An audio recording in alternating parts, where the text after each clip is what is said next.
rooting for you to succeed. Phony, Zainu, Shopify Rebellion, we'll let them get going. Get ready for Survival Stage on Survival Day. Welcome back, everybody, to the Survivor Stage here at the Apex Legends Global Series Split 1 Playoffs at EWC 2026, where For Fun just took our first game on E-District with some double-digit KP. But you look on the other side, Tip, you look at a team who has struggled on E-District before, go out swinging, floating from JD Gaming, really made a statement with some interesting decision-making by the very end, which actually allowed For Fun to walk up and get the dub. Yeah, it was a really interesting endgame for sure, but of course you have to be happy with the double-digit kills. The fact that Floating was able to grab 9 kills alone in the first map of E-District coming into this series, starting off on E-District, is probably not what JD Gaming wanted to do, or maybe it is, because they are one of the worst performing teams on E-District. They had 18 total points on the group stage from E-District alone. They picked it, Uptown, 50th pick, but you're coming out immediately grabbing 20 points, which means you bested your entire E-District series from the past week in one game. That's a start I'm talking about. I mean, is that the momentum that they need? Sure, they didn't get the dub, they didn't convert into it, but when you start off strong like that, as I hear the crowd behind me, the super fans giving them energy, here in Paris, guys, game number 2, we move back over onto E-District. We say goodbye to Crypto. And if we follow suit with the way that these pick and bans have really worked out for these different maps here, especially on the E-District, it's probably going to be Seer going away for game number 2. You're 100% accurate in that assumption. Seer with 18 total picks in our lobby, Alter with a close 17 just behind it. You imagine that these teams are going to be hyper aggro as you look at where we're kind of starting, right? Tyler FPS locking in the Watson. They'll have access to those ring consoles, but you think about kind of, do they have that at their POI, and will they be able to grab that information in a neighboring area? For City Hall, for them, they do have a survey beacon, and a ring console if I'm not mistaken, so they'll know that we are heading right back down south. Street Market with WGR Neo is going to feel really nicely as soon as they see that information that they have offered. Virtus Pro yet again from Viaduct, hitting a quick evac tower and trying to set up shop. Yes, they went out earlier in map number 1, so they need a bit of retribution here, but they set up shop so nicely, and I'm curious to see which building they're going to look to lock down. They do come off the caustic and grab Watson since there are no cryptos in the lobby, which I think is going to be much better to hold those buildings. Yeah, and it's kind of to deal with the altars too, right? We were talking about how much space caustic controls, and you know, when it comes to having that side by side with those barrels set down and then having to deal with the EMP, sure, it could delete all your hard work, but now that crypto's not in the lobby, you bring forth the Watson to deal with all these pesky teleporting altars all up in your face when it comes to dealing with the void passage and how you're going to be able to find the positioning and timing to take some of these fights when it comes to the high to low ground that Street Market provides. Obviously, since Neo will have that POI advantage, they'll have that ring console, the survey beacon, and with another southern zone. And imagine here with teams like Shopify that have to go all the way out from the north side of where Resort is, they're already rotating themselves. Other teams like Flat 2 who are now making their move out of Viaduct. I do believe Wolves Esports are taking to the skies. Yeah, right on top of them. You can see the pressure already. But they're just going to be wrapping around them and going in from the southern side of Viaduct because there is that southern choke rotation that would lead you into market. They immediately, you're right, anchor down on the south side. Now Wolves, of course, coming in as the #1 seed from APAC South. This team are one of the best performers when it comes to E-District. So the fact that they were not able to lock down a good score in map #1, starting from Humbert Labs, which has one of the highest average points per game, right? They were able to achieve it with a 22nd pick. That's what we need, though. I was looking at it, Vicky, I'm thinking like 8 points per game across 10 games should get you there. So PXX, we're already about 5 to 10 points shy of that. I mean, when you got to be in the top 6, this is why it's called the Survivor Stage, and it gets brutal at the start for a lot of our teams who want to soak up those points early. That's why you saw the likes of even JD Gaming coming in swinging. Dinos, who also had a pretty strong start themselves, aside from our Game 1 winners like For Fun, who once again had that 10 KP, Aurora. Everybody was gasping right there, and where Aurora was taking a lot of these risky fights in the middle of where these zones were pooling. Next to question how that's going to work out for them. You can see the pings, you can see how they're going to be able to rotate now deeper in, and it's going to be against PXX, DCG, also to their north side, but it's the fight for the info, as there is that ring console right on top of their building. So curious to see what Aurora do here across Deep Cross Gaming, considering it has definitely been a major underperformance for that team over there, right? It was a really slow start in the groups. They went 33, 18, 19 points across the board. So I'm saying if you're getting 19 points in a 6-game series and we got map 1 with a 0, you're gonna have to have an explosive game to turn it around. And Deep Cross Gaming, we got a couple of points on that map. They are definitely gonna hold this ultimate height on Aurora well. It's just so crazy to me to see how our heavy hitters in Pro League are struggling out here. Aurora still trying to find their footing. VKG, our former EWC champions too, finding themselves with 9 total points, looking up at the team right above them in Viaduct, which is still flat. They have not moved from this position. It's going to be hard for them to do so, considering that NIP are to themselves as well as Wolves Esports. But with the amount of altars here, this is what you can expect, right? You have the TP to just reset here, having to be careful with the way that these teams try to push onto you with that Void Passage, easily being able to be the elevator to put you up on the high ground. Ooh. This is going to be so interesting because I love the pace of our play, right? The survival stage, it's all about our smart engagements and making sure that you don't fall too early. You saw just yesterday in our final matches of the series and stuff, everything was so much more amplified. Teams were going out faster. And I was thinking, would that start off the same? Would teams int and take these aggressive pushes that actually don't make sense because they just feel like they can take it? But NIP, a team that I feel is very momentum-based. At least they started warming up in that last game of the series to find themselves here. And all the Nessies hiding around. Please don't fall in there. Please don't fall in there. Not the Crusher, please. Not the Crusher. Has he got a mustache? Looks like he actually does. Bonjour. Bonjour, mon ami. I love it. The amount of Nessies here in the arena. Trying to alleviate the pressure here, but it's a lot with a lot of these teams too, stuck on the north side, like E36, who get to see information onto Neon Square, Neo, who will be trailing right behind them.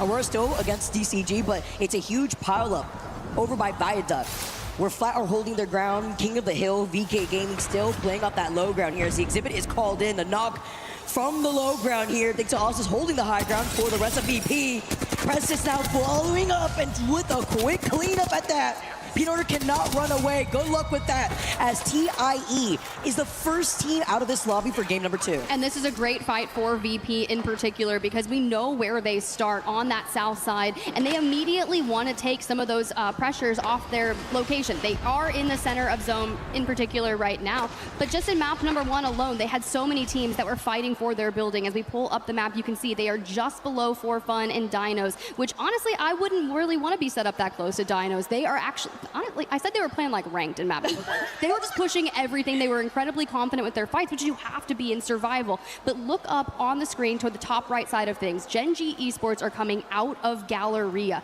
and they did get access to that survey beacon, likely saw Zipline Mafia and Shopify Rebellion as they're carving through Energy Bank. It's a rather open POI that you don't want to find yourself in, especially too long, because so many people are running longbows, 30-30s, those triple takes, they're hurting. But Neo looking for some points. You can expect it too when it comes to a map like E-District, whether it be the triple take, the Hemlock in hand, and unfortunately Neo losing out on their Valkyrie, one of the few teams dropping out on the Valkyrie. You see the Wrecking Ball now, DJ, who has been popping off 5 total KP off that first game alone, still sticking to the altar, dropping down as Chaos is going to be able to get the follow-up now. Only 1 left for Neo. If they could stay alive here, Structure is going to be able to try to run away, being on the Seer himself. But Dino, you mentioned it earlier, Tiff, this team was on a rampage for game number 1. They themselves, they may have not gotten the placement points, but they still got the double-digit KP the way that they opened up the game for E-District. I mean, 16 points is a strong start, considering in one of their entire group series of 6 games, it was 24 points and 20 respectively. So we're already putting ourselves that much further ahead in a 10-game series. I told you they're being aggressive, and they came in feeling confident. A team that needs to do that is on your screen. Enter Force 36, hailing from APAC North. They've been fighting a little disjointed lately, and with Obley joining them back in March after their strong performance in Champs, we know Synap is the IGL there, but I fear with Obley kind of counter-calling, maybe we're hesitating just a bit too much on starting those fights. Having to clean that up, hopefully, especially when we're going to be saying goodbye to our 7th to 20th place teams at the end of the day over the course of these 10 games. 9 left to go. Shopify Rebellion. Got to hear a little bit from Zainu and Phony. Love getting their thoughts, thanks to Rain Day. And before they start rotating together, they are isolated for the meantime. Coming out of the north side, they will eventually rotate into Kinotrope. If they commit going through the choke, that leads into draft point. But if they do want to clear their backs, teams like Gen.G, Zipline, as Aurora do have that Void Nexus out, just in case. They're playing on the edge of zone. They're looking to their backs to ensure that PXX do not wrap on them. And I'm immediately looking to the altar players on our teams, because with everything ending towards Street Market, you're going to have a lot of these like covered small areas that teams are going to set up with their Watsons, right? And those portal plays are going to have to be so massive to open it up. You're going to have to destroy the pylon and then lay siege with nades, especially with Crypto being out of the lobby. So I love where Aurora is on that outside. You will need to defend, and with PXX starting to kind of lay some grounds, get some information on what their setup looks like, we have to be hyper aware. And you see Hiarka immediately calling that out. It's kind of like the rock, paper, scissors too, because while Aurora's looking to their backs, essentially PXS are doing something similar, because a rotate from Viaduct could come out of Wolves, and then they could collapse on PXX, and that could be a 3P opportunity for Aurora to clear their backs. As long as the southern side of this zone is clear, Aurora will be able to have a way easier rotate, but it also depends on how that zone pool is, because we've seen these market zones pool kind of closer to VP by that hilltop, as Gen.G in some trouble, still stuck outside of zone because it was a Shopify Rebellion who are looking to their backs. Gen.G are going to have to take their time. At least they have the med kits ready, and of course with the altars too, it provides that easier rotation. We just saw it right there from Shopify. They're moving now up, avoiding Kinotrope from that choke, and the fact that there are no teams waiting for them on the outskirts of market on this rotate is great for them. Only thing I'm worried about with them is they do not have an exhibit. Why can't I even say exhibit? Seer man, the things that you do to me. They don't have an exhibit available for their next fight in that circle, right? You have been silenced. It gets me every time. But for real though, at least they do have 2 charges on the Seer attack there. Gen.G Esports likely just going to pop some information up in Neon Square before they decide which area feels rather safe to go do it. Why is my intrusive thoughts wanting the crazy Kraber shots? Because we've been seeing so much of that action, man. It's been crazy. I mean, imagine with the way that Floating's also playing. I don't know what he was cooking with the way he was trying to take these flanking angles. It works a lot. It works. The way he plays aggressively, it's beautiful. I mean, that's what you need from an entry fragger. Well, here's the deal, guys. I'm having trouble speaking, so let's get into a JDG Gaming listen-in.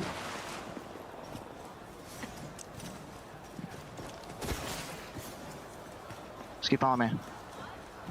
Can also evac. We have the third party for like this, bro. I don't think we evac. I think it's just an all in. Alright, can we try to 3, 2, 1 a team? Yeah, wait, we're gonna peek together. I'm gonna maybe queue up the bridge first. No. Yeah, bridge. Ready? Sure. Peek this way. Come here, peeking. Ready? Peek this building on the left. Walk. Peeking. I have a Kraber, okay? Let me shoot first. Blue there. Ready? On the roof. I'm sliding and peeking. They're sliding? Ready? Shoot. Shooting. I went. Sliding up, guys. He's anchoring now. He is, yeah, he is. It's fine. Just you're fine. I'm burnating. Good. Walk forward. They're all done. They're back there. Okay, hold on. Got it. Hold on. Okay. Q, shoot me. Whatever you have Q. I don't have Q. I'm on scan. Also 100. I just died, bro. I kill one. All you. It's all you. Thirst. Yeah, it's thirst. Down. Runs. Thirst. Nice.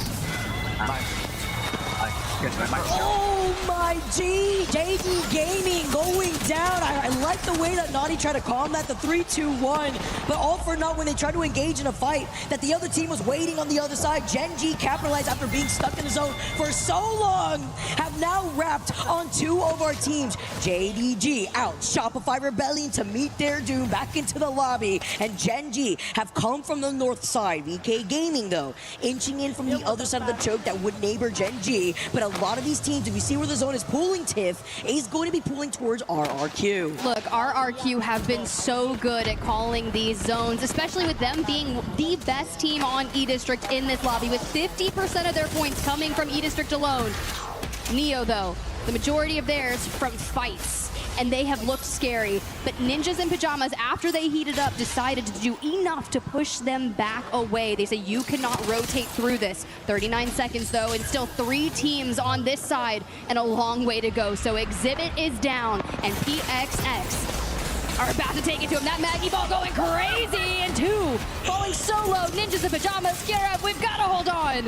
It's like they're inking themselves, man. Like, you literally can't even walk. No, I literally saw him. I'm so with Current going down, but the fight's not over yet. Dancing around the shield with the wingman, the melee hit is all he needs as Wolves are the next to go down, and you get the Deathbox res. This is nice for NIP.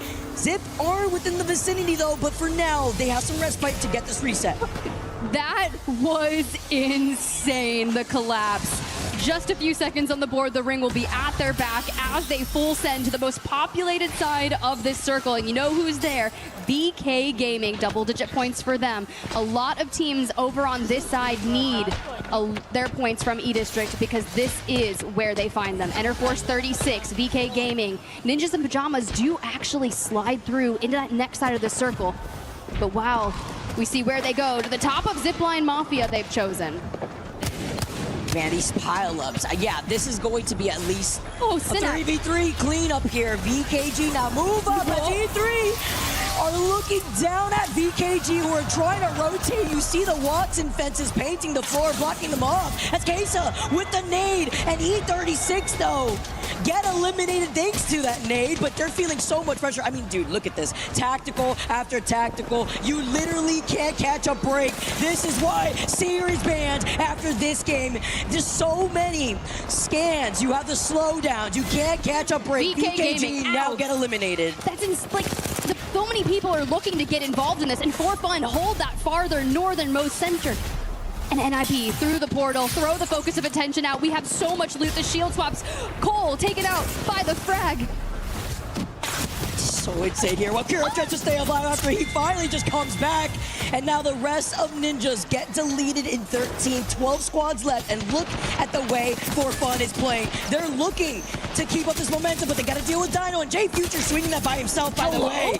Could have been the demise. But with Sinead now going down, it's only up to DJ from Dinos. Can they try to get this? It was the one where are you going? He's want to get the reset. No way he's doing that in space. What are we doing? What are we doing? Oh, we're going to have to talk about that one later because that was a little bit of a breakdown. For WGR Neo, they will take every point they can get, especially like that.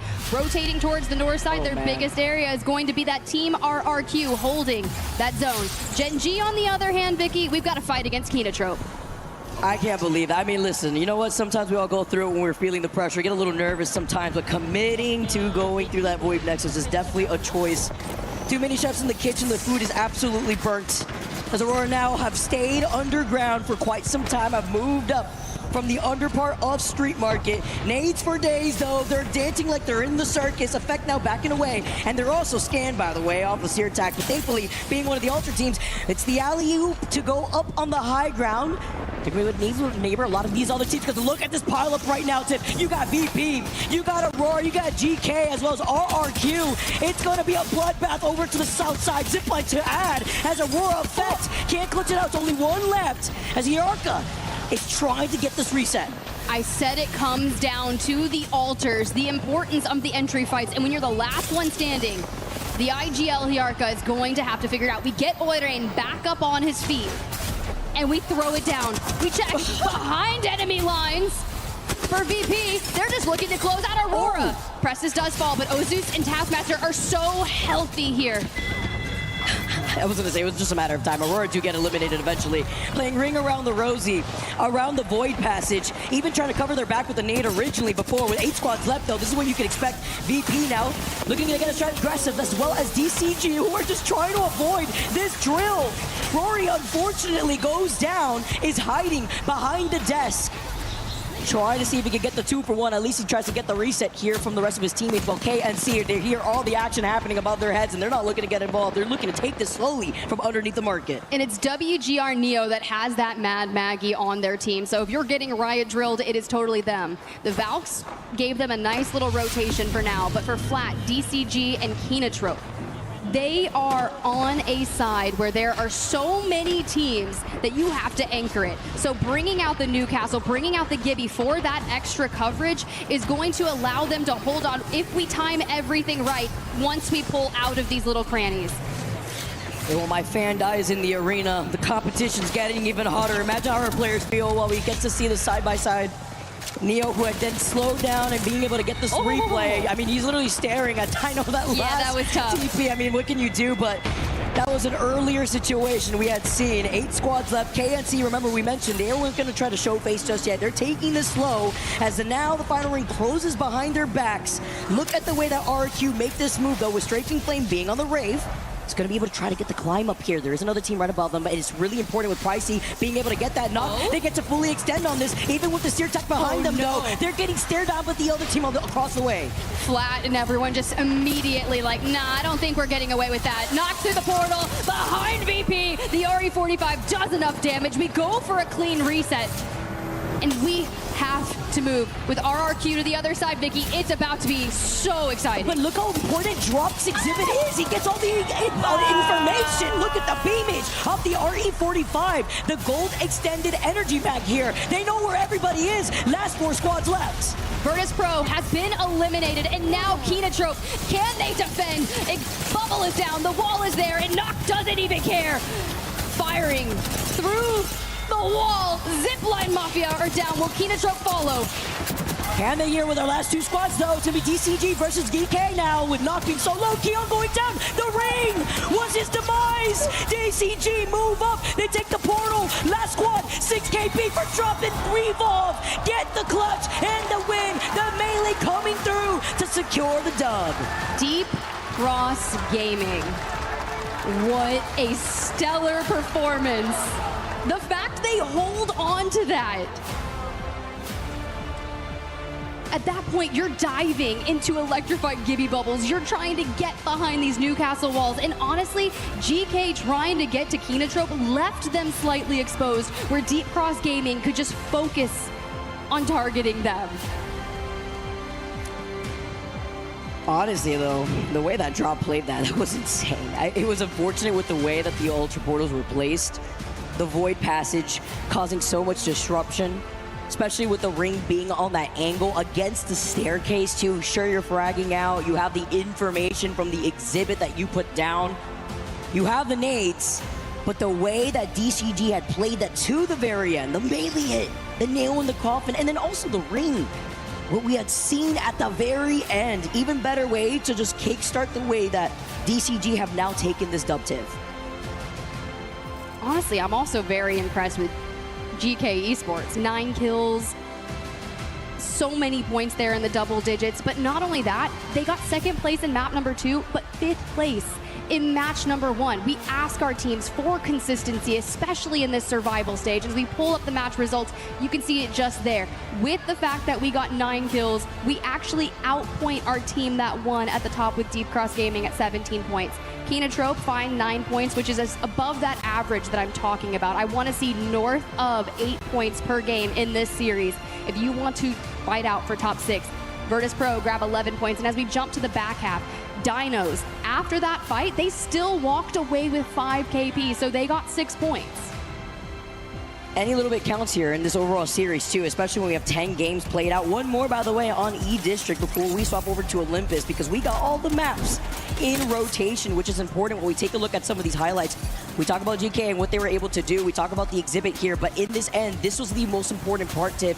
You saw with the ring closing in, look at that. The Watson fences, you go through the TP. You can't survive. The melee hit at the very end is more than enough to secure that for DCG, because they were just in a way better position, honestly, when it comes to coming in from the high ground, sure, but they also were inching forward behind the knockdown shield too. Yeah, not only that, they definitely had a player that had dropped down to the low ground. You saw them kind of portal through, so they approached it from multiple angles, and that was pretty smart, right? Yes, you only had like 1 tick on your armor left and relatively 75% on the health, but at that point, the circle had gotten so small that you're right, with just even like a melee punch, you're finishing blowing them at that point. So I'm okay with the way that one went down, but we got one more map on E-District. We do, and DCG, like, recapping their performance, I love the little mustache on the Nessie, just recapping their performance on map number 1. They at least got 4 KP. Can they do it again now after taking the dub in game number 2? And as Tiff said, we got one more game on E-District, and that's coming to you on the other side of this break.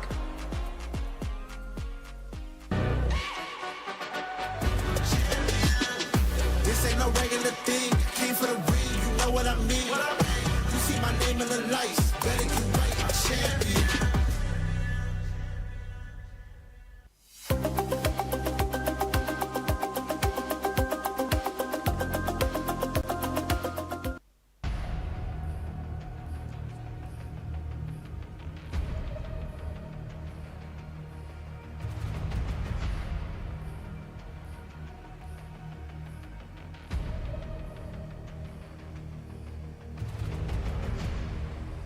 All right, it is time to break down a little bit of green room on stage, what we've been seeing, watching in the back with Snipe down. And Snipe, we have these conversations after a couple of games. For Fun Esports have gotten up there. We just saw Geek Esports have a major game as well to go up front with them. How are we feeling after 2? Yeah, I mean, feeling really good. I think it's awesome to see some of these teams. Geek has actually struggled a little bit throughout. They're more of a placement team. They really low damage usually, but I was talking to Dropped before this tournament started, or actually earlier today, and he was just mentioning how that's their biggest thing is they need to find a way to get more initial damage. And honestly, I'm very proud of how they did that. We saw how dominant they looked, and I think that they had a really good team talk. They don't want to rely just on placements as much, but Dropped one of the most prolific IGLs, been in almost every single grand final. So for him, he knows what it takes to come out and perform, and it's really good to see them start off this strong. I was just reminiscing with Dropped Dad, actually down there in the stands, and we were talking about how he got that second place, and really the game that would have won it for Optic in that tournament. Sweet. Believe it or not, NRG Suite or LG Suite at that time ended up pulling off some heroics to stall that tournament out. I think it was TSM that ended up ultimately winning. So it was a moment that could have been Dropped. Now maybe this is the moment that Dropped gets his trophy. But talking also about what has gone really well for these other regions, DCG, Red Love, the fact that they were regional finals and they just got that big win, that is huge for APEX South. Yeah, I mean, APEX South has been one of the best regions in general. We've seen just so much talent come from them, and just, you know, they did win their regional finals, so they have the ability to win these lobbies, and with 10 games to go, it's a really good for them to start off strong because they have been a really slow team so far throughout this event, and getting that win under their belt this early in, you know, game 2, it's a lot of positivity. I'm sure they have a lot that they learned from that to carry forward. Aurora at the bottom, is it too early to start scrambling, struggling, feeling a little worried, or so much game left to play? Yeah, I mean, I think we saw them come out, you could tell they wanted to just drop, you know, a massive game with how aggressive they were, and it didn't work out, and I feel like they need to understand if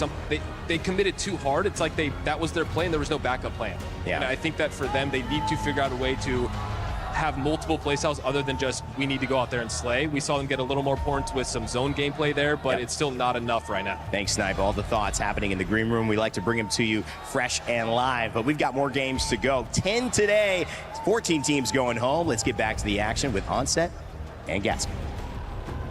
Thank you very much, gentlemen. We are ready to get into match number 3 very, very soon. The final time we'll see E-District for a little bit before we start changing things up here. Danny G and DCG with the win in game number 2, making this one a little bit more juicy as we move forward. It does indeed. I think they should be delighted to put those points on the board, and I think you were alluding to it after match 1. One win is not enough. You have to be consistent and you have to start putting these points on the board. Even if you're not winning, you need to be getting minimum 6 per game, really, to be able to keep up with everyone, and then hopefully you have that big win alongside it. Well, I think the teams who are landing on the north side of E-District will be hoping maybe that a zone is going to start coming their way. We did see a City Hall zone yesterday, but a lot of the zones have gone down to the south. Another one there, Dan, down by Street Market. You got to wonder if that went into the POI draft. I've got to say, if I'm looking at the consistencies I've seen, POI draft, I'm just going, well, we just seem to be going down south here on E-District. I've got to pick something on this other side. You want a northern zone? Denied! No northern zone for you. It has been crazy to see the repeat zone so far, but you know, with the percentages of it, surely we go a little bit further north now, right? That's exactly what's going to happen, so those northern teams will finally be rewarded. Perhaps we will see PXX get more points on the board over towards Neon. They haven't really been able to capitalize from there as much as they would like to. Will we see the likes of NIP finally find a few more points on the board as well? They're at the moment, they are in 10th, it would not be good enough. And as we were hearing from the stage, 4 points at the moment for Aurora. They have not been able to find those early engagements they've been looking for. Just to remind everyone who's watching and also watching at home, nice and comfortable, top 6 will stay in the tournament and advance to those match point finals. Everybody else will have to. I don't like Nessie being that close to that thing. I'm going to have to say. I don't want to really know what minced Nessie tastes like. No. It might taste pretty good. Might taste pretty good, but no. I don't want to know. I don't want to experience that. I want Nessie to be safe and see some more sights of Paris. Do not crush Nessie, please, Barney Banks. I know that you are usually the one to press the button, so hopefully Nessie shall be safe. But yes, as you were mentioning, Mark, sorry, before I rudely interrupted you, 6 teams will progress here from this survival stage. Everyone else, they'll be going home and their keys will get crushed. It looks like the players are loading into the lobby now. Ninjas in pajamas on your screen. There's a little bit of Wolves Esports as well. They lost a difficult fight against NIP in that previous game. NIP, I think it was 2v3 that managed to turn around after Wolves got the initial advantage. And as we head in towards E District for the final time for quite some time, before we start changing the map up, it's the last chance if you're an E District team to get those points on the board. Here we go then. Match number 3 is live. We're about to jump back in. Look, can DCG get another win on the board, or will GK be able to push themselves one step further after, unfortunately, not quite getting that first place, but technically, with the points they gathered, they still did win it out. Now, as we look over across the map as well, remember, we lost Seer after a 90% pick rate of Seer in the previous. We'll now look towards the likes of Mad Maggie being heavily favored here, and I'm expecting a Maggie ban. But there is also a chance for a Watson one. We have seen that a couple of times. I did see a baby comp in the previous game as well, which to me was a big surprise, considering that we see a Seer ban. You wouldn't want to be Valcolting up into the skies and landing into 17 different Seer queues. You're not going to have a very good time. No bubble, no queue on the Newcastle. You're sitting duck, but doesn't matter because we're moving ahead now. By the way, something to highlight here, Dan, a lot of Alta and Maggie. A lot of Watson, a lot of consistencies in the compositions we're seeing. Yeah, it's 19 Maggies, 18 Watsons. So Maggie will be banned going into the next. Probably a good news for those who want to run Watson going into Olympus. Hey, now, when we look I'm at sorry the zone, to cut you off rudely, but we're going to the north. I got overexcited. We're going to the north, everyone. We are going up north. Great news for Kinatrope. You were mentioning before they were playing that baby comp. Actually, maybe it's bad news for Kinatrope. I don't know. They were playing that baby comp in a meta they probably shouldn't have during match 2. And they are going to stick with it going into match 3 here, but we are going up north, so they won't have to go too far with said Valkyrie, but of course they will have that Newcastle to hunker down, so perhaps it does work out for them. They just don't have to have the Valkyrie ultimate. Yeah, they don't have to worry about Seer in this game as well, which is certainly leans into some of the strengths that the baby comp does offer. A lot of teams already moving up to the north towards Electro Dam. You've got JD Gaming, GK Esports, Gen G, and Force 36. You can read the names. Let's take a look at what's happening elsewhere, though. Teams trying to rotate their way in at the moment. One of them on your screen is going to be VKG. Just checking to see if there's any areas that they can teleport through as well. That void passage, very useful to transition from point A to point B. It really was interesting when Alta came out. Everyone was jumping onto different maps trying to find out just where the void passage could get you, and also where you probably shouldn't be able to get as well. There's an engagement here. JDG are going to be able to drag floating back. Gen G have lost 2. They should be able to just about reset on these stairs. It's E36 putting out a lot of the damage. They're going to be forced to get that Gen down. So Gen G's Gen is feeling safe. But this is a little bit of a risky spot to play. See, E36 want to try and push this. They know that Dexter is still down. And with Maggie in the lobby as well, you do not want to be in a staircase if someone throws a wrecking ball your way. E36 trying to capitalize on the damage that was already done by JDG here as Gen G cannot catch a break. But I love this aggression from Asia. You have to force them back. You can't just sit there and take the damage. Back over to VKG. This is happening just outside of Galleria. TIE are just behind them as well, as you can see on your screen. Split by that big divide, the big wall that kind of surrounds Galleria. 13 points on the board after 2 games for VKG. Not the worst of starts for them. A bow check in the hands of Casa here. Shows that they've tried to move pretty quickly from the POI. Need light ammo. Gen G getting peppered again, by the way. Look at the kill feed knocked from distance, this time with the Sentinel. That staircase is a little bit shaky for them. So a few teams who are making very wide rotations, Ninjas in Pajamas being one of them on the eastern side at the moment. Expect them to be very late. You also might see Shopify Rebellion and PXX fight shortly, but finally, Gen G will be taken from the stairs.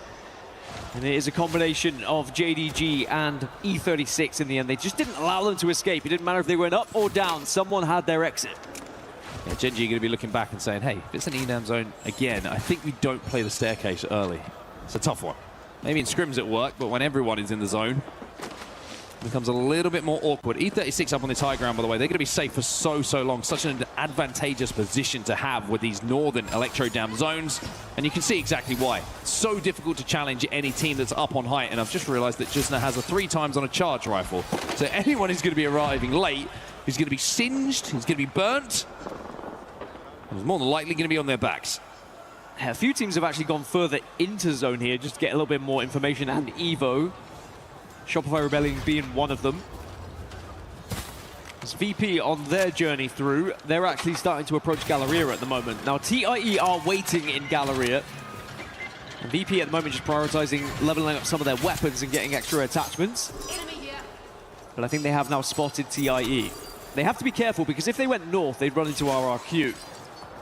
South of them is Aurora though, so this is a tricky rotation for VP. I feel like Galleria is a little bit of a honey trap at the moment for a lot of teams as well, considering that you've got a ring console and a survey beacon there. So as well as the fact that teams are going to be rotating to the north, you have those little sweet treats down to try and hit, to level up the U-boats to get the information.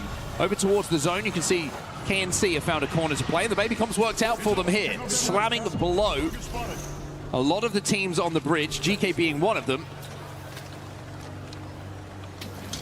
No power booster on the Gibraltar, so that bubble's not going to be coming up as quick as it could. Also, only the blue armor, so one defensive bombardment to use. It is bizarre how these pro teams are so happy to take corners like this and just be under constant stress. It is very difficult to hold those kind of spots. You have to rely on those abilities from your legends to make sure that you can always be having them ready, basically. Yeah, I think it's a really good point you raise here. You know, some spots are very playable late game.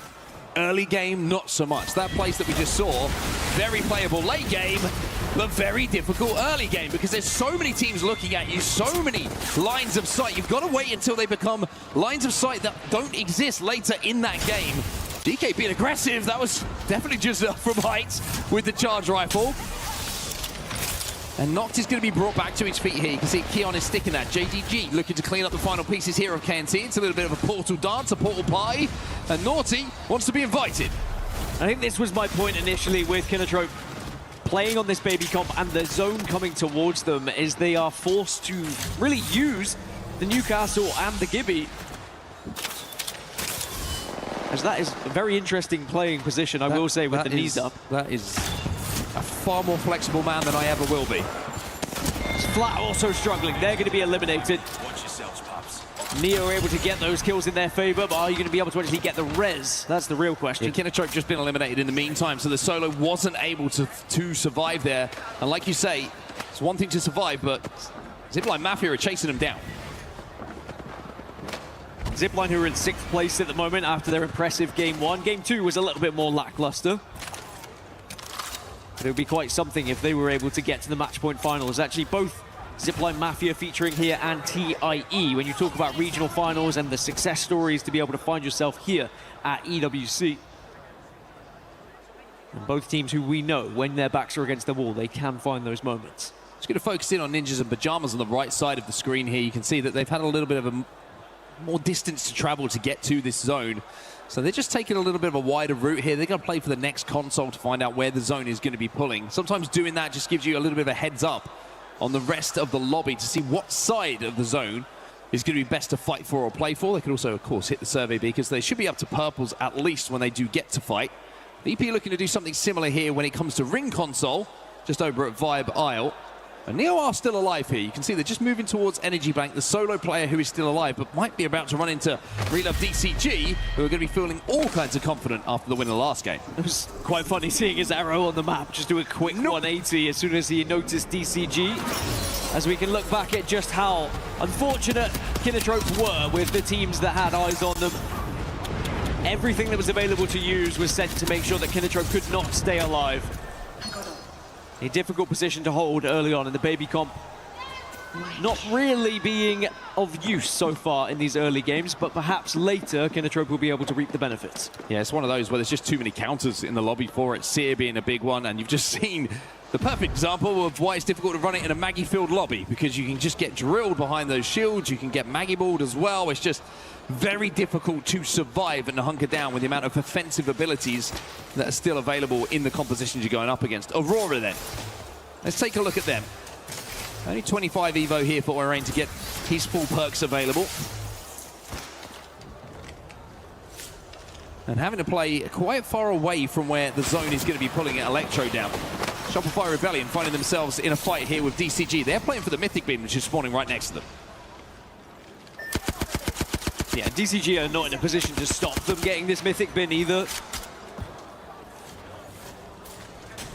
For Shopify Rebellion, I mean, they want to do it for Koi4, I'm sure. It adds that extra little bit of willpower to you. For Phony, you're kind of playing with house money, right? You're playing for free, but at the same time, you want to be able to get it done. I guess it's not too much pressure, but it's a different kind of pressure, isn't it, that is applied to you? Yeah, 100%. I think that Shopify Rebellion fans will be recreating The Simpsons. Lisa Simpson do it for her with the pictures of Koi on it. Seeing if they can help from home. Well, Shopify Rebellion got a lot of pressure on their shoulders. One thing that Zainu is going to have to do is lead the troops. Having Phony, of course, an IGL himself alongside, he's going to be able to give some input. Look at where the zone is going. It looks like it's going towards GK Esports, right on the northwestern tip of where the zone is falling. 55 seconds on zone close. Ninjas in Pajamas on your screen right now. They did play for heights. They played for all that information. They weren't actually able to get up with their pathing to purple armors, so they're not going to have all the perks available. So this is going to have to be brute forcing it from them, and Kurev is going to have to portal back here and think about the next move. Oh, AEROCOOL there and waiting, maybe. Strafing Flame certainly saw the Void Nexus, but they are not in a position and they actually disappear themselves. NIP do have an evac tower to work with if they'd like to go up into the sky, because they do not have a Valkyrie, of course. Virtus Pro just having a little swing behind here to see if they can be a frustrating force to deal with. Great shots coming in from the flat line. Prest is still showing that that thing can kick.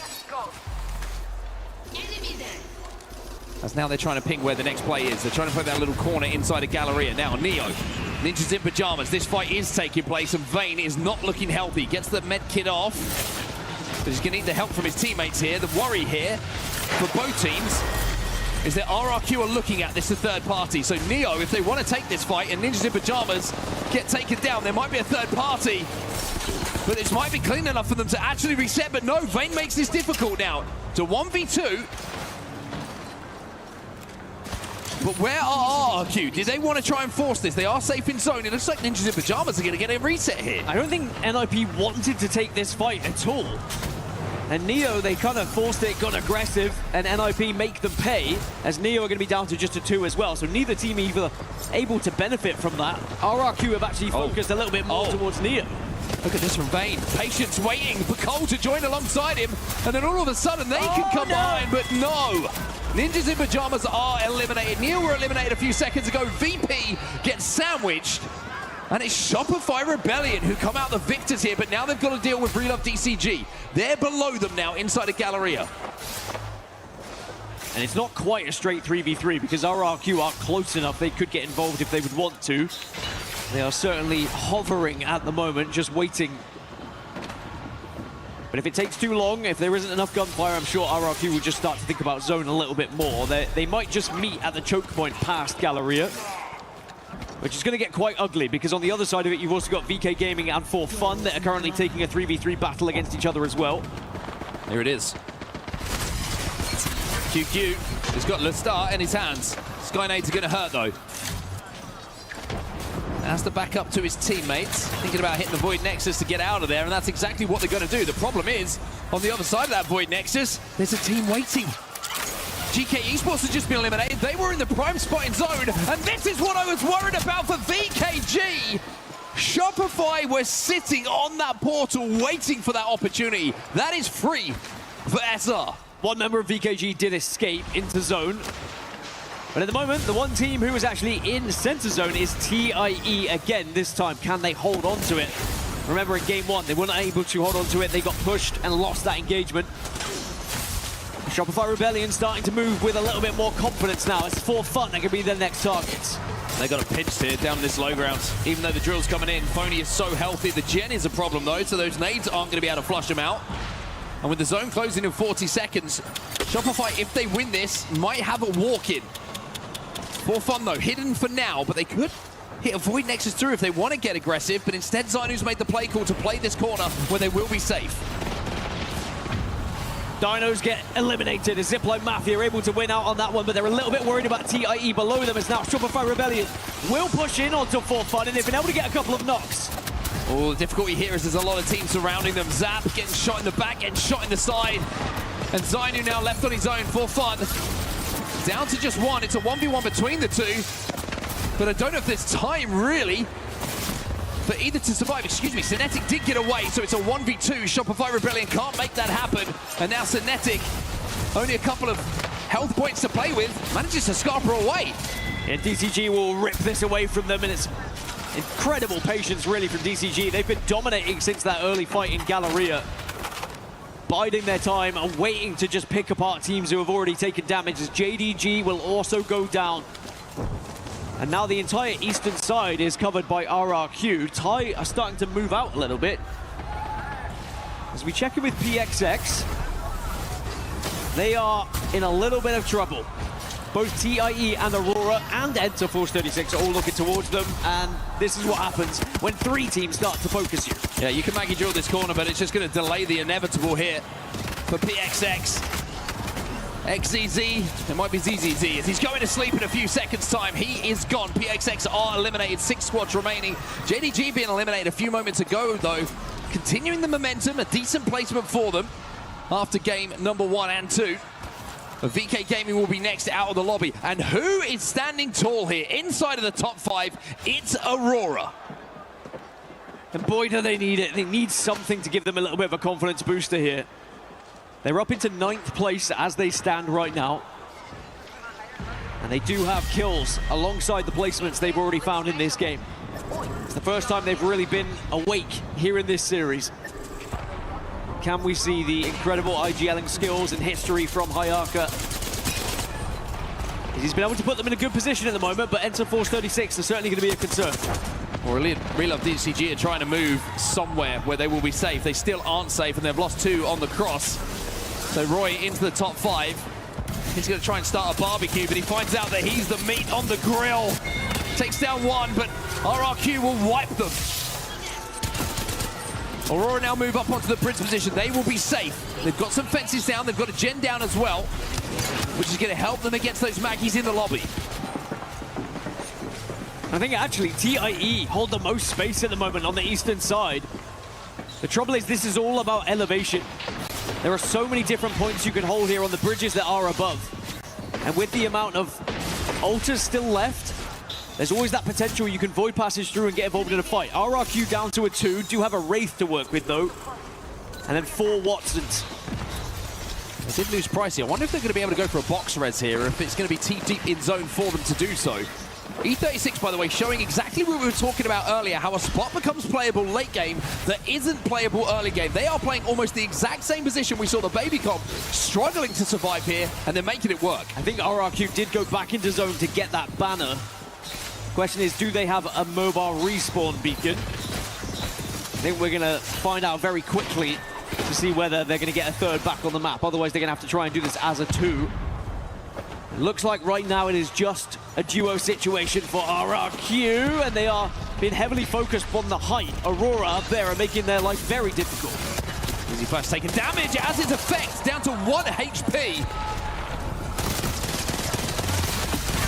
Strafing Flame trying to thread the needle with this RE45 as E36 are going to be very happy to see that TIE are helping them out with Aurora, their biggest threat that's above them. Effect is down and he is dead.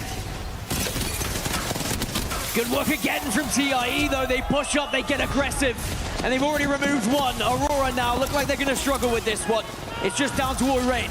But you see E36 take the opportunity now to void passage up using the alter cues. Hold on. To get involved in this fight, and that forces TIE back. RRQ now watching all of this and thinking, this is our chance to strike. Suddenly this is a 2 versus 2 versus 1. There is not one full team right now.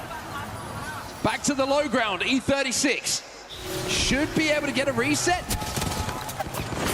RRQ, oh, the baseball bat to the back of the head is going to hurt. That's TIE gone. Aurora trying to get a full res as well, dropping down to Moby, seeing if maybe Effect can get back into the map, but E36 and RRQ perhaps are not going to allow this. It's E36 who have the most in terms of players up here. RRQ are playing for second. They get second, and now it's a 2v3. E36 versus RRQ. Shield swap maybe for Strafing Flame, he gets it. It becomes interesting, but Strafing Flame takes damage. Synap now, looking to peek with that R9. It's all about timing the swing here for E36. 1 player remaining, easy flash, dealt with. E36 will win here. E36 put their first win of the tournament on the board. And no excessive reaction, no pop-off, but pure focus. Typical Obley.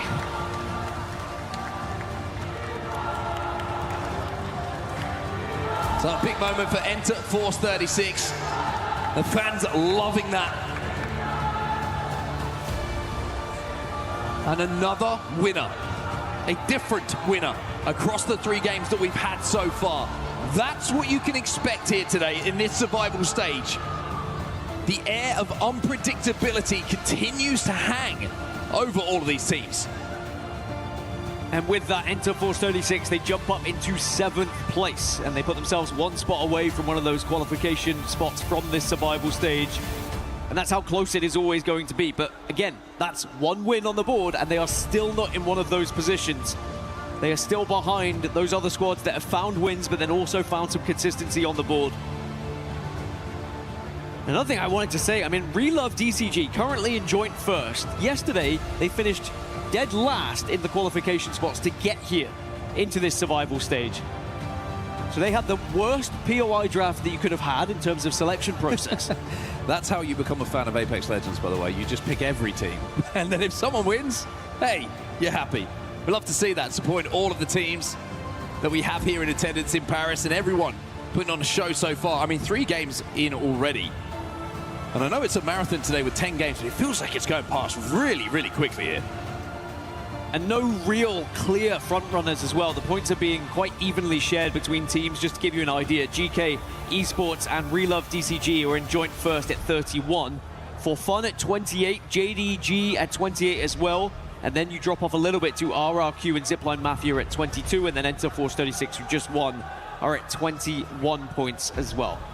Even those teams who are down in the bottom, Wolves Esports, for example, they are only 26 points away from first. Now, Barney is down on the stage with an interview. Let's check out who he's got. He's not here yet. Ladies and gentlemen, we are here on the main stage with the main man, Floating from JDG. Floating, we've got to talk first and foremost about that Game 1 scenario. It was so close at the very end. You guys, it seemed like you went for more of a creative angle. It didn't pan out. Talk us through what happened at the end of Game 1 from your perspective. From my perspective, I cracked the crypto, I was close, and then I told Nari to swing it. He didn't get the knock, and then Shippy got double swung, and I almost won it, but yeah, I just didn't hit my shots at the end. I mean, at the end of the day, you got to go for those chances, and sometimes it pans out, sometimes it doesn't. But let's talk about you as a player, my man. You've got this, you're having this breakout year. You're getting a lot of attention. You've got these huge pop-off moments that you're having. You know, you have one in Split 1 Pro League. You're having them here on stage at EWC. How does it feel to be, garnering this kind of attention and respect amongst the ALGS community? It feels great and warranted. I feel like I was a good player the whole time, but I'm finally getting my chance to shine, You're getting your flowers. That's what we like to hear, my man. Okay.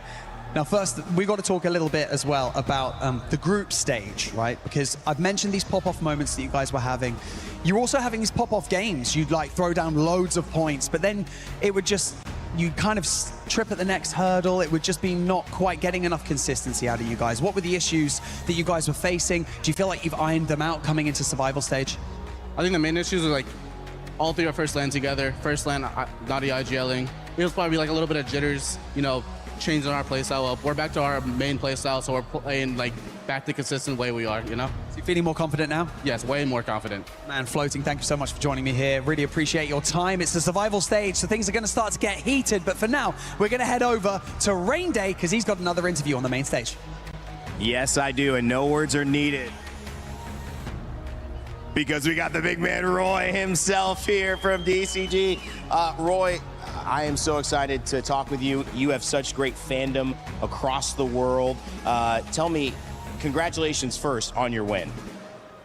Roy, 首先恭喜你们这次获胜，然后你包括全世界都有很多非常多粉丝，有什么，比方说有什么话想跟他们说的吗？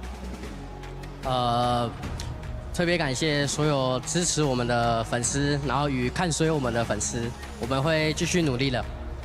So a big thank you to all the fans who are supporting us, who are watching us right now. We'll keep on working hard to deliver results that will appease you guys. Roy, your signature move we just did, it was the heart. I have a picture of that. We love it. But this LAN, it's been anything but easy love. It's been very challenging for a lot of teams. What has made this LAN so challenging for you in particular, putting you in this survival stage?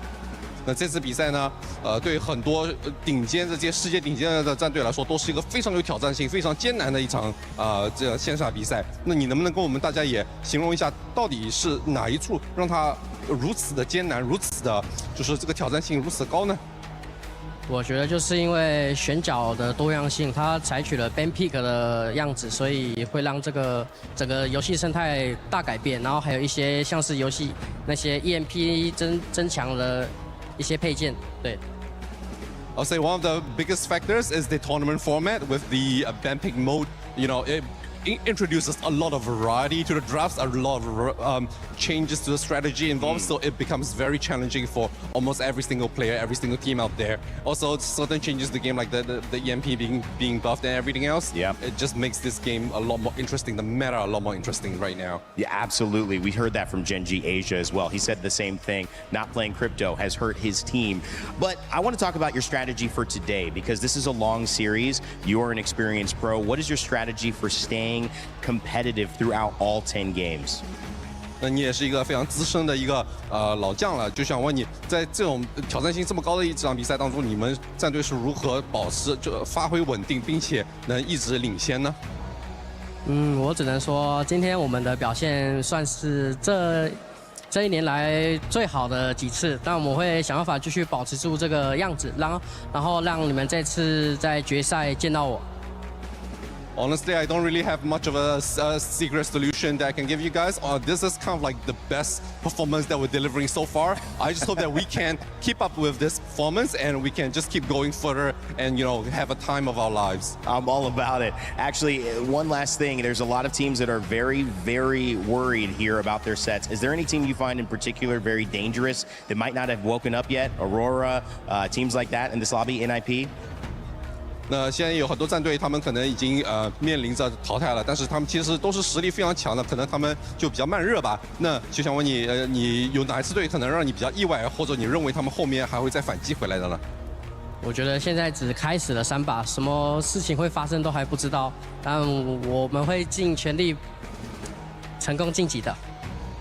I mean, it's only been 3 rounds. The day is young, and there's a lot more games going on. There's a lot more factors at play. Anything can change, anything can happen. So we're on our part, we're just doing our best to try and stay ahead. I love that mentality. Congratulations on so far winning a game and doing pretty well early on. We'll see if that continues. Thank you, Roy. Thank you, my man. And thank you to everybody who's been watching. Some great fans here for DCG Red Love. Let's throw it back to the studio and talk about what's happened.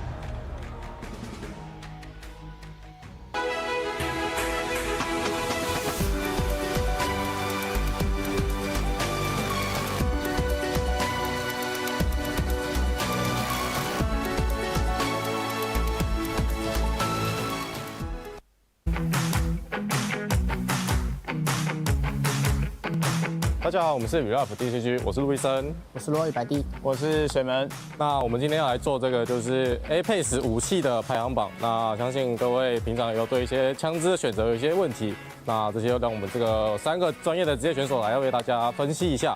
那首先请我们的白帝先选一把吧，你觉得哪一把会是我们的最好的、最好的、你最常用、你最喜欢的？你自己觉得？哦，死敌。这个是由我们波风水门最爱用的死敌，好不好？我们死敌人助力最爱用的，放在最好的。那我们再选一把抽枪，一把射手步枪。你们觉得好的抽枪，放得上榜的，这把吧？抽枪吗？哦，功能性第一 ，OK， 功能性第一，这是我们改版精英武器汉洛，这也是非常好用啊。这应该也是放在最上面的吧？对，最上面。好，它很强。那我们再选一个最烂的。最不好用的，我觉得哈伯克，我觉得这个，你觉得这个吗？其实这个有加强哎，我觉得还行吧。我觉得也是这个，是这个最烂吗？最烂。打远不行，打近也不行。平行步枪，他完全在胡闹。这确实有点烂啊，这连7弹也玩不了啊，导弹鬼。那好，那我们再选一个近战枪，你们最爱用的，好用就这2把，还是这2把吧？你们选一把。转换者还是 R99？ 我会选 R99， 因为没有双发的话。对。哦，确实，可是稳定性，我会把它摆大师吧。大师吧，可是子弹耗太快了，对不对？对。你们觉得这个把呢？这把很算10吧，堪用。堪用吗？它有7弹的话，可是我觉得缺点是它没有能量弹太少，有点可惜。那我觉得这把应该上面的。好啦，铜牌。那再选一把，下面还有3个，这几个我感觉都是铜牌的，你知道吗？这个都这么烂吗？这个吧，这个先摆去，这个最烂吧，先摆去银牌啊，堪用啊，这堪用啊，对了，堪用啊，伤害不够，伤害不够，太低了，伤害太低了。但是它的就是后坐力很好。卡嘞？卡应该在跟它差不多吧？钻石吧，钻石。卡其实我蛮爱用的，只是没配件的时候，卡真的很好用，可以随便。我感觉它是随时随地都会被R99，主要就是肯定画这个对，这个烂完了，这个烂完了吧？这个直接放在黄金啊，是烂死了。可是它有个涡很强哎，可是600点呢，600点呢，600伤害根本打不了。你哈不帮我升一下，没有空啊，二跑毒啊。转换者有双发，我会摆在跟R99同级，但如果没有的话，都白金的，感觉摆在中间值。这个不怎么样，这把嘞猎兽其实还蛮好用的。这个贴正中间好不好？白金跟金牌中间。这把就很可惜啦，我觉得这把其实很好用的，大概是这样子啦。这是我们对这个比较常用的这几把枪的一些选择。那最强的但还是我们的实力跟悍弱，功能性跟杀伤性还太强了。R99是最强的近战枪，这个毋庸置疑。再来就是一些大家比较少用的、比较不常用的一些枪。好了，那就我们下次再为大家一起做这个介绍吧。各位，拜拜。First 3 games are done, and boy, have we gotten some surprises here so far. Because, I mean, for Fun Esports, they came out hot laced with the win. Honestly, I was going to say we've been kind of glazing over for Fun Esports, okay? I know we just touched on them a little bit yesterday, but oh my God, we've been talking about consistency, and I think these guys are the king of consistency. Tyler's kind of been leading the charge in the damage for them a little bit, and I'm not going to say that their stats are like anywhere super crazy, like elite level, but consistency. Even their kills is sitting around like 8th place, right? But this is what I want to preface, the but on this one. They actually reached top 5 in about 30% of their games. So we have 10 matches. They'll be able to achieve that. And if they can keep that steady level on them, it could be something we might need to watch out for fun. I mean, talking about steady level, one surprise as well, it's in first place, GK.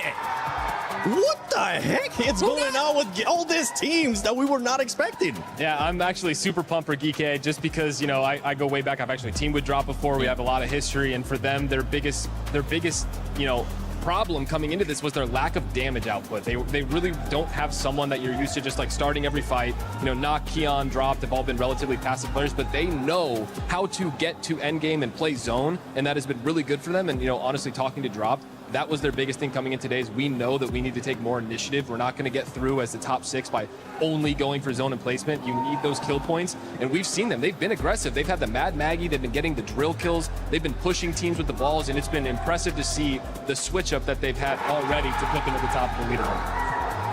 I mean, staying proactive is the name of the game, but one thing I would like to point out as well as we look at this leaderboard is that all of the teams that are essentially considered a veteran are moving steadily up that leaderboard. And when you have this, you know, as the roar goes through in the arena, you know, everybody's cheering for their favorite teams, and all of the teams are pulling through to an extent. I think that the mix-up in the lobbies, as some groups have gone home and some groups have moved to finals, has made it a lot easier for some of these teams in this current lobby. Right, I mean, look at the bottom of this leaderboard, right? We got Virtus Pro, and all the way at the bottom, I jinxed it, Esports. What have you done, Lace? I jinxed both of them at the same time. How am I that powerful? Honestly, this is kind of what, you know, Apex South does. They can have those massive heavy hitting games, and then they don't have the best. But look, 3 games down, they aren't sitting where these other teams need to be. But look, they do have points on the board. Okay, so maybe my jinx hasn't been that strong.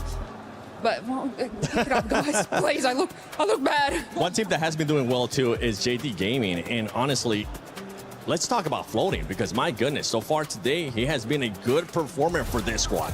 I mean, we also talked about the way he plays Alter a lot of the time, and he can go both ways as well. We even saw that at this game, at the end of the game, where he's just taking so much space, setting up flanking runs, getting these angles that people aren't expecting from, cleaning up teams left and right. But at the end, it actually cost them. They got a huge entry on the bridge, where they could have just triple swung, potentially just ended the game. He opted for the flank that has worked so many times in this game in a row. arrived a little bit too late as his teammates got 3v2'd at the top and they couldn't close off the game. But boy, so far, they're looking really strong and consistent. And as they said as well, they said it yesterday as well, you know, we're playing the same way we did in Pro League. And hey, it's finally here. You're seeing it game after game. Yeah, I think with JDD specifically, we heard Naughty talk at the end of the day yesterday. He was giving Floating his flowers and saying, you know, no one has started with as high of a barrier as he has when he came in with the, you know, massive kills all throughout Pro League, second place overall, and then now they're here at their his big LAN debut on a top team. And it's impressive to see, and I think it's just going to come down to them finding their rhythm outside of just getting the slays. I think when they're in the zone, they're still maybe trying to roam a little too much and trying to take the angles. We saw it in that last game. I thought they had a really good spot to maybe hold. They were getting some KP. I think they overextended a little bit, but that big first game put them in a great spot to give them a little breathing room. But, you know, as we head into the later half, they're going to need to find a way to stay consistent and get to the end games without always having to rely on the KP. Sorry, boys. I mean, I'm getting distracted here. Team Liquid, brother, come over here with us. I want to ask you a couple of questions. Let me kick that cute car out of here. Dang, you're tall. Does he fit in the camera shot? Oh, yep, just. Yeah, he does, just barely. Yeah, now, Zero, thanks so much for joining us. Who do you think is going to choke today? I think Nip, SR, really not looking good right now. It's kind of my ideal top 6 with those boys in it, but I think Nip, Aurora possibly as well, and yeah, probably SR, especially without Koi. Oh, man. By the way, going back to what happened with Falcons and all that stuff, did that affect you just seeing them doing that taunting? No, I don't care. They're relevant. Hell yeah. Okay, Zero. You were a little heated with that. Zero, I got one question for you, brother. You said people seem to believe in Naughty IGL can win LAN. We are heading there slowly. How are you feeling about that? If he makes you eat your word, you know you're heading straight into a montage. They think that Naughty IGL can win LAN. Fade to black, and then his pop-off moment. Are you preparing yourself for the finals? I actually love Naughty. It was kind of fucked up that I said that. Yeah. I hope he wins, but I just don't see it happening. Okay, I don't know if they make it. They're on like pretty strong start right now, but still like the call points usually around 74 from last year, so quite a bit to go. Okay, that's good. Yeah, I mean, my only question is, you know, you've been strictly business when it comes to how you IGL and how you manage your teams. Does it feel a little better to have someone kind of like the little class clown and panicked? Does he lighten the mood a little bit with the roster? I saw you kind of staring him down when everyone is coming out with the 6-7s. I mean, every day of my life, my office is right in front of his in the house. So every night he's screaming at 4 a.m. just screeching more like. Every single day of my life. It's a nightmare, really. All right, you said NIP, you said Aurora, you said all those squads. Hopefully they'll be able to show up. I mean, we got, what, 7 games now left, but I've been seeing all over social media with the hashtag EWC that you give out some of the best hugs, brother. So as we send it to the game, as we send it to the casters, you know what? I think it's time you give me a hug. Oh. I can agree. That was definitely one of the best hugs. Thank you so much. You know what? Let's send it over to the casters because the action is about to get started here at ALGS at EWC 26. A lot of love there between everybody, and it's good to see. It's good to see Zero in good spirits. Why wouldn't you be, of course, after their performance so far in the group stages? They get to chill and relax, watch all the gameplay take place today. Talk your talk to people who haven't quite made it there yet. I mean, why wouldn't you? It's part of it, isn't it? You got to let them know. But you know what else is part of Split 1 playoffs? It's moving to a new map. Olympus is upon us. Just want to mention that Olympus and the zones we've had so far, it's been very repetitive. I would quite like for us to go somewhere else, if I'm honest. I would agree with you, but then again, I kind of feel like I maybe cursed Wolves Esports yesterday when I was, this morning, or earlier on today in the first few games, when I was saying that Humber Labs looked like a pretty good pick for them. Well, they're landing over at Somers University, where we saw a lot of end games yesterday. Now, will they be able to make the most of it? Should that pattern progress? Will Gardens be the place to play from, which we saw yesterday? JDG are going to be there, or GK Esports? Looks like a lot of teams who had a good prio to this particular map that we see in front of us have opted for that side of the map. Yeah, funnily enough, the best performing POI so far, Gardens, Somers University, and Grow Towers. Shocking. Who would have thought? Absolutely shocking statistics. And people are definitely looking at some recency bias, that's for sure. Will they benefit from it, or will we actually see some randomness in these zones? Please, Apex, it's all I'm asking for. Now, teams that have been doing very well on Olympus this tournament, JDG, For Fun, Zip, and NIP. Well, let's see where the zone is going, everybody. Close your eyes. Hope. I swear, I cannot believe what I'm seeing, folks. We're going down to Somers University, everyone, by the looks of things. Incredibly, Wolves Esports have drafted brilliantly. Where do I resign? How do I retire from this? How is this again? Again, we get the same zone. Insane. As now, we get a fantastic chance, though, for Wolves Esports to pick up points. Now, elsewhere, an early fight happening between Neo and DCG. We were hearing a lot of talk, of course, from Roy in that interview, but Roy, our boy, has sadly gone down. Yeah, he's still in interview mode by the looks of things. He has unfortunately fallen. He's actually still in the interview. They started too Rain early. will not let that man go. Well, DCG, very good start for them, we will say, though. 31 points on the board already. Neo chasing down some of the other members. It's actually DCG who are in front of them, so trying to chase those down. But over to GK, the team who are top of the leaderboards at the moment. They've already worked their way into Somers University, and they're under pressure here. On this northern side, it's going to be a combination of teams actually surrounding them, and I think it's a smart decision. Get out of this situation if you're VKG, if you're Wolves, if you are GK, because surviving is the most important thing. And now they've got JDG to worry about above them. That was sick, by the way, using the enemy team's bubble to just bounce it off the top and send it down to the depths. As JDG, though, are going to be more than comfortable here. They're, of course, going to be running that Gibraltar. A little bit of variety in Legend selection, but now that we have lost Maggie, it opens up the doors for the big man himself, Gibraltar, to be very apparent here in this lobby. Yeah, a lot of baby comp in this lobby. A little sprinkling of Alta as well as Watson. Something I just want to highlight while we've got a little bit of time here before the teams start to engage. I love that interview that we heard from Floating. One answer in particular really stuck out with me. And that's the one where he's said, I always knew I was good. This was just my chance. And then you think you need to have that level of confidence. Some people may call it ego, but I think that high confidence sometimes gets confused with ego. To make it to the very top, and I'd love to hear that there from Floating himself. Well, for fun, third place at the moment, 28 points. They have succeeded on Olympus so far this tournament. A quarter of their points have come from this map.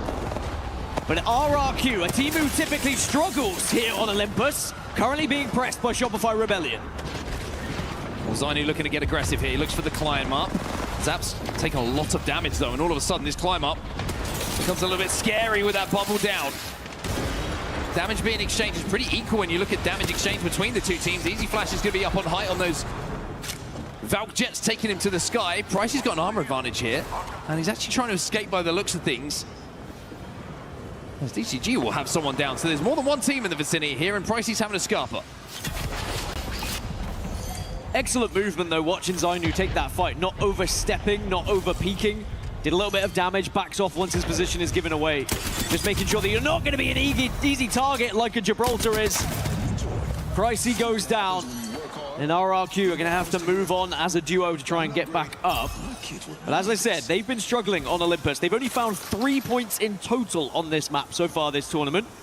And similarly to DCG, who are also involved in that fight, they have only found 5 points so far in this tournament on Olympus. Two teams who just haven't been able to get it working. Well, Shopify in the skies at the moment. Zipline Mafia are going to be pretty close to them, as you can see. This is way away from where the zone is going to be going. This is all the way up to the north here of Olympus. And Wiku trying to fire some shots to warn off Shopify Rebellion. They've also got angles they've got to be careful from. Shopify a little bit split at the moment. And they're actually...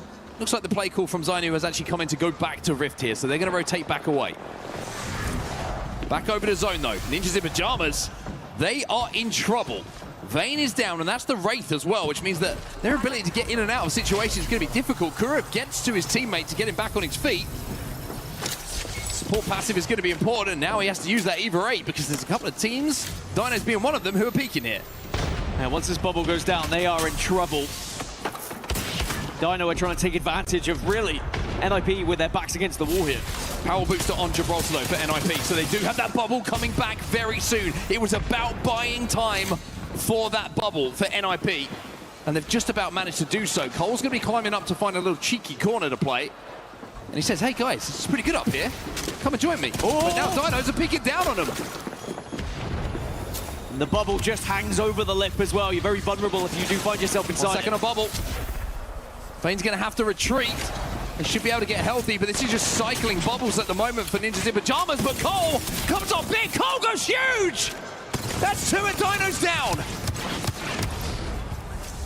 The last is just going to focus on escaping as well because they do have said Void Nexus.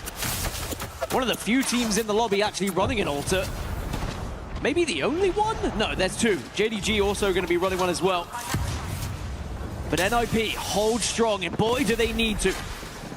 I mean, the very definition of survivability. 75 headshot coming in from Cole after those two knocks he got a few moments ago to keep NIP in this game. Now he's looking for blood. Cole in a 1v1 versus Chaos Feelings. Kurev's going to be there alongside him, and all of a sudden, NIP on the back foot. Kurev doing his best Tony Hawk impression, spinning around, and now Vayne alongside Kurev looks like they're going to be able to keep NIP alive here. You have to give them credit. Ninjas in Pajamas, backs against the wall multiple times in multiple situations, but now they've taken Dinos out of the equation and have taken their spot away. Yeah, and not just in this fight, but in this series in general. We're into match 4, and NIP are still down in that bottom 5. As J Future, I think he knows what is going to happen in the soon J Future if he sticks around. He's running like a track star inside the bubble. You're saying in vain, like, I see you, sorry, Kurev, I can see you 360 on an M&K. Let me show you what a roller boy can do when it comes to 360s. Not quite as balletic, but it works. Gen G on your screens right now. They've got a long way to go. They are looking down the eyes of RRQ as we take a little look at what Cole did behind that gen a few moments ago. That was so vital to NIP's survival. Now RRQ have been able to take a little bit of height here and got back up to a 3, of course, after the initial engagement they found, but they're currently trying to hold out Gen G on their cross, but Gen G can kind of just surpass them a little bit. A single player from Dinos is actually over towards Solar Array, and I think that RRQ have just seen them. And I do think that Dinos will be able to get the res and go back up to a 3, but the trouble is now you are so late arriving to zone. Question is, now with this being another repeated zone, how much does that play into the minds of the IGLs about actually where this pull is going to be and where the actual finish is going to be? Well, there's a little bit of a 3-team pile-up happening here at Gravity Engine. You've got DCG, you've got Zipline Mafia, and you've got Neo, all very close to each other. Now, Neo look the healthiest for now. Zipline Mafia have actually left. They're heading over to Gardens to get out of the pinch they find themselves in. So this becomes now a little bit more isolated. Neo going to get up to full purples, and DCG are going to get out of there because it does not look like a survivable situation for them. DCG shadowing Zipline Mafia a little bit here, but Zipline are going to be focusing on just getting into zone at this point, but when they get to Grow Towers, they can put themselves in a very advantageous spot with a lot of high ground to potentially hold out the likes of DCG. Elsewhere, VK Gaming looks like they're going to have a chance at a Mythic bin as well. They're holding kind of the northern zone inside circle right now. A couple of knocks from distance in the feed that you're seeing from longbows. As Dinos have somehow got the reset here, so a great job from them heading into terminal now, into zone, probably just to do a little bit of crafting to see if they can get a bin reset on their way in towards the zone as well. And also, there's just a little bit of a ring console for them, so they've got an opportunity with Watson to find out where their zone is going to be going exactly. Lots of Valkyries in the lobby, of course. You mentioned the baby comp. With Valkyrie just guiding the Gibby and Newcastle through the sky and then slamming in. Going to be very important, I feel, in this final circle. As we're just going to continue transitioning a little bit further east into Somos University. So JD Gaming in a fantastic spot right now. Yeah, you can see a great zone read from them. Wolves Esports, I think, would be a bit frustrated because they had the pick of the litter when it came to where they wanted to play again. It's not the first time that we've seen them have good prio to zone, but the read hasn't been great when it comes to the position they choose. JD Gaming, they read it perfectly. GK, we saw them very early rotating as well. And with all the teams starting to pile up on that south side, if VK Gaming can hold this northern side, their walk-in's going to be pretty good. But they've got 3 teams still, by the way, the same 3 teams on that northern side, looking to scuffle. Here they are. VK did get a scout out of that Mythic as well, so they're going to cause a little bit of trouble for those who are rotating in a little bit later. I think Zipline Mafia avoided this gunfire, so it's going to be Neo and DCG. It's a pretty straight 3v3 right now. DCG have taken damage. Oh, Akbar's going to do a really good job to use that fuse ult to try and flush him out, but the Wraith bubble is down. And that is going to protect DCG just long enough for them to get into a position somewhere where they can reset here. A scary moment, but very good play from the Wraith. But now they are between VKG and Zipline Mafia. It's another two teams who are going to look to try and capitalize on some potential free KP here, but also reluctant to engage because they know the other squad is in the area. You have to pick and choose when you engage in some of these fights. Well, DCG have lost one, and it's the Gibby who's down, so the bubble not available. Got to keep that knockdown up, but he's being peppered right now. And where do you go? Because it looks like no one on DCG is really safe whatsoever. Che, no portal available for him. We just saw him use it, so he can't recover his teammates back to some kind of safety. VKG, in the meantime, are just looking to take advantage. LQ gets another knock.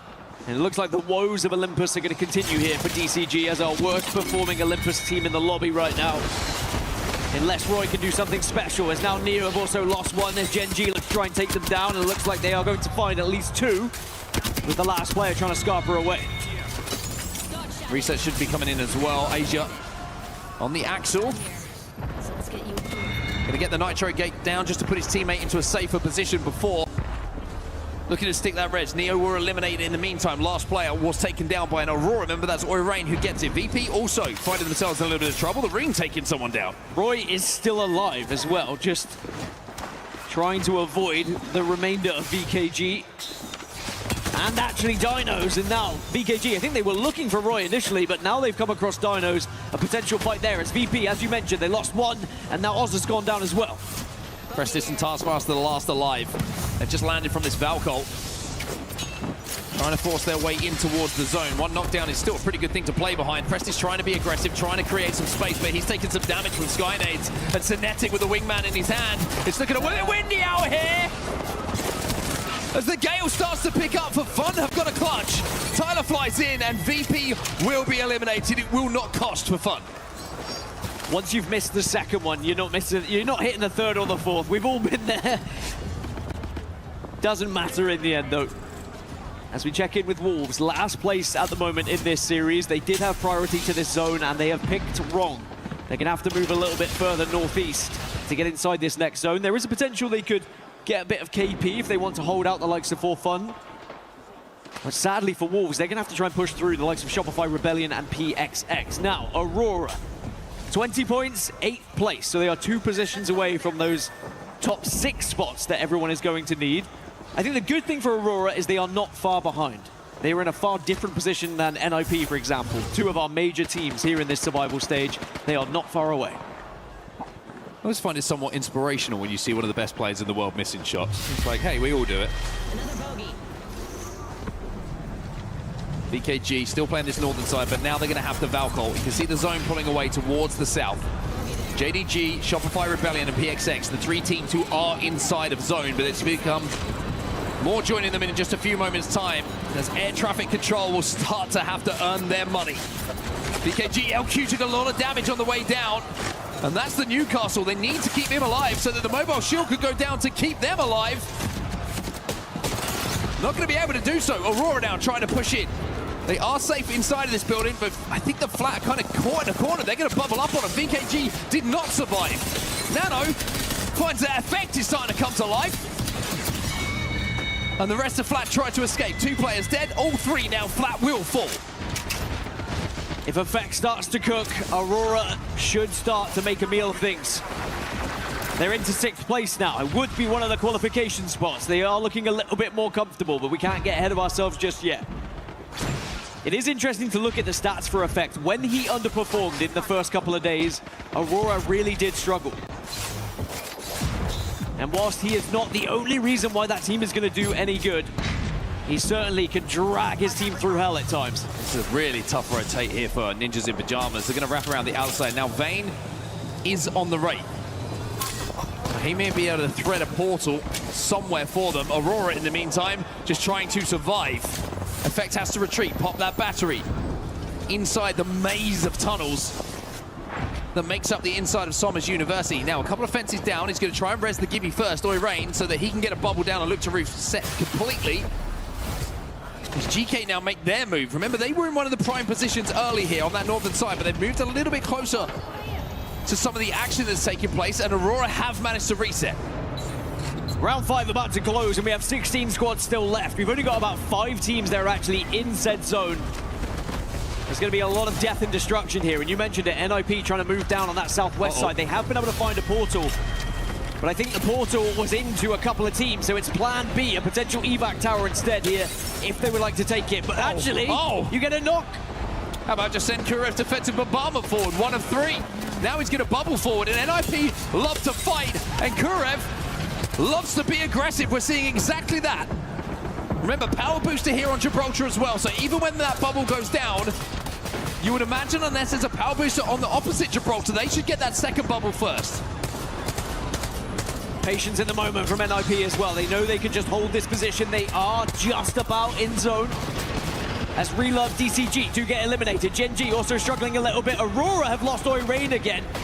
And this is what I was talking about. Single player starting to go down as Aurora will fall in 14th. As GK, who win that fight, dropped his last alive though, back over to NIP though, inside of this building, still safe.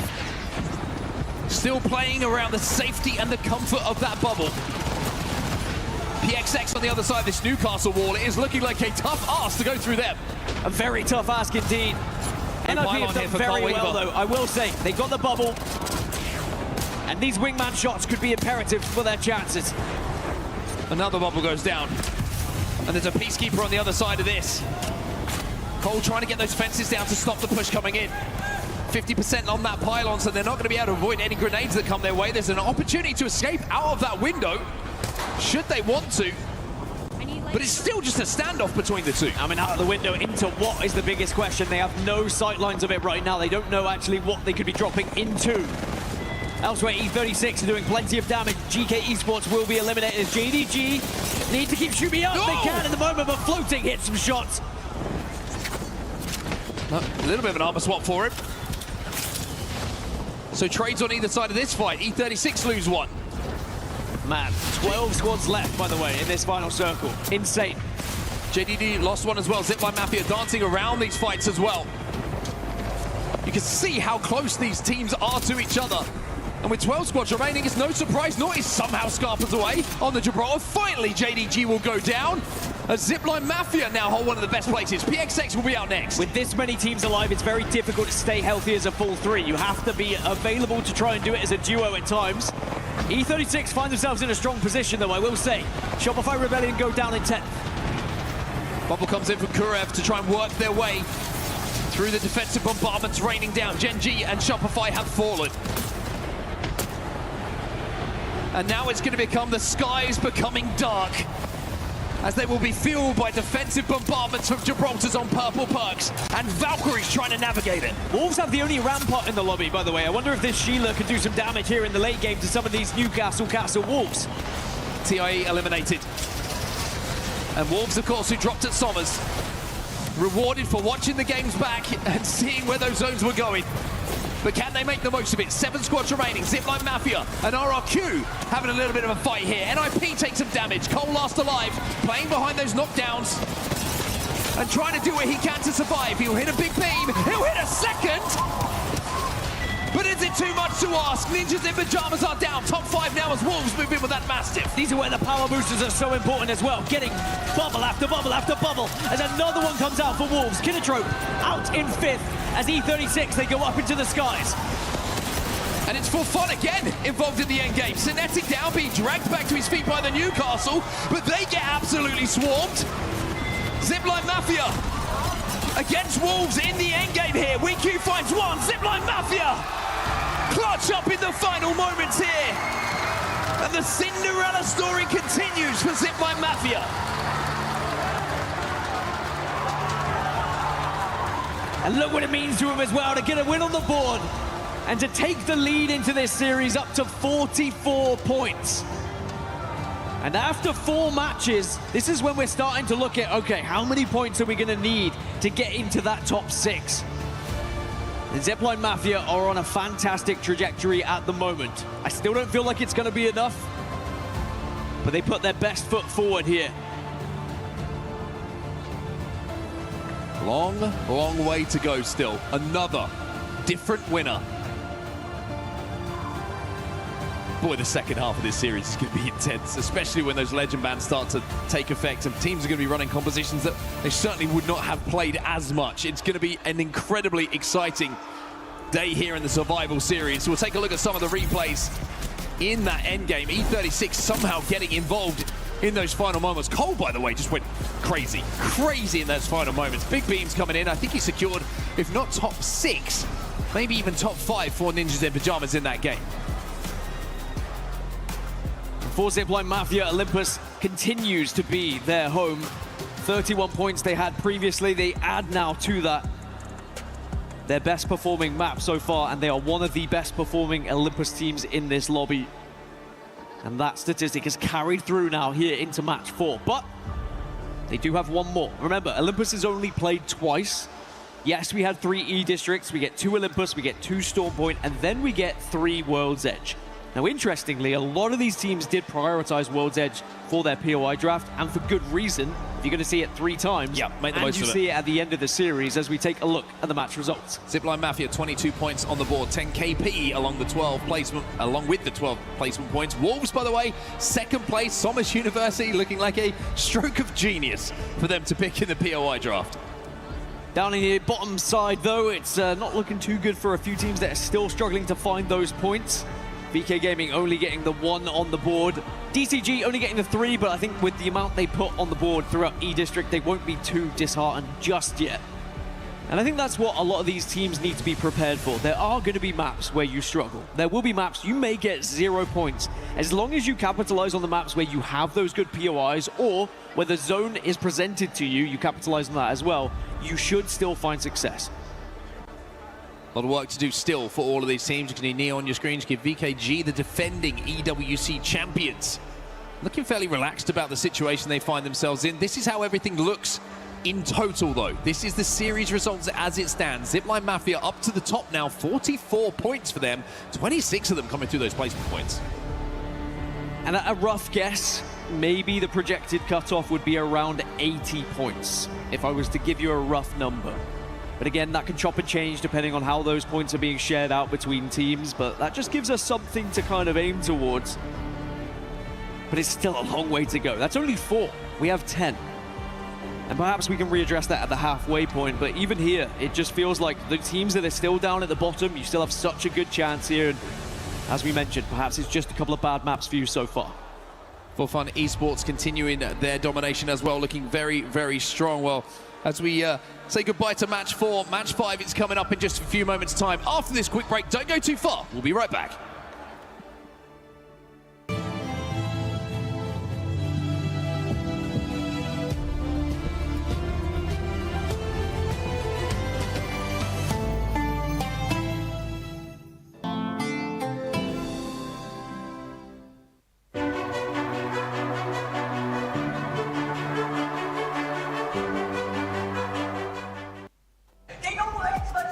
Here hanging out with Unlucky, who we managed to find in the crowd watching our survival stage games right now. So Unlucky, obviously you're sitting pretty right now, don't have to worry about anything. So talk to me a little bit about your impression of the survival stage so far. I mean, so far it's actually looking good for fun. Rooting for the boys, especially for Tyler, my boy. Back in Mannheim, we got top 3, so I'm absolutely rooting for him. And also Virtus Pro, yeah, like, you know, I'm friends with them, so for fun and Virtus, go, go, go. I love that. I love that. Now talk to me a little bit just kind of about the entire competition here so far. Have there been any teams that surprised you with how well they've done? I would say Elite Esports, they came like a bit shorter in the EMEA Pro League and they just got in by regional finals-ish. So I'm very surprised by them. Shout out to my boy Karena, he's doing absolutely fantastic and I just wish him the best. And overall, I think the other thing is like Aurora, I would say, is like the only thing I would say that's a bit bad, but I'm sure they come back. I know they definitely cut it a little bit close there, even just to make it into the survival stage. So we'll have to see how they're able to do now in today's series. Generally, how's your experience been though so far? Obviously, you guys have done pretty well for yourselves, but what's EWC 2026 been like? Actually, like, I'm surprised how they like set up everything in such a short time, like changing locations. I think it's absolutely amazing. Having the crowd here as well is a blessing. You know, shout out to all the supporters. I love you guys so much. And yeah, overall atmosphere is good. So. One final question here for you, Unlucky. Any advice for people looking to try and come out and do this exact same type of thing that you're doing as a professional player? I would say just chase your goals, chase your dreams, just believe in yourself, and just try it. You know, you got to risk something in life. If you don't do that, you might end up regretting. So just go for it. Coming from one of the best, literally in the world, at Apex Legends. So Unlucky, thank you so much for chatting. Sorry to steal you from the crowd, but I appreciate your time. Yeah, thank you so much. Thank you for having me. From the regional finals, they hail on top here in the Survivor stage, guys. Zipline Mafia, they take the dub on Olympus. And as we transcend through all the maps through the Survivor stage, Tiff, it's exciting because now we're already getting to see how these teams are playing with their lives against themselves, man. Their lives on the line, quite literally, as we will be saying goodbye to so many teams. Only top 6 teams advance into the finals. Yeah, that's absolutely punishing. The fact that 14 more teams are going to be going home and not able to compete in our match point finals tomorrow as we get a look at the keys. Elite Esports that Unlucky was talking about has already crushed the first 6 keys. We'll see if they'll be able to keep that momentum up tomorrow, but I do love that Unlucky was also talking about Tyler, right? Over there on For Fun Esports, competing alongside Nags. Now, some of those teams, they get kind of crazy out there, but they have been looking so impressive. Definitely above that average points per game that I'm looking for, considering they have 36 points. Now, I'm not going to do any math, but I am looking for 8 points average per game to get yourself locked into the top 6. Now, that's not necessarily going to be final, but it's definitely working right now. I was say, never do math here when it comes to being live. You know how it goes, Tiff, but it's going to be 2 + 2 equals 7? No, maybe Nessie with the mustache. I don't know, but you know, it's important for these teams to keep track. You even see in between the games the way that they're keeping track of the overall standings themselves. And as we do continue on onto Olympus, this is going to be the last game on Olympus before we flip over to Storm Point for game number 6 to game number 7. Once again, it's about the consistency.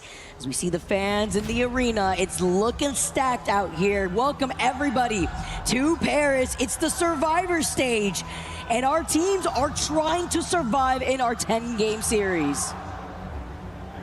And Wolves Esports fans showing out. I believe we've even got some up here just behind us. Your #1 seed from APAC South need all of the momentum they can get. 10th place overall in that last match that we just had with 20 points. Knowing that 44 points is the mark at the top, we've already started our series in that midway so much better than the first 2 matches, Vicky. Love the fact that they were able to come in that 2nd place finish, right? 6 KP now as we continue now onto match 5. We said goodbye to Gibby. You can expect the influx of Gibby. I mean, it's been very similar in the way that we've been banning out our legends from the very beginning of group stages. It's replicating itself in the Survivor stage. When you get out with the Mad Maggie, you introduce the Gibby, and with the Gibby being the most picked legend in game number 4, now we welcome our next ban here for game number 5, which will be a tie between Valkyrie and Newcastle. That's actually wild. For Zipline Mafia, hailing from Stabilizer, it's such a far away POI when we talk about those Summers University zones, where we talk about those garden zones, and then we talk about what we see yet again. Dan, I'm so sorry, wherever you are in this lobby or in vicinity, we've got another zone going to the same place. Oh man. Hey, listen, at least it's not pulling directly closer to Summers University, right? I mean, it's pulling a little north. I mean, a little north, right? Just a smidge. Let's talk about it. See why everyone is already rotating in with the utmost quickness. JD Gaming leave gardens fresh off the ring console and survey beacon information. Wolves Esports just have a quick rotation up towards the north. Now, JD Gaming in particular, sure, maybe match number 4 wasn't their best performance, but they are the 2nd best team overall on Olympus. So knowing that 42 of their points throughout the group stages, which accounted for 43%, are from here, maybe they can do it. For VP and Aurora, this is going to be a good fight. It's literally like the sandwich of zone pools when it comes to just grow towers, Summers, or gardens. You pick, as Aurora are picking off VP. 2 out for VP in effect. Okay. Missing out on some of these crucial shots. He said, you can't hit me. Shimashini trying to get the wall jump, but it's fine. Hiarker is able to pick up that KP as VP get eliminated, but the way he was able to wrap up on the other side is even better while he deviates his attention to the back. He says, no one knocks my baby goat, okay? Effect is looking so locked. Even Grace was noting it from the green room. He goes, when they pulled up his player cam, he was so focused and he's like, oh, Effect's not losing. Aurora's got this. Especially when you got your entire team still alive. Effect says, help me, after knocking those 2, with VP now being the first team out. Seeing with a lot of these teams walking out on the Valkyrie, like we mentioned before, as well as the Newcastle bunker down and find a spot There's a lot of these ramparts to be met in the same type of composition, taking to the skies. Synap holding onto the skyward dive, does have that evac tower that they just used recently and are going to be able to start rotating, considering that Synap has the blue perk. So he will be able to get the scan over to the teams that are right below them, having to be careful though with these snipers, finding your own spot with this quick rotate that you had mentioned earlier, Tiff. Brilliant. At least they have place to go for them. They can dive in just above Wolves and into the cover they go. You can see the setup from JDG with those Watson fences. Of course, they're looking directly at this, but they still have to deal with NIP at their backs. Floating, locking in the fuse here is great to keep those knuckle clusters moving forward. For WGR Neo, they sense trouble up ahead. Deep Cross Gaming does have a couple players down. Neo now moving forward too, being one of the teams with the Axel though. With the Nitro Gate, just enough. Rory is in trouble, gets knocked. DCG. Talk about bringing in some of that momentum when you have to transcend over from one map to another. E-District to Olympus. The last game on Olympus with now Shao being the last one alive. Just try to queue out of there. Please help me. I mean, it's unfortunate when you lose out on the new council. Gets a little wall jumped out. Just so that way you can try to mix up. Get around this next corner. You could ping out on the replicator and maybe out in the distance here with Gen.G now getting that survey beacon. They know exactly where that solo is rotating to. Everybody's hungry, especially when you are now in Game 5, halfway through our 10-game series. And we're just running straight out of Turbine. It's like, where are we going for the reset? You had Zipline Mafia that was looking for that information over in Turbine as well. So they're going to full send as we look back at our replay here of Aurora. A little slow-mo of the critical shot here from Hiarka. And is that what this sounds like when you slow it down? That's just sounded crazy. Sounded like it hurts even more than what it looked like. Oh no. You were forced to beat this as a solo. He had to have seen the survey beacon getting scanned, right? So you really have no other choice.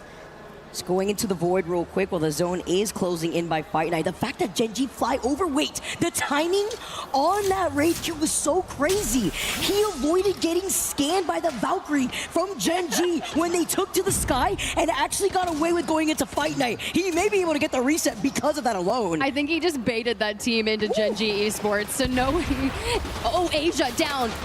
One member from Neo down as well. For Ziki, the last alive on the Valk, half meds. He's getting tagged from behind. WGR Neo are not letting this go, and Gen.G have fallen.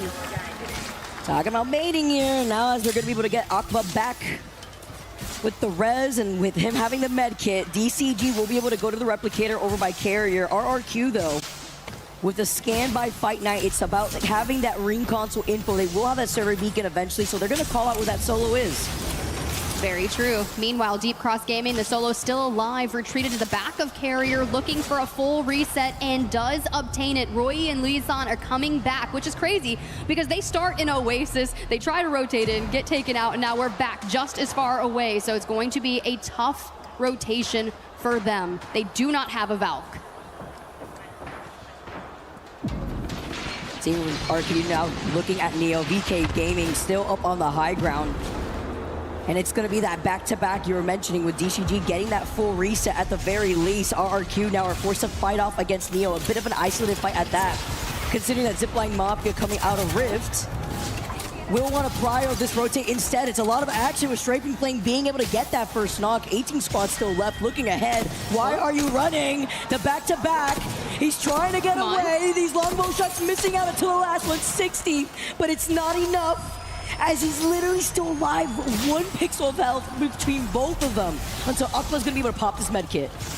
They're definitely going to get those heals off, and as they run through Estate straight towards Hammond Labs, will RRQ lay chase? You see the evac tower in hand, so healthy to be able to take this, and they're at 33 points on the series. That cut mark off, right? The 6th, so we must improve on that, and going to Estates to attack them. However, Aqua there, full health, immediately once Strafing Flame lands, the battle begins. Oh my goodness, I mean, they're not letting them go. Strafing Flame's upset, they need this KP. Oh, can he go for it at least this time around? Yes, he does. Eventually, he lands a longbow shot. He sees him go through the door, and it's an opening for him, as now Neo is down to a solo. We did just lose out on PXX as Flat and Dinos both isolated them. There's going to be a ton of battles happening in that next circle, depending on how we shift. But for now, our teams, like Team RRQ, Deep Cross Gaming and Zipline Mafia still need to know where they want to approach from. I can imagine that RRQ is just going to cut east straight out of Hammond Labs. They're hovering over the survey beacon right now, likely going to base their information off of that. For Dinos on that southwestern side of the next circle, they're going to have to decide, do we fight Wolves? Do we capitalize on that? Kenotrope, on the other hand, have 2 down, and we've got a last-ditch effort against Dinos. Oh man, Kenotrope fall, because Dinos are just hungry. They get more KP, while RQ just do not let Neo survive. I mean, this has just been a back-and-forth duel between both these teams. Since the very beginning that they got out of Fight Night, they took over the POI between Estates into Carrier, and now they were eventually chasing out that solo. They got the KP, and they said it's not worth chasing down the last member of WGR Neo. They want to prior rotate through Hammond instead, so that way they can control that high ground choke that would lead you out of the portal from Terminal, especially looking at how the zone is pulling. They can also get the information off the survey and ring console over there, while we take a look at Flat, who like to try to prioritize not only, Summers when we see all these different zones, but now trying to approach Wolves in this building. Nano off of the Axo is going to be able to get the Nitro Gate and follow up to try to climb up here with the kickstart too. That could really help out this fight. I'm just waiting to see how we're going to approach it. In we go, but through the fences, Nano loses out on his shields and is forced to reposition. This means Big Louie and Kuser will have to swing. But we're individually approaching this and getting broken down. Dude, E36 is griefing them, actually, with the longbow, but now they have to drop down from a high ground. It's not like they're going to show face. And now, Flat gets the trade-off, but Wolf gets the answer back because the longbow shots are just too much. I mean, E36, look, even if that was a face-off against Wolves, that's just going to be free KP for them without even having to leave from their spot behind the amp barrier. Whatever it takes. If that's me in a spot in zone dead center with a longbow in hand, griefing everyone, then you know I'm doing it. It's like music to my ears. You know what's going on. We've all been there in Apex. Although a little bit of revenge from Wolves to be able to get the knock themselves. It's not like they're going to give up too much of that space, though, because even if they give up this building, see if Dinos want to try to counter-rotate through that southern choke, or if they do want to commit coming in from the low to high ground towards Grow Towers from the middle part of the POI from Olympus that exits out of Labs, as Team RRQ do actually end up backtracking, because we do get the res onto WGR Neo, so that means that that's going to be a trade-off from both these teams that we have seen from the very beginning eventually, but we'll see how that plays off too, while we see DCG now moving out of Gravity Engine. A lot of these teams are outside this next zone. That's because it's going to be a really tough zone to play. Forced to pop the Phoenix kit here. The team with the most kills on your screen, 5 currently for the lobby.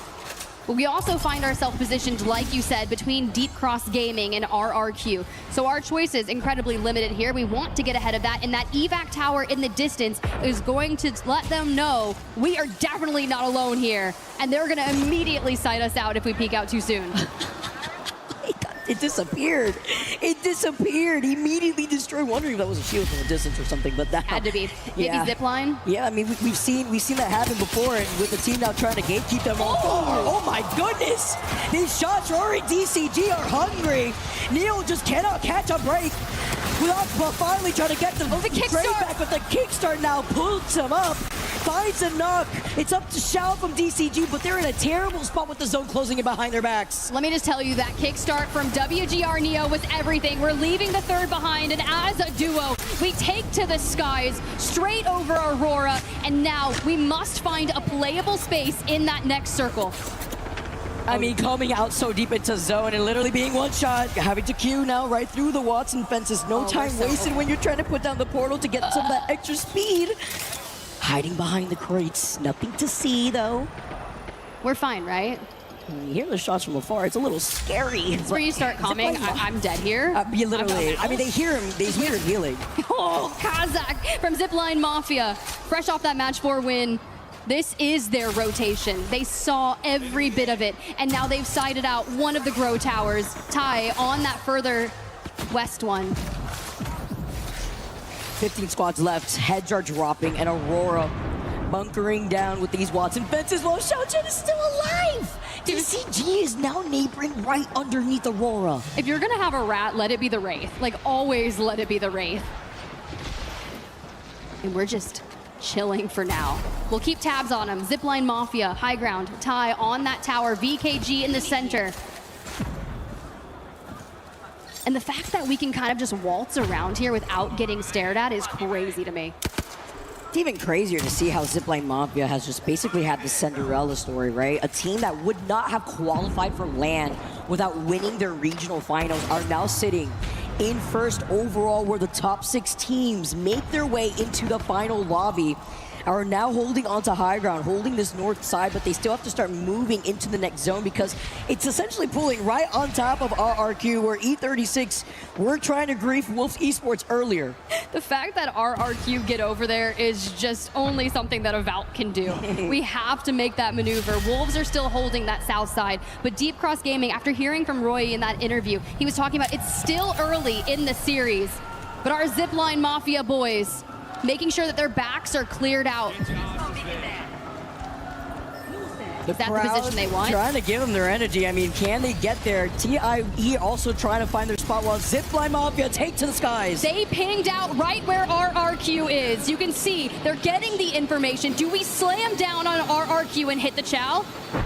Hold on, they're trying to find their spot. They don't really like it. They hear the fighting though. They could try to go for a 3-3 while TIE also in trouble. You talked about the Sheila earlier. That's gonna be E36.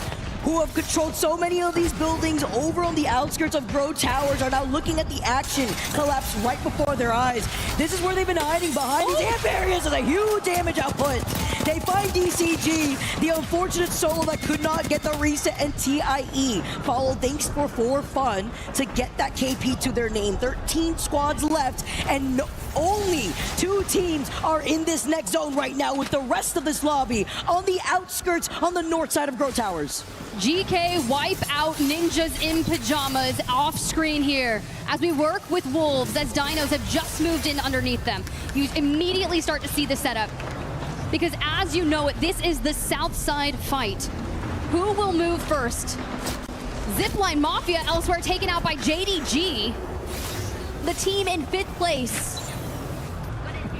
So you need to see here, when Zipline Mafia have such a lead by 45 points, with 4Fun being right behind him with 39, they could get overtaken. JDG sitting in 5th now, looking down at Shopify, who are right at their feet behind a Newcastle, while Phony's in trouble. Zainu tries to give him suppress fire, with JDG being one of the few teams out here with the Fuse, Watson, and Alter getting the ammo that they need with this passive here from Stay Naughty, but he's just going to continue to harass them because they're just hiding behind this Newcastle while they're stuck in the line of sight of so many other teams. And we have to go south from this. With all the teams out towards their left, it's going to be incredibly difficult. WGR Neo have found themselves in a precarious situation underneath GK, but even they can't peek because so many people are ahead of them. WGR Neo have fallen into the top 10 we go. I mean, we got to see this pile up with JD Gaming and Shopify. Now that the zone is closing in, GK are trying to survive the chase down against QQ, who's out, and the rest of BK Gaming, no flying around as they clip the Valkyrie wings. Say hello to my little friend as the Sheila is out.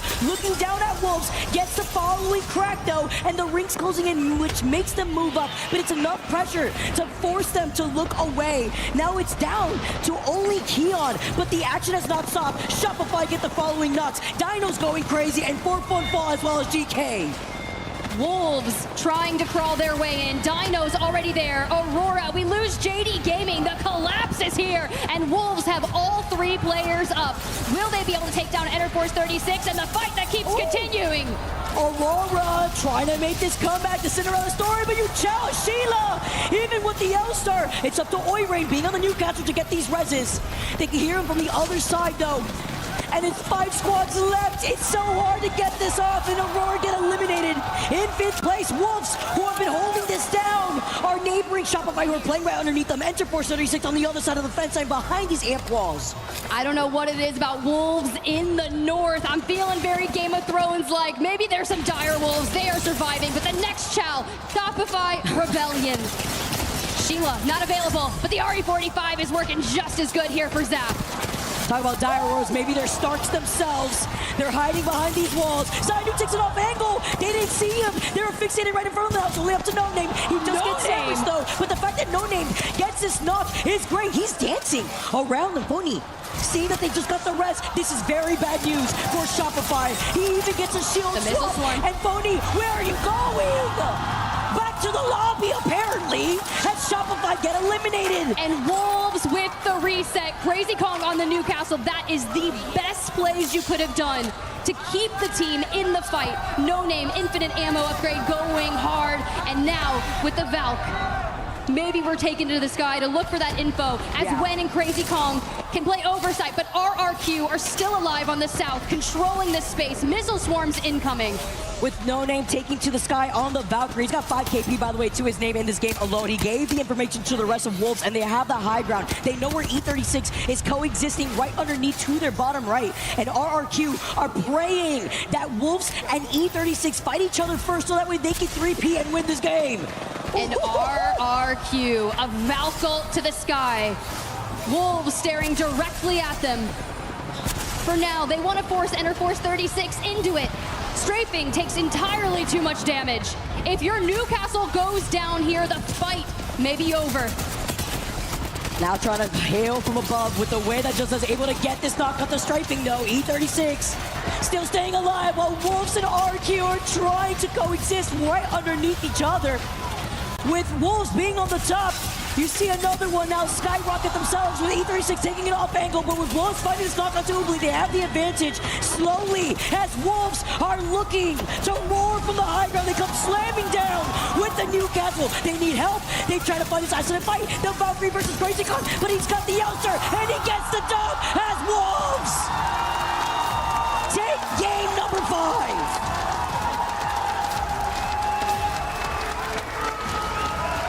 Wolves definitely needed that.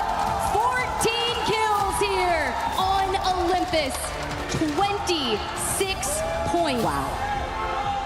Phenomenal plays, holding the high ground. And you can see just how tough that is to deal with at the very end. But a second place there for RRQ to hold out, to grab 14 points. Enter Force 36 with 13. But it's Wolves that stand alone at the top. With that dub alone, not only taking that dub and being at the top, Tiff, taking the top of the overall standings with that. Together with RRQ, remember, it's only our top 6 teams. We get the Wolves fans behind us. They heard their chants. And they played that so well. They stayed on the high ground for as long as they could, getting the information. Honestly, the moment that E36 was slamming right in front of Wolves, I mean, what did Wolves have to do just other than just inch forward? Right, and this is where you kind of take it back to that final fight. Immediately slamming down and throwing the mobile shield and then kind of just toggling back and forth. And the celebrations coming through with the reactions. You have to like hold your breath as a fan in that moment because it is so intense. They moved up so many positions on the leaderboard. We even got to see Papa Gen there, right? With the Wolves jersey. We saw him, just a couple moments ago before these games, and he was like, I had to switch my loyalties for Wolves today. I need someone to cheer for. And maybe that's the Papa Gen buff. Maybe, you know what? The fact that he even got the jersey frame 1, he was ready for it, giving them his energy with the rest of the fans here in the crowd. What a game for Wolves, 14 KP. Look at this. It's 26 total points in one game alone, and we are now past the halfway mark through our 10-game Survivor Stage series. I think they moved up like 13 spots, Vicky. Do you know how insane that is as we look to the back half? Shouts to WGR Neo. That was an incredibly challenging game for them, but they still walk away with 7 KP out of that, and all of the constant kind of regains out towards the left. Even with Deep Cross Gaming, they were struggling there trying to stay alive. Their Wraith player at the very end, we saw them try to portal into the void and find a playable space, maybe try to pull a panic play from groups. Regardless, all you can do is try to get as many points. So if you're a solo, you want every placement point that you can possibly get, because I know the difference between 6th and going to match point finals and that 7th place and going home is going to be minimal. It's so tight, like literally. I mean, if you just look at those top 6 teams, right? It's like a point difference, maybe max 2 to 3. And it's just these next few games will change everything for these top-heavy teams as we take a look at some of these replays. Honestly, this was unfortunate, right? I mean, I liked what Zainu's attempt was right there, taking it off angle, but without having the backup that you need to help with these swings, you let the reset happen, and now Wolves have the high ground. L-Star in hand for Crazy. No Name went insane this game alone on the Valkyrie. Got the information. E36 eventually get eliminated before Wolves took it home for Game 5. And now we get to see the series results. This is what we're talking about. Look at this. RRQ Wolves tie with 46. The 1 point difference between Zipline and E36. And Zipline Mafia and Enterforce 36 are at a tie as well with 45. For Fun and GK right below them. JD Gaming, who was inside that top 6, slipped just a bit. Deep Cross Gaming there as well for teams that need to kind of get it together slightly is going to be that Virtus Pro, Genji Esports, Flat, PXX. These are teams that are at the bottom and need a massive game to get that comeback. I'd rather see it in map 6, map 7, just so we don't go to the last 2 games in our 10-game survival stage here to make that comeback. To imagine how some of these players feel, man. We get to see a lovely, Castillo, share the sandwich, my man. Right, like he is going to town with that one. Team Liquid, as we get to say hello to the fans. See Team Liquid here alongside the rest of us. It's getting hot in the venue, and we still got game number 6 on the horizon. Don't go anywhere, because we are moving on to Storm Point next.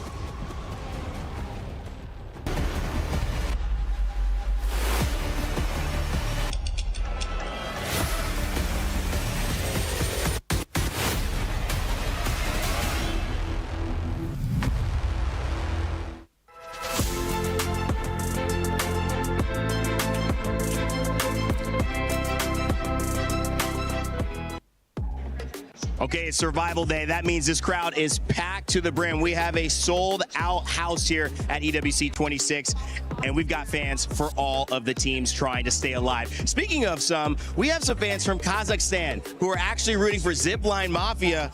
Guys, give me some words of encouragement for Zipline Mafia today.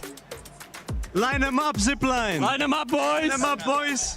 Get going. And where's this? I mean, this is just the logo. This is the line them up. 2020, which will be hopefully used at some point to get them down. I don't know about that. And we got the Pathfinder icon over there. I love the Pathfinder play, man. You guys enjoying this atmosphere? Yeah, absolutely. Absolutely, yes. It's great. Yeah. Are any of you guys not from Kazakhstan? Where are you guys from? We are from Munich, Germany. We live in Munich, yes. What about you? Yeah, I'm also from Munich, yeah. So you guys came all the way out here just to watch the tournament? Yeah. Just to support our teams. All right, well, I'm sure Zipline's going to love it. Appreciate it. Any final words, a little hoorah? Молодцы, ребята, давайте! Let's go! All right, so Zipline Mafia's got their representatives. We're going to find out who else is representing over here in the stands. Okay, we have some amazing Aurora fans here. I think you're the biggest Aurora fan in the house. Who are your favorite Aurora players? Yark, Effect, e hoje o treinador é o Esteves. Nice. Can you show us your jersey? Oh, that's amazing. Look at that, Hayarka. If that doesn't motivate you, I don't know what else will. Yes. Yeah. Thank you guys so much. Thank you for being here. Thank you, Mama. I appreciate it. All the families are gathering. Aurora, man, what a fan right there. He might be our youngest fan in the building.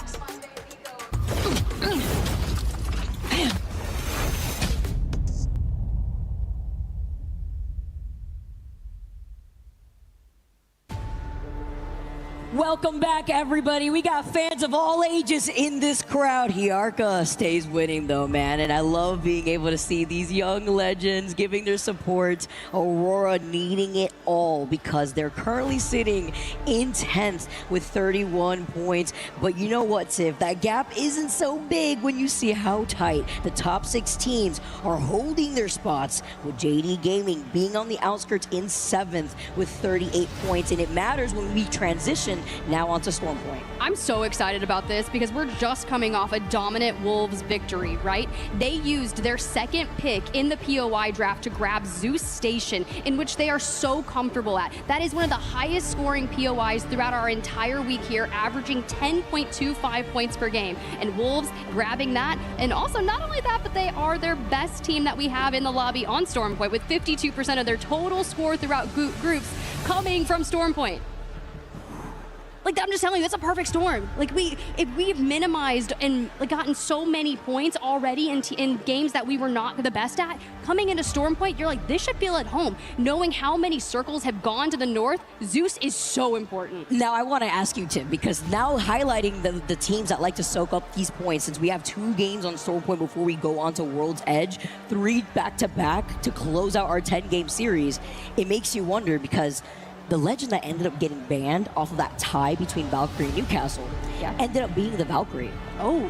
So you won't have the Skyward Dive to find these rotates, which could be very different in the way that these legend bans have played out and the way that these teams perform on Storm Point. Well, VK Gaming, as we pass through them, they are also the 7th best team out of our entire week here on Storm Point. So what do you say we just get into it, Vicky? Let's do it, everybody. Game number 6. Back over to True Home Storm Point. We get to take a look at the Flyers, just the blue box over there, but we also saw the POIs earlier and how these teams perform in the way that they were able to secure where they feel most comfortable. For fun, going through Command Center, where there will be that ring console, but a highlight over to our Game 5 winners, Wolves, and the way that they were able to not only take that dub, but how are they going to convert it to hold that first place spot? It's going to be really interesting as we get into our first match on Storm Point, knowing that 6th place overall on the leaderboard is 42 points. And if you're finding yourself on the outside looking in, we'll kick things off over at Zeus with Wolves. Got No Name on the Wraith with Valk being banned, and we saw what movement he had with Valk, so it makes so much sense to slide him right onto Wraith and make that play. Do we have a ring console? I see a survey beacon up at Zeus and one of the tallest evac towers, and if we're hitting this, you know what that means. We're leaving Zeus Station. We've got to go elsewhere. Good look at the circle here. Dinos in North Pad, going to be super lucky with what they've got over there. WGR Neo just towards their right, already full sending. So for teams like Zipline Mafia at Lightning Rod, you've got information available there. You definitely want to make sure you're sending one person out to go grab the Evo cash. To the south side, Shopify Rebellion, Flat, GK, Aurora with our fans. You know what? I'm so sorry. After that interview, Vicky, I was like, I am number 2, Aurora. We found number 1. And my heart melted. I mean, you want to be able to put on a masterclass. It's difficult. And it's important to highlight with a lot of these teams already making this rotate into that next zone. You would assume, you know, with these rotate legends, you either got the Pathfinder or Wraith, really. We have 7 Pathfinders in this lobby, but it's Watson who was the most picked legend alongside Newcastle.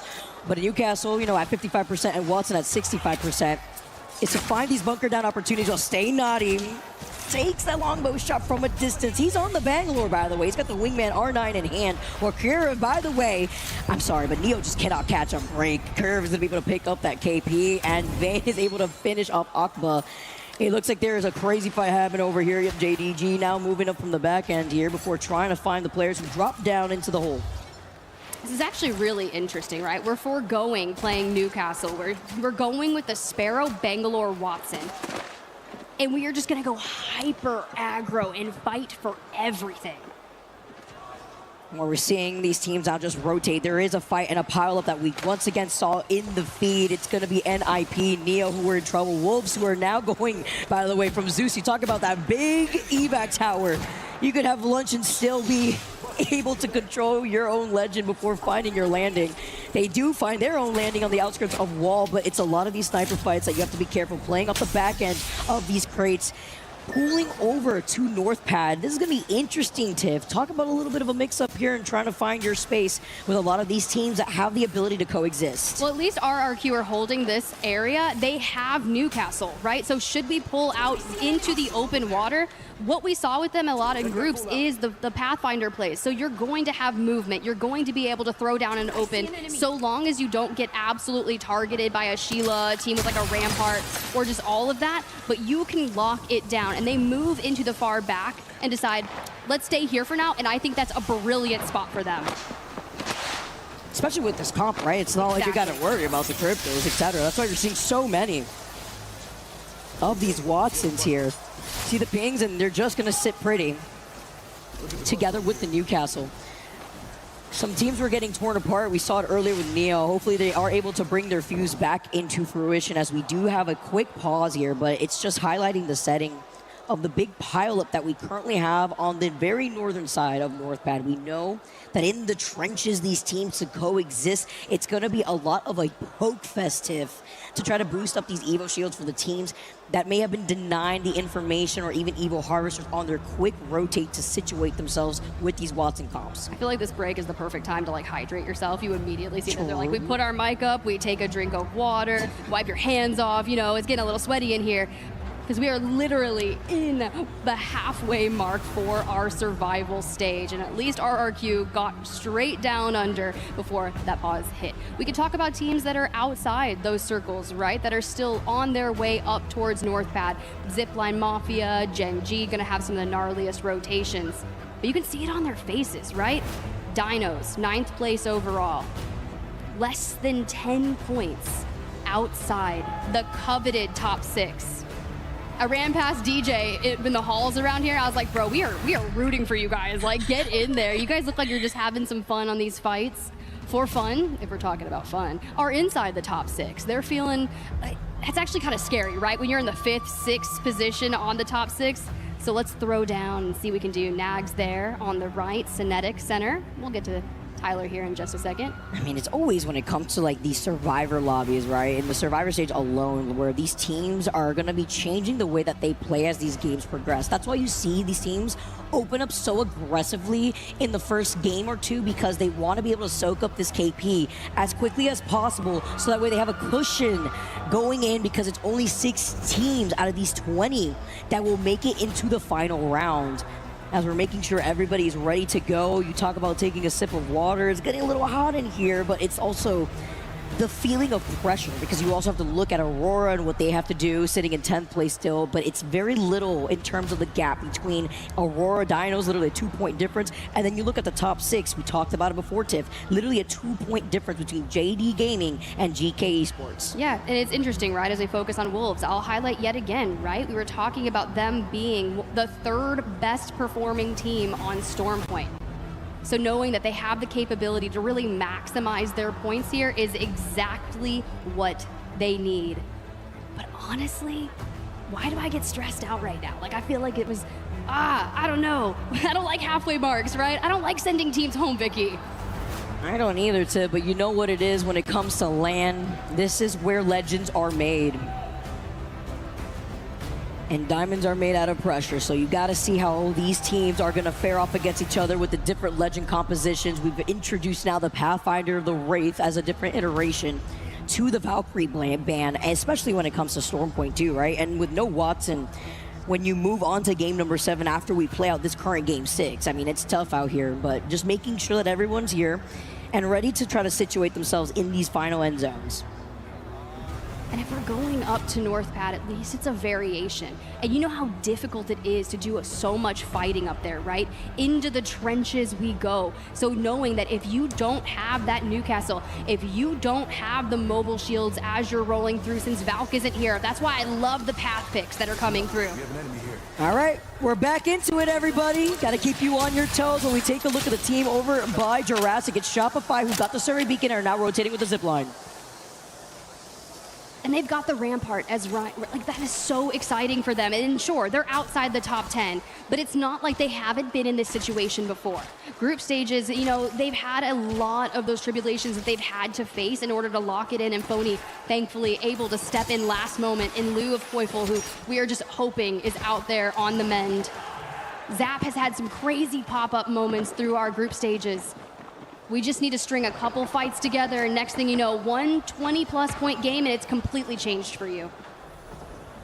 All right, just being able to slot in could always be difficult. By the way, NIP, they're on a tear, man. If it's not Neo on the other side of that longbow, it's Curve harassing Dinos. Chaos getting knocked from that, and they've been trying to share the other side of the leg of Northpad, while GK actually are starting to find this rotate too on the edge of zone. See how they're going to be able to fare against Dinos and the likes of everybody else in Northpad. As we get to see the side-by-side, though, Stay Naughty playing right below the rock while Shubi's just trying to hold on for dear life. Hopefully is able to pop a shield bat. Yes, as JDG now move up, and VP once again, and IP too, are still finding themselves in this fight over by Northpad. And the best part about being right here is you can kind of lay low. You see what Floating's doing. Sure, you portal, and you try to get away. Does Floating, does he go in there? Are we gonna wait for them to come back? This is so menacing. And he's kind of hoping. He's like, all right, I'll go, I'll leave. I'll keep peeking. But JDG are your gatekeepers of the southeast side of that circle. Ty, on the other hand, that portal led them to Cascade Falls. We're not done yet, though, as we look towards VKG. They do, because they're going to be finding this fight versus PXX. Again, we talked about the Wraith. QQ literally survives, takes the portal back, is able to get the shield swap, looking right behind them. They're ready to cover this portal with the Watson fences. Try me, they said.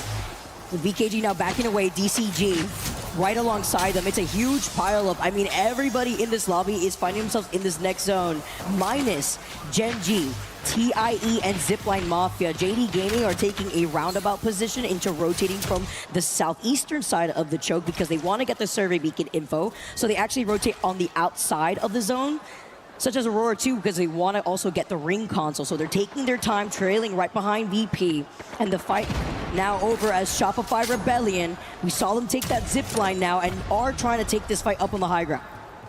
You definitely want to fight for this ring console to get all the information you can, and luckily you put the amped covers out, block your line of sight, and let's see. The information that we gather sends us up to the north, kind of out towards the right of Northpad. We are going to be incredibly open for our end game. And just like that, with the information, they are dipping away from flat. These choke points that lead up to Northpad are really difficult to pull through, but also flat does need to get that information from the ring console as well. So Shopify leaving is great, but PXX have also rolled in. It's also great that they were able to get the info too, right? Like basically in the face after putting in pressure. PXX now hanging out to the back end of checkpoint while flat had shown their face, and Shopify lingering about while Gen.G up on the high ground are trailing behind TIE. This is an isolated fight.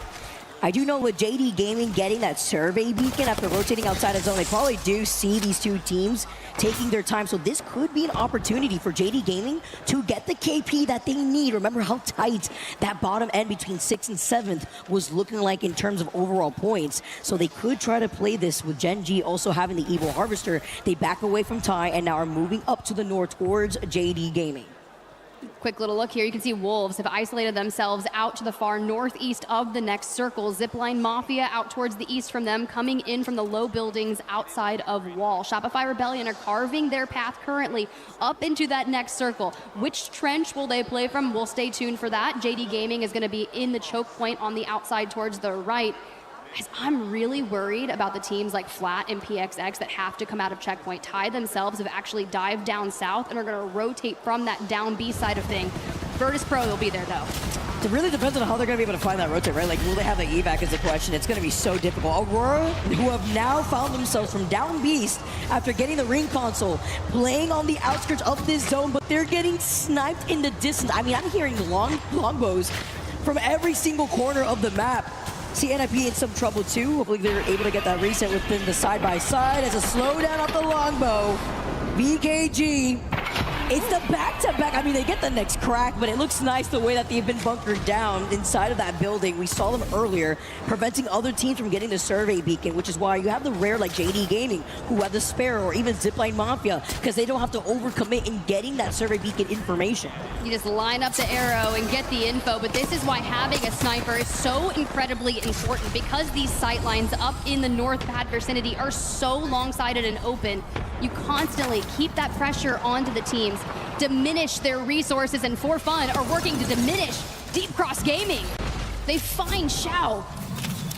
We don't necessarily get the full just yet, but we focus on our healing because he's already so far in the open. So it's really tough. I mean, even with the pileups that we're currently seeing in every corner, Tiff. Yeah, and I mean, at least Deep Cross Gaming, they do have the altar, right? So the reset will be there for them. For Gen.G and PXX, we highlighted earlier the checkpoint area. The collapse is here. for Asia and Dexter, staying side by side, trying to breach the fortress PXX has laid. I mean, with how quiet they've been so far, they really desperately need this. They do get the knock eventually, and the one solo PXX got out of there before the 3P came, because that's going to be from Flat, so no matter what, it was at a loss for PXX, now forcing Flat to look at Gen G. Flat say, okay, well, we had the high ground originally. When Nano did drop down temporarily, they wanted to time that 3P properly, and they know they're a little too late. That's why you see Qzer holding onto the high ground, putting down the fence line from the zip line that leads you down to where we saw Gen G originally. Flat know that Gen G are either going to rotate and commit to that northern choke from checkpoint or even wrap behind. For VK Gaming, we're holding on to that building that we saw at replay in. All right, with that pip, you're going to see a couple of things. It shifts away from Wolves Esports location out towards the west. You also see JD Gaming leaving the north checkpoint, going south and wrapping onto Gen G. Those three are going to fight. Meanwhile, RRQ trying to hold down the location they moved into. Oh my goodness, JD Gaming, no way! They chose that. They chose to leave that. As VKG moved into their spot, they dropped down, and Gen G wiped them, dare I say, with ease. I mean, like, as you mentioned, like, trying to take that fight. I mean, trying to take a roundabout position, too. When you knew, by the way, that Gen G were going to be there, you scanned the survey beacon. They still decided to take that fight. And now they are the first team to go out in this lobby. That is not what you want to risk when in the overall standings, you're literally like a 2-3 point difference away from top 6. You realize we're 15 minutes into this game and we just lost our first team? Yeah. That's the pace we're looking at. Stormpoint, the center of our 10-game series, has halted the fighting. And to the north, we continue. Checkpoint is going to be difficult, but Zipline Mafia holding these pineapple buildings. I was curious. They're outlining wolves out onto the rocks towards their right. And with Pathfinder, we can essentially kind of choose wherever we go. We do have our Sparrow Oats available, and that can cause a lot of chaos. No way. Wait, he gets away with the red? That's actually crazy. PXX, who were hiding as a solo, back against the mountain. Don't see me, I'm the mountain goat. Actually ended up coming up with the Moby and getting the res attempt here as VK Gaming, though, inside their building now get contested with DCG on the outside. Kesa holding on to the high ground, looking right down below. Will they meet their fate alongside GCG while we get to see the fight? You talk about the zipline, as currently Zipline Mafia, after talking to their fans, have found themselves up on the high ground here. King of the hill. We lose Deep Cross Gaming to VKG as they laid towards that fight. Kazakh takes a ton of damage, but Excuse gets caught out. Wolves are breaking them apart, hanging on the regen. They never knocked the Newcastle. Crazy Kong is going to immediately pull No Name up and say, get back in it. You've got the pylon to regen your shields. And Kazakh on his feet, back to the high ground. Hold on, let that RE35 work. But they're getting creeped by GK, who are also shooting at them from afar, hiding behind the amp barriers as Wolves have the number advantage, trying to zipline away. You see the portal play. Kazakh now, I guess, gets a little bit of breathing room here, looks to get the reset. Neither of these teams trying to overextend. Spaghetti all over the floor with how messy that looked, honestly. But it's a full 3-man versus a duo. It's a side-by-side, and fighting is happening everywhere, though, as VP down to a solo. And it's so crazy to see how within 18 squads are left. Ozis still alive, playing off the other side of the knockdown, though, looking to get this res. Can he bait out? Because there's still KNC right to their right. But a saving grace. That's a slam down from the Newcastle wall. It's a 4-team pile-up. Well, we have the res from the other side. Cole, too, going crazy, finding 2 knocks onto Aurora. Jen gets to get the finishing blow onto VK Gaming. And just like that, Gen G stays healthy. Back to the Zipline Mafia. They get a reset. They get a full team of 3, but No Name keeps the pressure on as they try to track him down. Virtus Pro eliminated. The Sparrow. What? Trying to make a Hail Mary play. And Excuse has retreated to the top rock. For free? Oh my god. I mean, maybe not for free, actually. No, he's down. That was pretty expensive. I mean, they needed the Black Friday deal here because now Excuse gets taken down thanks to the Kraber. WGR Neo has a Kraber. Synap from E36 has a Kraber, and that is wreaking havoc in the north. But we're still alive. Kazakh is still here. He keeps doing it. He keeps doing it. I mean, you could just hurl these Kravers in their direction, and from afar, GK actually saved them. The best insurance Zipline Mafia could have found themselves in. Double zipline, though. Which one am I going to take? You got to figure it out. because now it's only up to Kazakh again as the solo. We saw the rest coming in. We saw the Kraber shot up in the feed, and we're seeing zip lines for days. The importance of him staying alive inside the top 6 is vital. Back to Genji. PXX going for a Wraith play. And this is so insane. There's 5 teams just ahead of them. I mean, while Genji are just healing up, there's a huge pileup happening by E36 and IP. Kinotrope would love to see that fight going down there, over by that choke where the survey beacon is, as well as Flat trying to survive. E36 eventually get eliminated. Genji now move up after healing up. Flat get eliminated. Genji now holding on with their backs against the wall to survive. Close to the ring, 10 squads left. KNC still in this right alongside Genji that we saw before, and IP2. We saw Curve lighting up the feed. This is another team who has also been able to reset. PXX eventually get eliminated, and all these teams are outside this next zone. Minus RRQ, Dinos, TIE, going up into the zone pool. And the worst part about this is your first, second, and fifth place teams are out of the lobby. So all these teams getting points are vying to leapfrog over them. Kinotrope has a member down thanks to Kira's Stinger Bolt. And we're healthy. Looking to the slide, but can we get to the fences? Do we even need to? Oh, that was so clean from NIP. The piercing spikes going hand in hand because they're one of the few teams rocking the Catalyst. Maybe honestly the only team with the Catalyst. This is where it worked so well. Seeing how NIP have been able to capitalize off of bunkering down with this cat composition. The Sparrow to add. You mentioned the Stinger Bolt as we saw the Nox singing. NIP playing off the cusp with 33 total points right now. That's so McLovin of Cole to lock in the Catalyst and do plays like that. Vayne now setting his sights straight onto Genji, Knuckle Cluster, and L-Star to hold them at bay, force them back. We don't want them to rotate through here because Ninjas in Pajamas will have a difficult rotate. RRQ, Dinos, and Tai are the 3 teams in the next circle holding the line. And you know what? Genji's in the north. They're farming. They're farming. They do get knocked, though. At least one on Suzuki. But Dexter, he is fried before the nade at his feet. Take them out, but they were fragging out tip. They had 15 KP. We are down to our last few squads. 5 squads left here in this lobby. Well, NIP, oh no, don't give Vayne a haircut. Hold on real quick. But they're forced to play against this one because the zone is closing in. They don't have time. In comes the mother load from Dinos, and Ninjas in Pajamas will fall. Dinos with the high ground. Dinos, who start in North Pad, took the ultimate height so early on. We're on purple. We have a pylon in the back pocket. And now we get to look down and see GK, Tai, RRQ. Why GK have been sitting here for so long from the very beginning. And as you mentioned too, Dinos with their POI advantage. Down to our last 4 teams, TIE, Dinos up on the high ground, RRQ playing up the low ground on the outskirts of where GK is situated. Can I just say that Dinos have acquired 8 kills from their home POI? Usually if you're not leaving your POI, you lose the chance out on getting kills, but they've made so much of it. J Future with the Knuckle Cluster, you can constantly onslaught people with that. They're already looking at TIE. If they had that pylon gone from them, do you know how many Knuckle Clusters would be sent on them? Oh man, especially if you are able to take care of that gen in general too, and you're trying to also take care of these amp barriers, but it's going to be impossible when you have to worry about the Newcastle wall trying to zap that up. Really comes down to how this mother load is going to play off too, because with our last 4 teams here, it's important to highlight that Dinos are tied with Zipline Mafia for top 6. If they get one more KP, even the placement points alone, they will overthrow them. But with Wolves and For Fun also not being here, this could just easily be a shakeup within the top 3 in the overall standings after these 6 games. Seeing how now the last zone's closing in right behind their backs, it's time for TIE to make a move. And RRQ and Dinos are 5 points away on the leadership. 1st through 7th, and Keon, the Sheila in hand.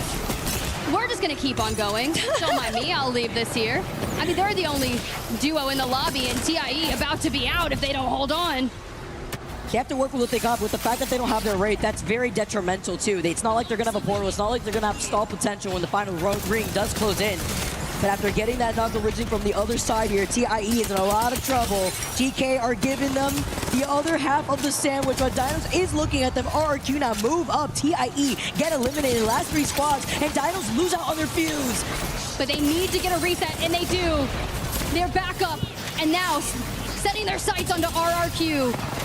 But can they hold both teams at bay? They have found themselves in the center. Dropped has no wall in the back pocket, so he wants to let this fight go down. Kiana's having way too much fun, but this is the presence you have to show off when you're down to a duo. Chaos now taking a flanking angle off the Watson. He's setting up the perimeter. This is so smart. They're wrapping up behind Drop. He doesn't know. He puts on the wall to his left. They're looking at RRQ. RRQ's also having a great game, but not getting the KP that they need. They have the placement. They may move up as Dinos now fully send it onto the duo. They want to be able to get double top 2 here. GK now down to a solo. It's just the Rampart. RRQ was able to find Dropped. J Future though taking the slow alongside DJ and feeling a rather chaos here. And with Dino having their POI advantage, they are your Game 6 winners with 14 KP. 26-point game. We take that all day. You see the celebrations from the boys with Kashera in the back. Incredibly proud of what you're able to achieve. Those are the kind of games that can change your lives. They can cement yourself into the match point finals. But it's so close at the top, Vicky. It's so close. It wasn't even closer, honestly, if they didn't get the KP that they needed. Taking the flanking angle right behind GK was perfect because they got the KP that they could get off the leftover duo. Then they fully send it onto RRQ, and then they are able to take the dub. This skyrockets them from what, 7th, 8th place, all the way up to 1st place in the overall standings with 59 points. And it's so wild to me when you look at the legend compositions that we had in our top 3 teams and the difference of how much it made. The fuse there at the end from J Future, throwing his ult. It's not getting intercepted by a pylon, it actually landed. Pricey was the Watson at that point for RRQ, who are playing Newcastle and Pathfinder. Dropped is still up with a Newcastle for GK. So like with Dinos not having a Newcastle, they have to get aggro. It's so crazy to see like Fuse having the perk where you could use the Muller load through the wall, how it interacts there with so many Newcastles too in the lobby, them not running it themselves because they wanted to prio having the altar so that way they could use that Void Nexus and just reset if they have to, holding onto the high ground. Look at this. 14 KP. First place spot over on their POI in North Pad with the chaos that we saw happening all the way on the north side. Even the teams that were trying to get aggressive, trying to find these fights in these tight chokes that would have left over 2 checkpoints. This is what you like to see from Dinos, especially when we have one more game left on Storm Point. As you look at these points, especially on this back half side, I want to give flowers to Genji. Despite going out in 6th place, they walk away with 15 kills. That is so many. Now we start thinking about what that cutoff for 6th place may be on the top 20. You are looking for around 60 points. That is how close the score line is after our 6 games. So with Dinos grabbing 26 points, moving to the top with 59, that is at an average of just over 8 points per game. That 26-point game alone covers 3 games for them out of a 10-game series. I like the fact that they were able to get that where I think it was like match 2 was like one of their better games where they got like 4 KP. They had like triple, double zeros going on throughout the course of these last few games. Dropping that banger allow them to go up in the overall standings, but can they maintain that momentum is the question. As I'm hearing that Rain Day's got an interview for us, over to the floor. Take it away. Thank you so much, Tiff and Vicky. That was a great cast. Great win by Dinos and a great player here with NIP Curiv. Talking about what's going up. You're 10th right now in the standings. What's going on in this lobby? Because obviously the stakes are as high as they can get. I mean, the lobby feels like really normal right now, average like the last one. We just like got unlucky in these last few games. We had really bad games at the start, but I think we'll pick it up now with the boys. Like, I just picked Sparrow, so it feels good coming back about the Sparrow. So yeah, like we just want to rack some points now and just feel secure for the next stage. How big is it having a guy like Raven in your back pocket, a coach who's been there and lifted several championships, supporting you in a moment where you have to pull out all the tricks of the trade in order to survive? I mean, Raven? Yeah, I mean, the best coach in the world, what can I say? Like, he's always good with the buys when he lands, you know. Has a pretty strong opinion on comps and stuff like that, so it doesn't feel like having a coach but a fourth player, you know? Like, he has a lot of game sense about the game, understands like things very good. And he's just not like alone on the game, but just like as a person, it's like really good when it comes to like personal stuff or you gotta talk to him or somebody. It's like pretty good guy, yeah. Final question before we move on. Kira, of your journey representing Argentina, but more importantly, representing South America, you've said it coming here, you wanted to win a championship for that region. How do you feel now knowing that there's 4 games left to decide if you're playing for one tomorrow? I mean, nothing has changed, you know? Want to get that trophy for South America, like as always. Feeling confident right now. 4 games left. We're going to have to lock it in with the team, but I think we got this, yeah. All right, NIP at death's door. Can they survive? Currently in 10th, so that is a good spot to be for now. And of course, Barney standing by with another team who has a big fan base here, VKG with QQ. Very true. I'm joined by, let's face it, EWC royalty, your reigning champs. I've got QQ here from VK Gaming. I just want to quickly ask a little bit about yesterday, because you kind of came out of the group stage a few points short of making it directly to the finals on Saturday. So I want to get an insight into what the discussion was like last night when trying to mentally prepare for today's matches. QQ 和想问你，因为昨天你们非常可惜，就差个几分就能直接晋级到这个后面的淘汰赛了。那今天相当于你们又得去过来这边打这个生存赛，你们就是当时队内的讨论沟通是怎么样的呢？就是如何这样调整你们心态，在这种惜败的这种场景下呢？其实吧，前2轮没打好被我，然后今天。也就是算是统整前面3轮的打法，然后再去做优化，然后尽力的去打好每一把。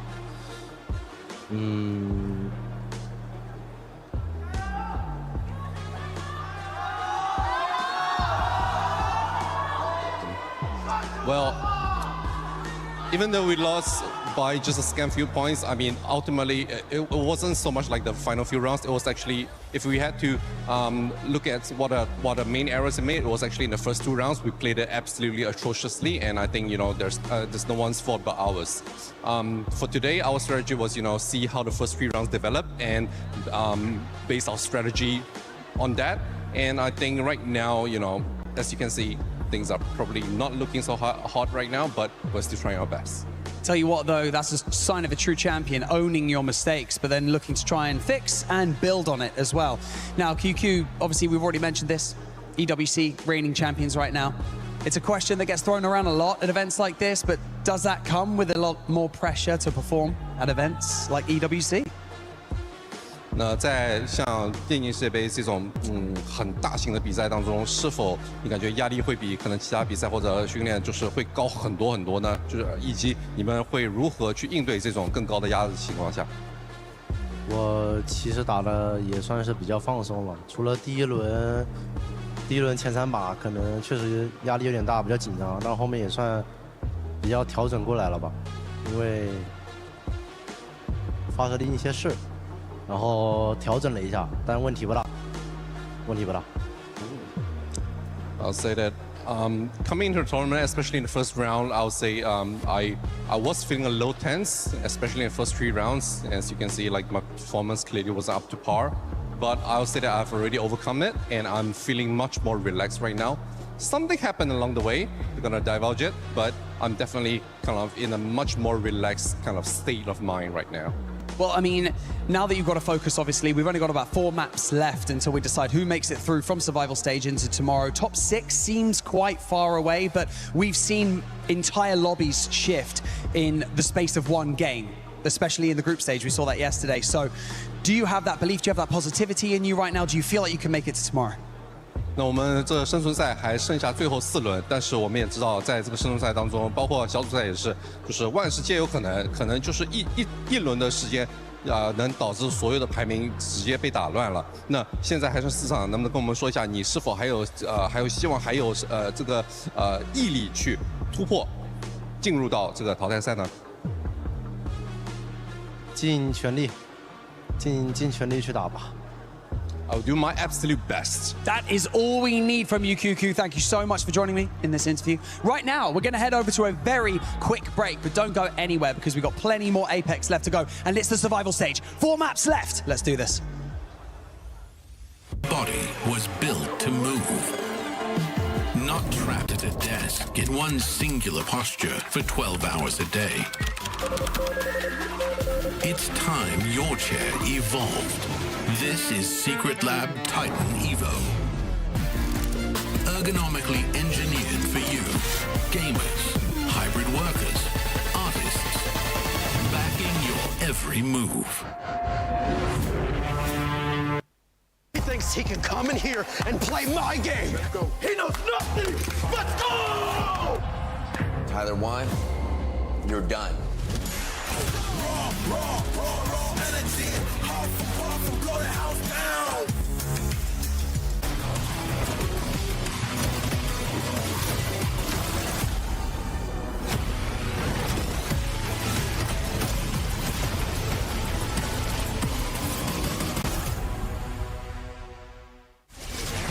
Infinite ammo L-Star can change the tide of battles. 我想对粉丝说，谢谢大家支持，这次打的确实不太好。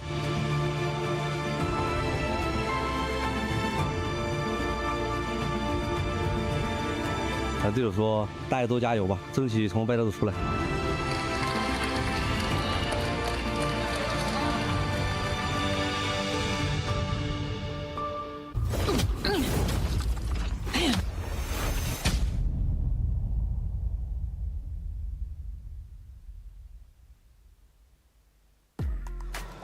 Six matches are done of ALGS at EWC survival stage.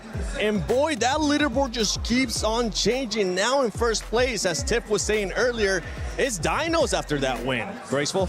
I mean, as the heat is rising not only in this tournament, but in the building, please, everybody, remember to hydrate and drink water. It is insanely hot right now. I would like to say Dinos, one of the teams that actually still played Alter, despite not being banned, abusing the fact that she is one of the most broken legends in the game, and they are getting super value out of it. So it's going to be fun to see if anybody catches up on that and they're going to copy that or not. But so far, wow, they are bringing the heat. Yeah, some of the squads, I mean, they just need to be able to get a good win. And when we're talking about good wins, we got to be talking about Wolves, because in Game 5, they ended up with 26 points. This was a squad that when last time you saw us, after Game 3, they were at the bottom. And now they're currently sitting in 5th place. See, this is exactly what they do. They can Uno reverse you and change it in any moment. So, like, Wolves is quite a dominating squad on the edge, and this is where they generally collect most of their kills, and it's very exciting to watch, but it is very risky, especially when you're going up with these other edge teams as well. But look, I did say top 6. Can I tell the future? Yes, because I'm in Australia and we're ahead of time. How are you feeling about Wolves?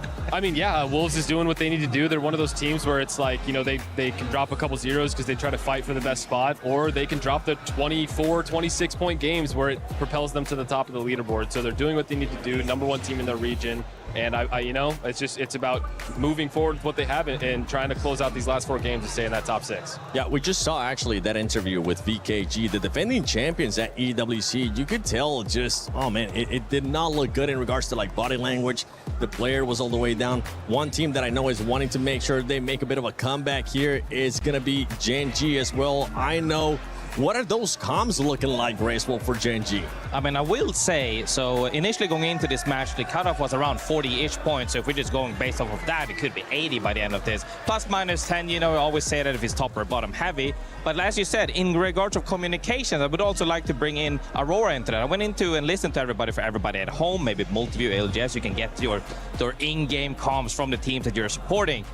Aurora under a lot of pressure, not on the same page, called for a plan, couldn't follow up. Gen G, one of the teams that speak Thai, luckily I understand a little bit being Thai myself, is that they are absolutely on the same page, super solid. They might not have been able to get that big game just yet, they're kind of in the middle of the pack. However, with the comms, they're definitely huge signs of life. They are on the same page, called for something, went back, say everybody's on the same page at all paces, and I'm super excited to see if they can wake up. Yeah, don't forget about 16th place, Shopify Rebellion. I mean, this squad is also having to play with the sub. They currently have Boney in their roster.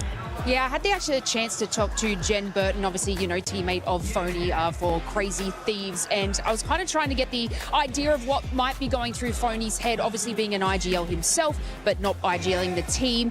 And there's a butt ton of pressure on Phony right now. Not only does he sort of sit in his head and try to calculate out the games to then produce that to the team, obviously he's now playing Anchor, so this is something that he hasn't played for a very, very long time. And, you know, I think it was match 4 or 5 where, you know, they were looking like they could have taken that down, but unfortunately it just didn't look like the chemistry was there between the team. But, you know, Phony is an exceptional player and incredibly adaptable as well. Yeah, honestly, just to piggyback off that with SR, I mean, Koifel is not replaceable. You know, he's a player that has some of the most firepower in the league, and that's just a role that they've not really had to fill with their team. He's been someone that can just clean up damage, and it was the Olympus game specifically where they had the first knock and they ended up losing the fight, and that looked like that was about to be their big game. And I think it's just in those situations alone that you're missing out on just that player that makes the big plays, the game-changing ones, the 1v3s or whatever it might be. And Phony hasn't had to be that slayer on a roster. This is a position that he has had to be in where he's not as vocal. And honestly, it looks like they're struggling, and maybe by the end of this, they might just hand over the reins to him, let him IGL, and then, you know, put Zainu back in the spot he was when they did win their event together. I will say, though, after watching that game on Olympus, especially around Grow Towers that ended, they were missing Koifel. You can definitely feel the presence of their Koifel in many people's eyes, the star player he is, to be able to shine through and carry those fights. There were many moments where I go, if Koifel was here, they probably would have won this fight, because he really is that factor that can just immediately turn fights around. And, you know, we talk about it all the time through the likes of Zane, Effect, etc. Koifel is definitely that one player on their team. So him missing is definitely you can feel it. There was also a situation, you know, I was watching the kill feed, Phony knocked 2 and then it just didn't go anywhere from there. So it's like, they've got the firepower, but why is that not connecting between the teams? So it's very interesting. Yeah, it's one of those things. Just too much short time, honestly. Yeah. Even yesterday, I think it was yesterday when it ended up happening, when we saw them get into a fight, and I remember you saying, Snipe, where's Phony? Where's Phony? He's nowhere to be seen. And I think if this squad would have had a little bit more time, maybe it would have been different. Yeah, I mean, we've seen it be different. The last time they really played together, they won the event. So, I mean, it's just a character change of kind of filling in a role where, you know, Phony is used to, if he gets the knocks, he's like, yeah, let's push this. But if you're not the IGL, you can't be the one to be like, yeah, we're going to do this. You know, you can't like take control, because then all of a sudden there's just this weird battle of who's making the calls, who am I listening to?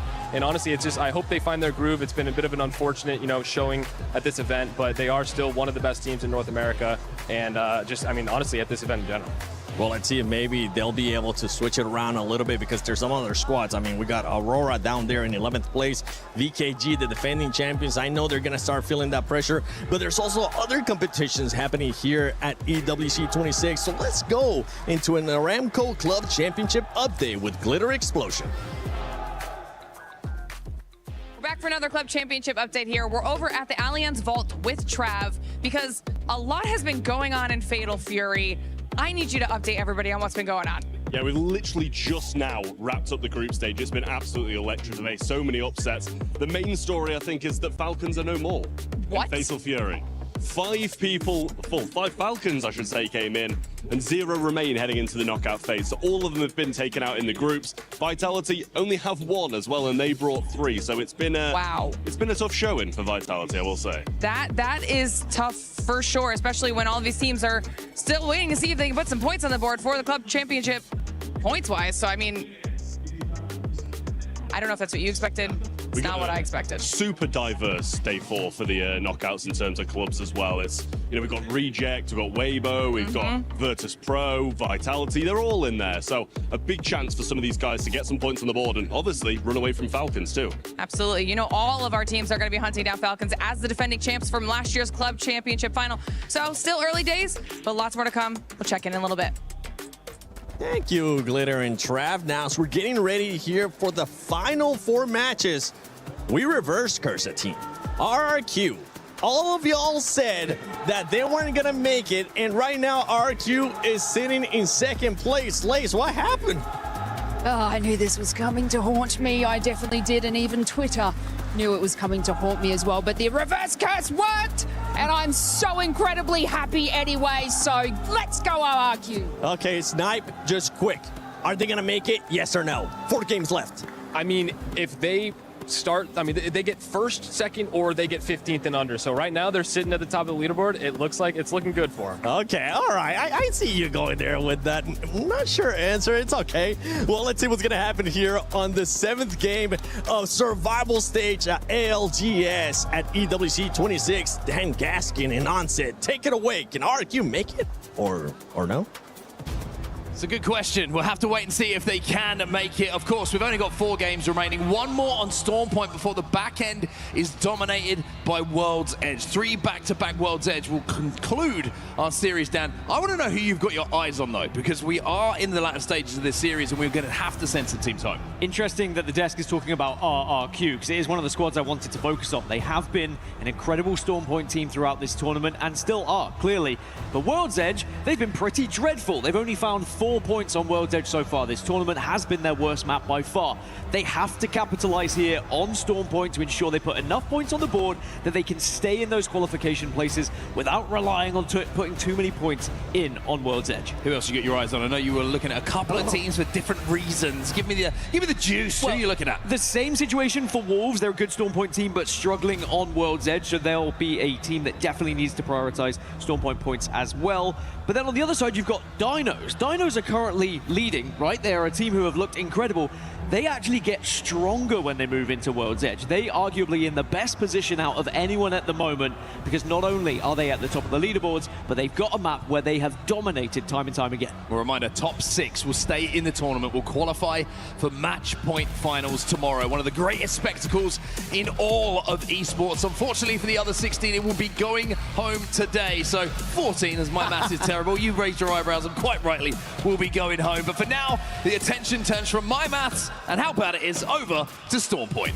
And things start to get interesting now with the legend bans. This is something we have not seen so far this tournament, as we have match 7. Typically in the group stages, we only had the 6.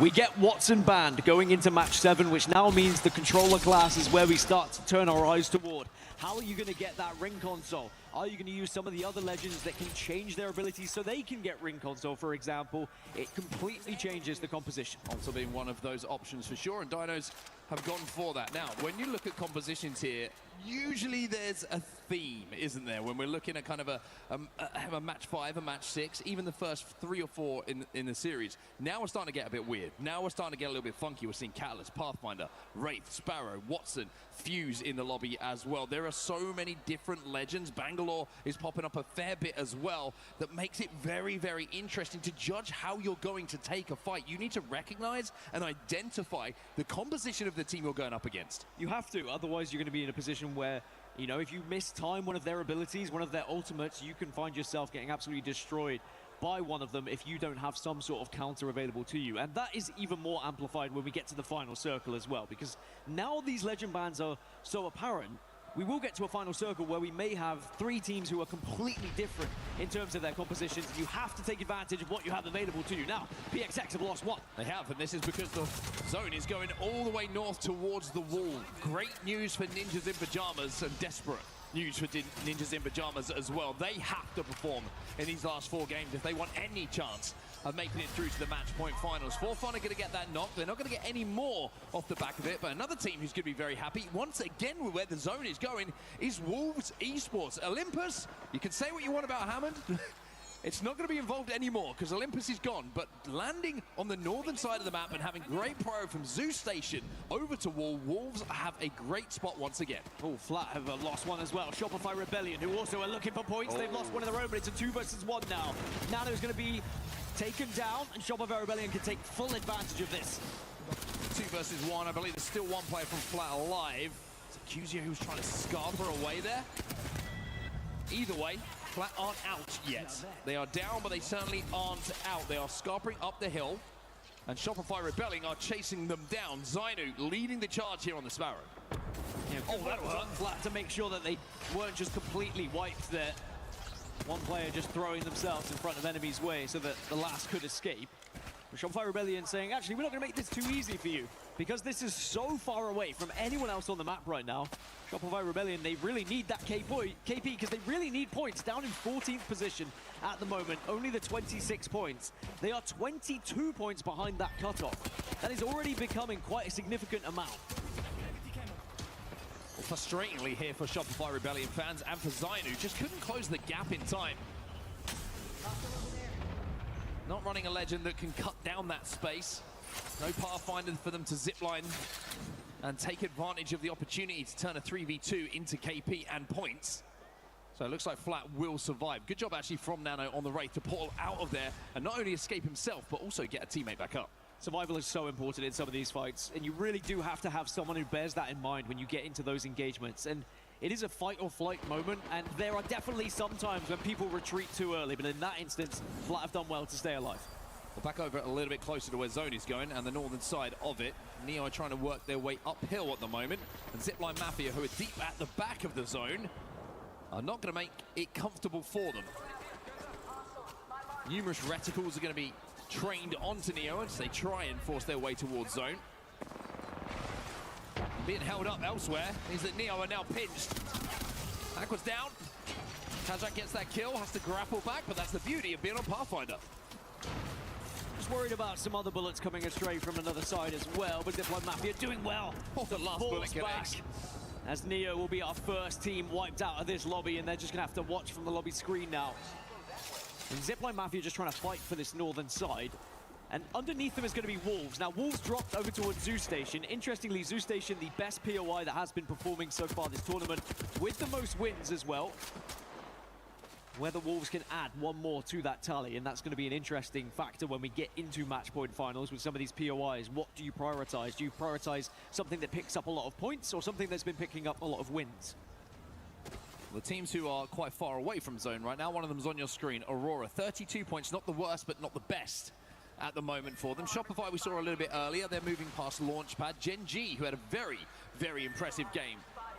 We saw a few moments ago on that North pad ending. They are all the way to the east of Stormcatcher right now, collecting some Evo. A little bit closer to the zone, though. We've got RRQ on our screens. And we've also got E36 very, very close by. Well, I said RRQ have to capitalize on their Storm Point priority here and how they perform on this map. And they want to try and hunt down E36, but E36 have also been right up there in 4th place at the moment, holding one of those qualification positions. It would be quite something to see them progress into those match point finals, silence any doubters, but of course, they've got a champion on their team as well. It's great to see Obley on the stage, and after their win earlier, it was very calm, their reaction. They knew they had to focus on the task at hand. DCG have lost someone. They get the res. It's VKG. I think we're doing the damage from a distance. How many Gs do we have? Thank goodness GG aren't in the lobby. Well, DCG with the reset here. Should be safe at the bottom of this building for quite some time. But they will have to work a little bit further north as the game progresses. Now, Synap. He's getting creative here. Alongside Jusna. Surprise! Spurbolt goes in, Roy. He gets his shield broken. Lusan's going to be down, and E36 walk up onto this. The trap was set, and they fell for the G's. Stubbing your toe, filing your taxes, and getting ambushed in Apex Legends. They are all up there as the worst things you can go through. DCG, sadly, they will feel that, but they only lost the one at the moment, but they have been cornered here. They're penned in, but VKG having a little bit of a hover. QQ just says, what's going on here, lads? That shield bat was popped just in time, but Synap doesn't miss a bullet with that car. And E36 staying healthy enough here that they should be good to fight off the potential push. Relove do get finished, and QQ actually stole one of those kills away, so the Wraith Port was good from him. But it was just the one member of VKG at the time. And all the meanwhile, VKG are now being pressured by JDG. The spot's been taken. This is an incredible insight from JDG to be able to spot that one. And now VKG have to go back because they've been forced away. Yeah, this is going to be a straight fight. They have no other choice. JDG waiting on the end of that portal, seeing that VKG overextended to third party. And it looks like E36 are out of there. VKG get lucky. But do they? They've now lost their position. They still have to transition from south to north. They're now going to be held out by teams. They were in a position where you could potentially pick up a lot of points here. So now you really have to change your frame of mind. Instead of looking for getting to the late game, you start to look for more kills and more KP on this southern side. How quickly the game can change. How quickly Ziny finds out the full team's inside that building. Zap gets absolutely obliterated as well as Obli finds the kill. You can see immediately Shopify Rebellion hit the Void Nexus to get out of there. They did not like the look of that. Zap took far too many bullets for his liking. And the same could be said for Zonu when he hit that Void Nexus, as you mentioned. And QQ again. Just being a nuisance. One clip to the back of Jizna. Jumps into the Void and says, VKG, come with me, boys. It's time to finish this fight. And E36 go back to retreating once more. Done very well to get out of dodge here. And they do have space to play on the south. And actually, they have a crafter on the southern side near Cascade Falls as well. So they will be able to get back up to a 3. So VKG, despite the fact that, yes, they gave up their position earlier, at least they are able to benefit from a point. Maybe more points if they can take out Shopify Rebellion. And our reigning EWC champions here have quite a lot to do to still catch up the leading pack.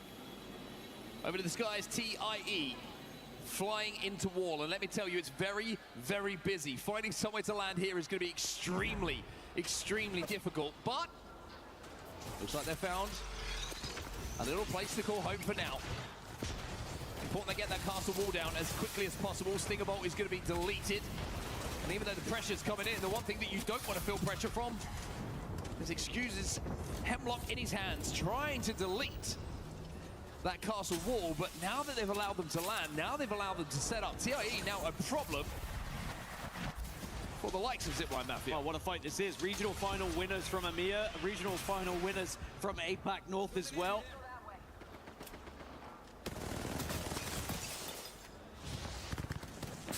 For TIE, I mean, for FCAM, what a career it's been of ups and downs, but always historic moments at LAN. Can it be another one?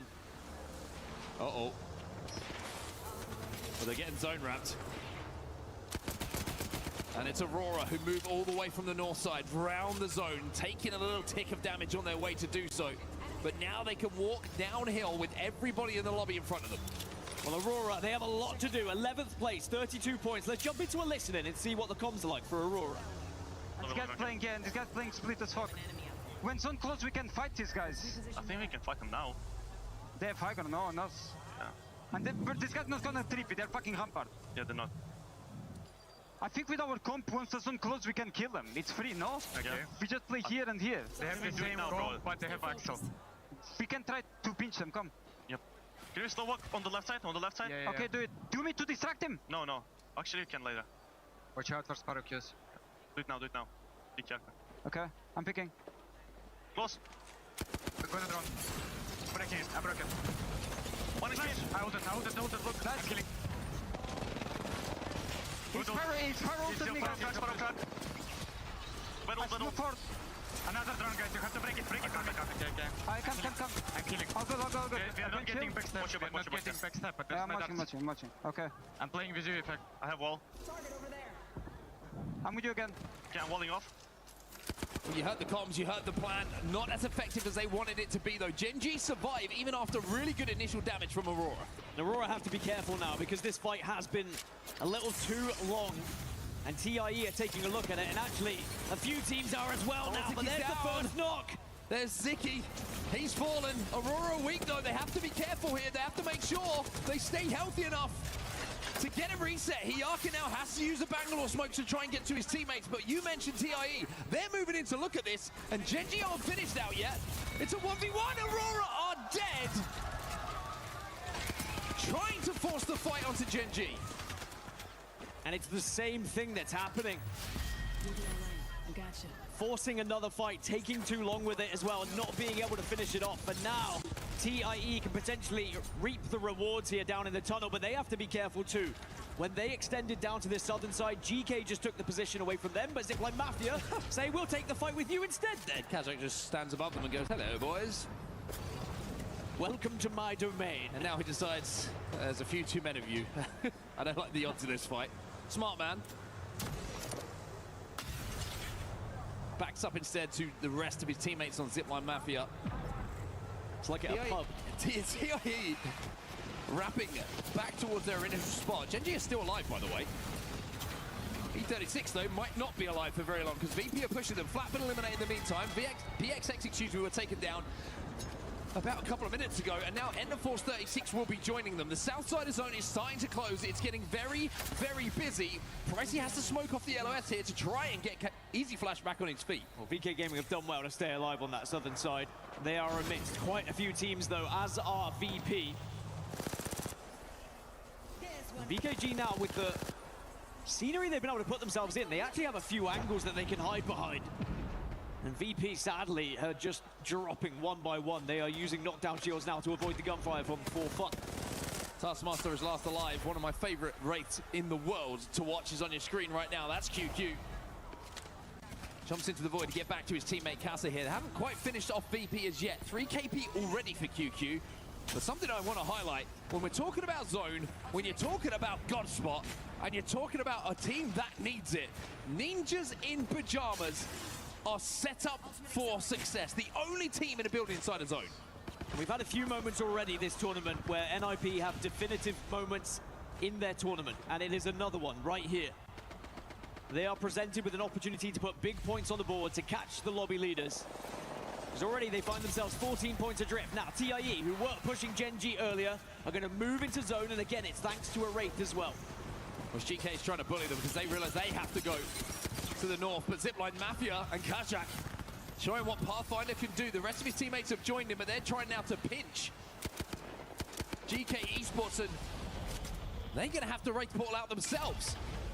A couple of evacs are going down, and with the two teams in front of them moving, it's time to take the disguise here for the Zipline Mafia, and they know how to do it better than anyone. Yeah, this is going to be ugly now for these southern teams. I'm expecting about 4 to go down on this next rotation. There's just not enough room for all these teams to play. Well, the thing is, this is a blind evac. Remember, there's no Valkyrie, no passive scan. They're just going to be looking at what they can see and hoping they find something from their POV that looks open. For fun, not having fun. They are getting nuked up on this high ground. Nades left, right, and center. Tyler left on his own now, trying to play behind the knockdown shield, but here comes Shopify. Zap cleans it up, and Shopify get the KP. Shopify Rebellion starting to put some points on the board, and maybe can capitalize on some of these teams that are arriving late as well. As For Fun Esports, with that elimination, they are just outside of the top 6. Genji losing players, as are VP. Dino's also struggling on their move in, and this is what I was talking about. It's all hell breaking loose on this approach. Genji, VP eliminated from the lobby. Kajak trying to pop a battery behind this knockdown shield, but Shopify Rebellion are queuing out. Looking to finish this off. That Stinger Bolt is going to sting Kajak. He's got to pop the battery, but has he got the time to do so? Just about, I think. He's still there, and he gets that bat off, but it's the last member alive. Sadly, there's going to be a team that comes in from the Reds. Shopify Rebellion say, look, maybe we can get in and pick off a few more, but then they know when to retreat. As Zipline Mafia, actually with the attention turned towards Shopify Rebellion, will be eliminated. As Dino's down to 1, what can you do, Chaos? Pricey goes down, but Dinos will go down permanently. 9 squads now remain, half the lobby has been eliminated here. Can AEROCOOL get a reset here? Easy Flash has to back up himself to try and get healthy, but this is the building where everybody wants to pay the rent. VKG up on the high ground. Inside of the building, JDG, and just outside the duo of AEROCOOL. And AEROCOOL would love to try and create more of a gap between themselves and 7th place. Remember, they're in first right now. It's a 14-point gap between themselves and 7th. They want to extend that as much as they can going into the next, because they have been underperforming on World's Edge. But Easy Flash and Pricey still as a duo. Now, Shopify Rebellion have a difficult journey here because they're being pressured from the north of Wolves Esports. One thing that certainly helps the difficult journey is having this weapon in your hand. And maybe even this weapon as a backup. A Kraber L-Star double care package combo. It's one thing to have them, but you've got to put them to use. It's where you go from here, though, if you try and head north. Wolves have got such good eyes. Now you've got to use those void passages just to stay alive. It's looking pretty dicey here for Shopify. Only probably desperately waiting for a smoke to come back. They get the smoke down. VKG have been eliminated in the meantime. Wolves down to just 1. Crazy Kong, the last standing member. As Ninjas in Pajamas now make their play to play the roof of that one building that might hold their success in its hands. Wolves are gone. RRQ also eliminated. 6 squads now remaining, and somehow Shopify reset here. Yeah, Wolves going down was massive for Shopify Rebellion's chances, but it's NIP at the moment in the best spot you could possibly be in. Not only can they pick up potential KP, but also when it comes to zone, they're the only team on the north.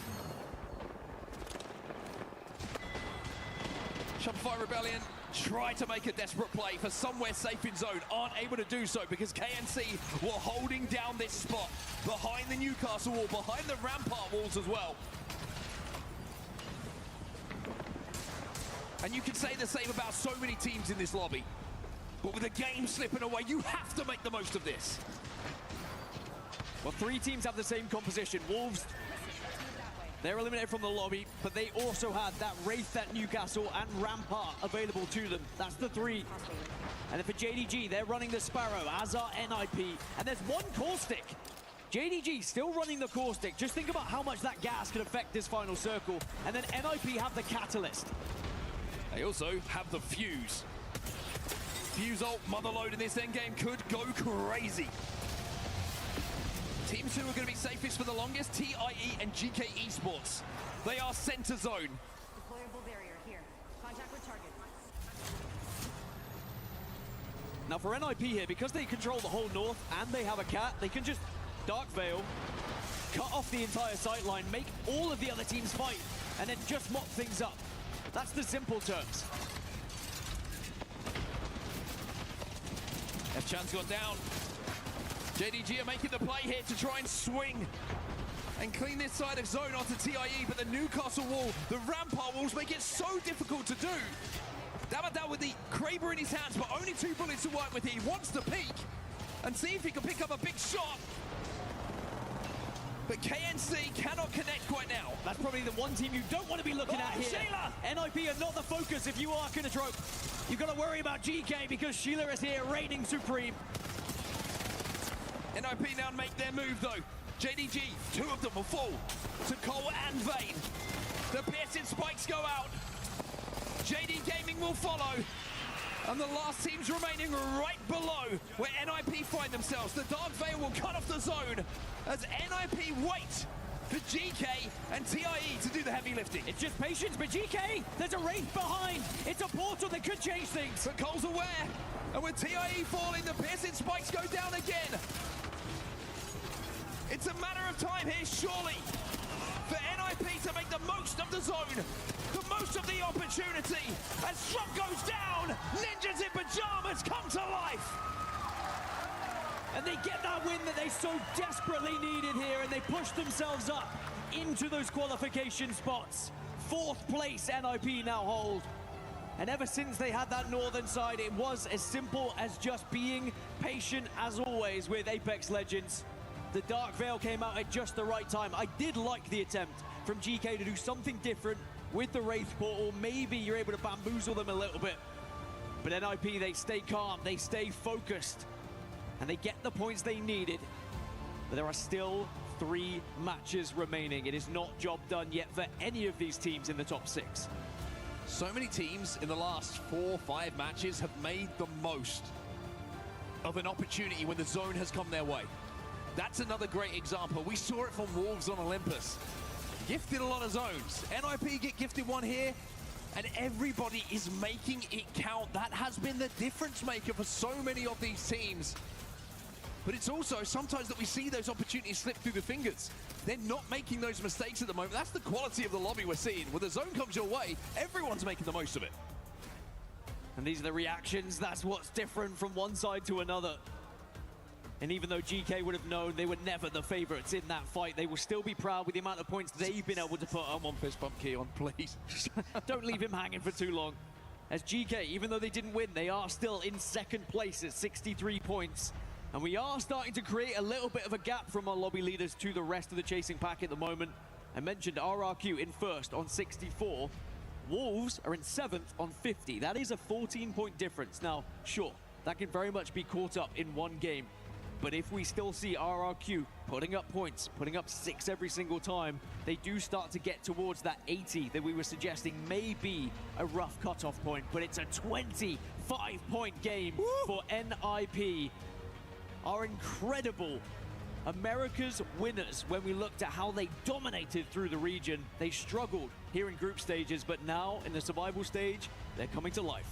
GK Esports, 11 points for them. Not a huge amount of KP alongside the placement.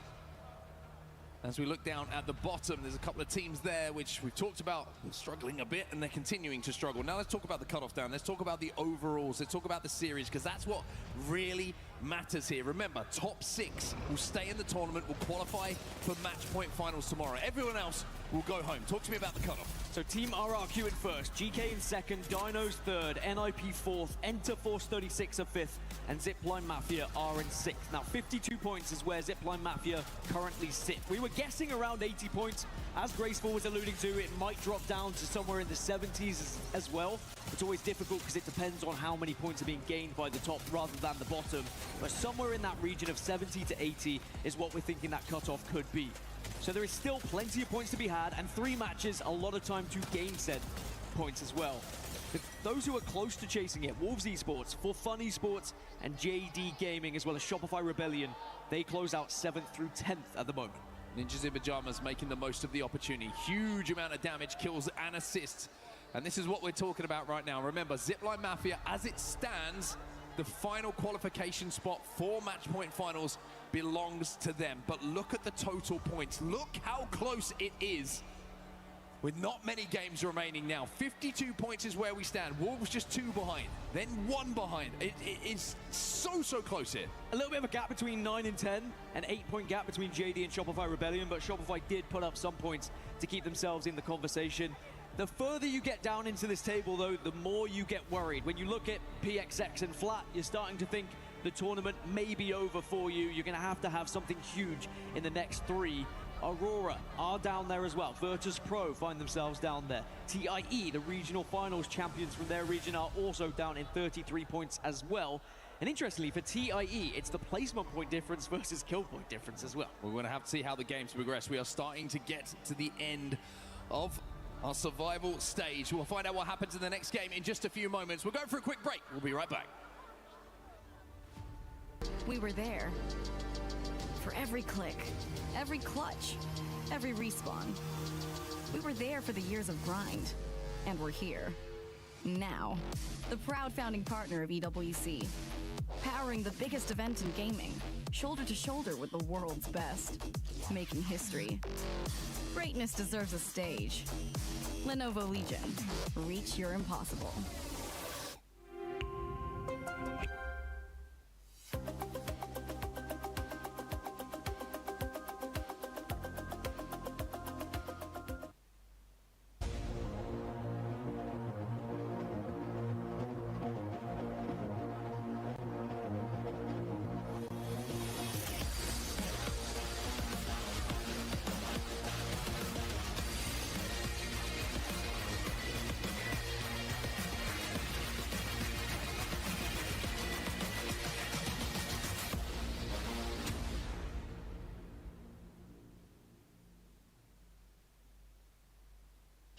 All right, I found him. We were looking for Team Liquid fans. What better? We found Team Liquid. It's Panic. How you doing, man? I'm amazing, man. Just vibing, watching.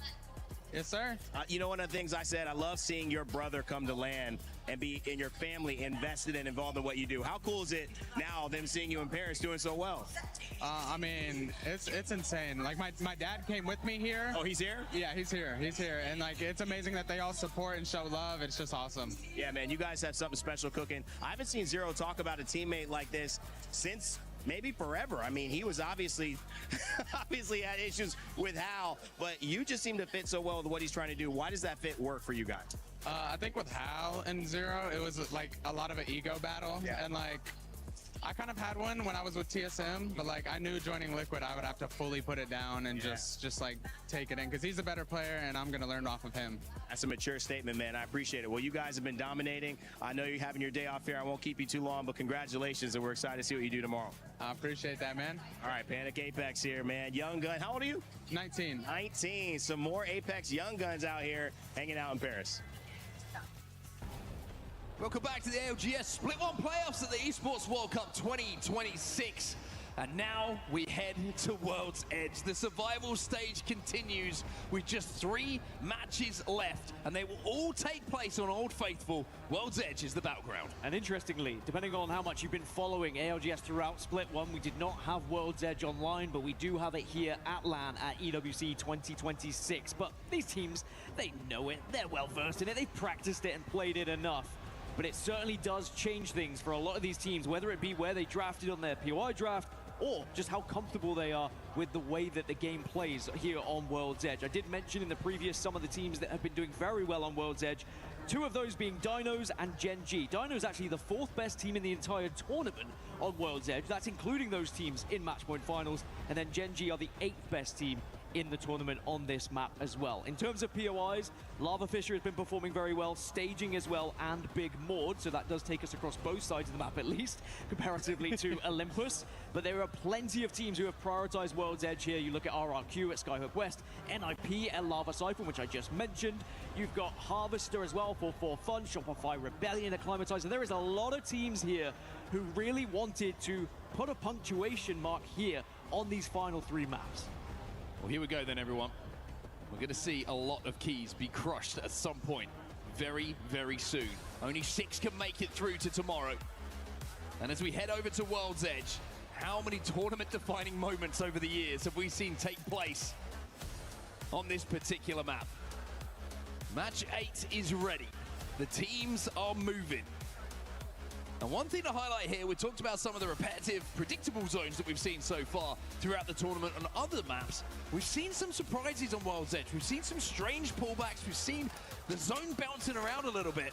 And I wonder if teams and coaches just had to refresh their brains when it comes to how these zones are going to play. I mean, thank goodness it evens it out, right? That we get a map. Actually, we get some differing zones, but a team that's going to have a lot of eyes on them now. NIP in 4th place. They hold one of those qualification positions, of course, but still 3 matches, still a lot of points to play. Now, zone-wise, we are heading over towards the fragment area, maybe even a little bit further east than that as well. So this could be great for the likes of Enter Force 36, who are over at Overlook. They will have the quickest route down to No Name, whereas Aurora and Kinotrope are going to be battling out on that western side at the moment. Now, as you look at the legend selection as well, we didn't speak about it, but Sparrow was banned in match 7. Again, another character that can just hit those survey beacons so easily. Oh, Fuse now is the highest selected legend. Anyway, Kinotrope under fire. Already a fight going down, no surprise. A lot of teams already moving through Monument and Fragment.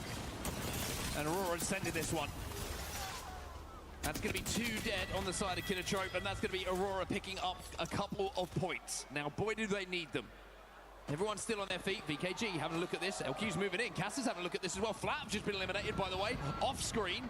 That's Gen G getting busy already. If this is the pace we're going to play out, I'm going to need an oxygen tank. Well, Aurora under fire from another squad now. VKG trying to third party here, but What is happening? Can you do the job? No! Effect goes down, and Hiarka, suddenly there's a lot of responsibility to finish off this fight. It's going to be a 1v1. Hiarka trying to play behind the knockdown shields. Where's the last remaining member? There he is, it's QQ, and he's got an armor advantage as well. Now, do they have the time to finish this one off cleanly? Hiarka's burning, Hiarka's struggling, Aurora are gone. That's QQ to the rescue. That is 2 1v1s for Hiarka now, where he just hasn't been able to come up clutch. A lot of pressure on that young man as well. Didn't want to take the fight, saw he had an armor disadvantage, saw he was on altar and thought maybe I can get away and get the rest of the team up. How different would have that fight been if it was a controller player, perhaps one of your fraggers like Effect in the 1v1 instead. But Aurora are now going to have to turn to matches 9 and 10 to try and catch up here. It's a big task, a big ask for them.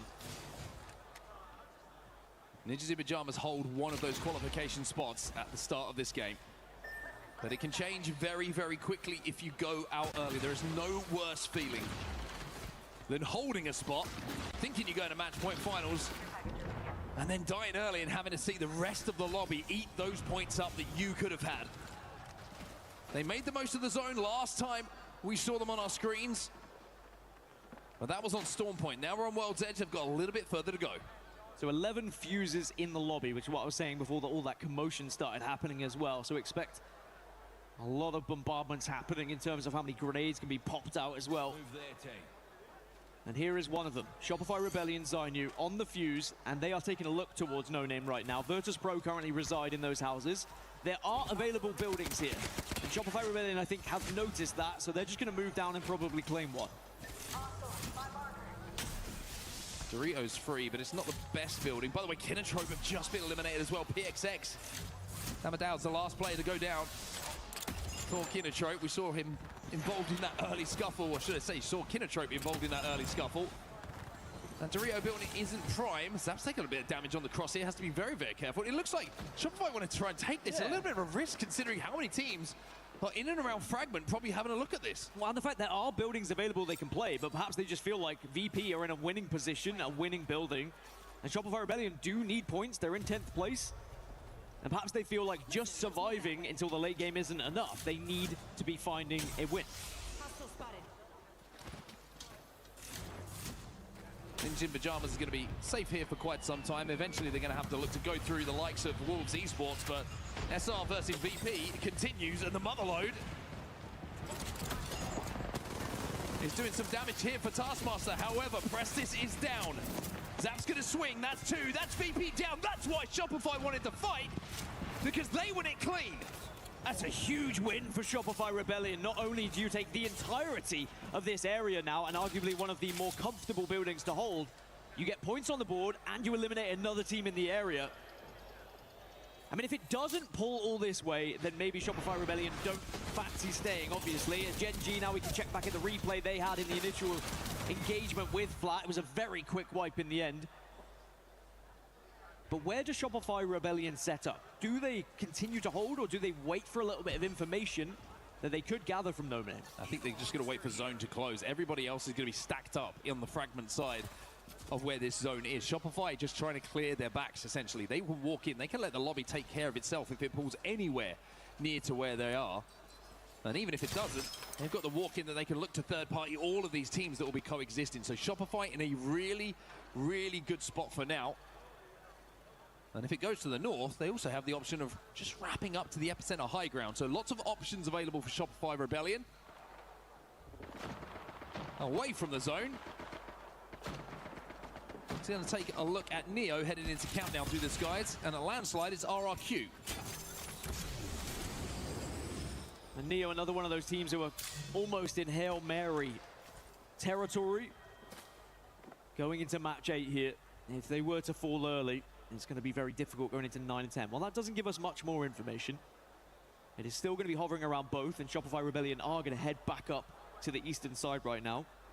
Like you were saying, just waiting for that zone to close, spreading themselves out, making sure they're looted and booted at the same time. Interesting to see Wolves and Gen G. Obviously, they don't have the next zone information from where they've been positioned, playing both of the chokes, both the Geyser choke and the Siphon choke. Well, at some point, they're going to have to engage. They're going to have to move up towards that zone, so keep your eyes on that. Ninjas in Pajamas actually rotating back towards Wolves and that choke. And you've also got Zipline Mafia coming through the tunnel from Harvester. So we're about to see a few bullets fired for sure as teams start to engage and get squeezed together on that choke. A very important fight if it does happen as well. Zipline Mafia in 6th place, that cut-off position right now. NIP, they are in 4th place at 59 points. So if either of these go down, it would be great for the rest of the lobby. But for Ninjas in Pajamas, it's been a very treacherous journey to this point. Well, let's jump into the comms with Ninjas in Pajamas and see what the plan is to try and get through this choke. How'd you know another? You might need to portal him, man. Keep coming. I'm fine. You need to portal mine? Yep, sure thing. You're gonna die there. He's dropping on me. I'm joking. He ran back up, Broke him. I'm gonna try and take high brain. Okay. I'm in portal. 6 zip right away, Cole. We're looking I might die. No, you're fine. We're looking. Coming. They're zipping balloon. Yeah. We'll shot that guy. They're going for the wrap. Fuck, man. That bang and caustic were low. Fuck. Fuck. I'm gonna go grab him. Crack the first guy. I mean, should we not just mirror them, bro? Are they not gonna fight? There's a team here, also. Okay. There's 2 teams here. We just fight this team. Okay? There's 2 more teams at Geyser. There's a team in this building and a team. You can see some of the conversations that are being had between Vayne, Kurev, and Cole about what the plan is. They're thinking, shall we mirror them? And are we going to fight someone? Zipline Mafia, of course, we saw on our screens. This is a replay of the fight we saw take place a little bit earlier on between VP and SR. You can see how clean it was. But for Ninjas in Pajamas, it's a pretty tough rotate for them to have to make here. Wolves still holding the choke in front of them, and the longer they take, they've got more teams looking to squeeze them, potentially from behind here. And now they know it. I think that's the main problem, is the chokes that are being held by Wolves and Gen G makes it very difficult for these teams arriving from the south right now. And NIP are soon going to be aware of PXX. And the trouble is, if you engage in this, it does open up the door for Wolves Esports to join into the fight. And we've already seen Wolves throughout this tournament take some questionable fights themselves. But perhaps this one is one they might want to take, because you clear the entirety of the south if you win it. And the ring closing certainly will affect this fight as well. It's going to force it a little bit as it begins to close now. A little bit of a double take there as I saw a R301 in the hands of one of our pro players for the first time in quite some time. I guess the fact we're on World's Edge, it kind of makes it feel somewhat comfortable. Ninja Pajamas, they've got to hold here. And then they have to work their way forward. They've got 20 seconds on zone. Everybody who is involved in this area has to squeeze themselves in towards zone. And there's only room for certain teams to survive. Kurev having to pop the battery here, does have the mother low, but you don't want to waste it knowing that you've got potentially another fight in front of you with Wolves. And just to make it more interesting, a Mythic Bin is spawning up by Wolves as well, so there are plenty of things to be considering here for all these teams. But NIP, it is focusing on PXX right now as the Dark Veil goes down, and it's a lot of damage coming out of PXX here. A lot of damage coming on either side. But Ninjas in Pajamas off the back of the mother load aren't looking healthy at all. Cole's down. Vayne might be down soon as well. He gets the armor swap off of Cole's box. And desperately just spams some thermite to try and buy time. PXX now being grabbed by AEROCOOL. This might save the day here for NIP. Wolves are looking at it as well. We may see both of these teams go down here. NIP and PXX are going to struggle. Vayne's going to try and get out of dodge, see if he can maybe rescue the rest of the team. PXX and Resin down there. Resin though, do you see him? Vayne had to jump back in the port because he's only got 1 health. He would have died to zone immediately there. This is a mess. The grenades flooding towards him. Somehow Kurev and Vayne is still holding on. He gets the medkit popped. They might get the shield bat popped, and now do you take the portal? Do you try and risk going back into zone here? Easy Flash is staying here. The rest of AEROCOOL have left. And Easy Flash says, no, maybe I can do a little bit of damage. Now he'll get enough of a warning sign to say, I need to retreat to the rest of the team, and he's going to wrap back round thanks to being a Wraith with the rest of the squad. Takes the Void Nexus. Wolves still holding, still waiting to see what's going on, and wondering why we haven't got any KP out of all of this. We've got a Kraber in the hands of No Name. There's a 150. Difficult lessons to be taught if you're on the NIP side of things right now. But this is probably why teams left, because Wolves are just holding such an advantageous position. There's one. But Gen G, out of nowhere, now put the pressure onto Wolves. And now Wolves have to get out of dodge as well. The Altar and the Wraith have been saving people's bacon right now. Both Wolves inside of the phase dome. And they go towards No Name. Can they get a reset here? Yeah, I wonder if Vayne can actually get ahead of this zone as well. Kurev's been able to get out, but then just gets spotted. Vayne's going to be the last remaining. And it is going to be Gen G who start to focus. AEROCOOL and Wolves continue to make acquaintances on this side of the map. Vayne, 20 HP. It's felt like he's played most of the game with this. He's 1 HP now, and NIP are gone. And they have fallen early. A nightmare situation now to have to watch the rest of the lobby. No Name still with his Kraber in his hand, by the way. It allows so many teams to start catching up, doesn't it? But that Kraber could certainly do a lot as AEROCOOL get eliminated. That's a second place team eliminated. So that's second and fourth now out of the lobby early. And again, everyone licking their lips. Here comes GG again! They will not let them go. GK trying to sweep behind as well. Somehow Wolves are still alive. No idea how. It's an absolute mess on this southern side of zone. We've not really been able to talk about where the zone's pulling. It's going to Fragment, of course, but then it's going to the northern side. There's going to be a couple of buildings that are in there as PXX eventually get confirmed as eliminated from the competition. Sorry, from the server, not the competition just yet. Careful. Careful, I won't want to eliminate anyone too early. But it's not looking good for them at 12 points as JDG on 49 points, one of the chasing teams, and they'll take out Neo. Floating by name, floating by nature, soars through the sky off the back of the double jump and gets an easy finish. As now we go over to Zipline Mafia once again. By the way, Shopify Rebellion, who were here a long time ago, if you're wondering where they are, they're all the way at the northern side of the zone. And Wolves, no way! They pulled off the impossible. No Name does not show up on radar. Much to the delight of the Wolves fans in-house as well. They'll be back to a 3. They're currently in 5th position in the overalls. And it's so important you get some of these extra placement points on the board, especially when you see some of those falling around you. Because if teams at the top are not getting the points, those chasing you are definitely going to be picking them up. No Name is almost single-handedly keeping Wolves alive here. Now the phase dome is down. And if you're Crazy Khan and Wenex, I think you're just sitting there at the moment and thinking, you know what, we trust you, just take us anywhere. They are bang center of zone, but they have absolutely no cover. Crazy Kong somehow stays alive here. Dino's been eliminated in the meantime. Gen G are fighting them, but Wolves are just going crazy, trying to find a corner, trying to find somewhere safe. Every door is blocked. Gen G get eliminated elsewhere. TIE are going to be on the other side of this, and nades start to come out.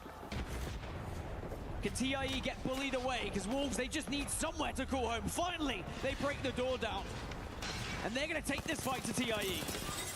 No Name, more damage. Still has that Kraber in the back pocket, by the way. Don't forget about that thing. And they take control of the door as well. So now, with Catalyst in the composition, at least they know they control that door.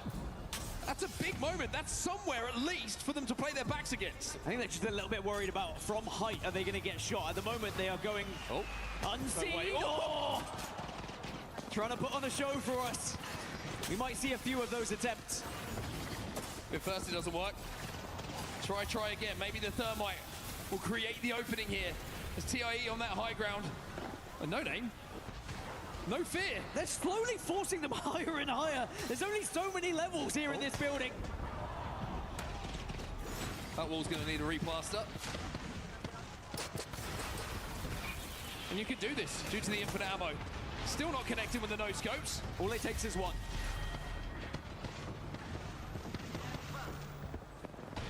This is the one.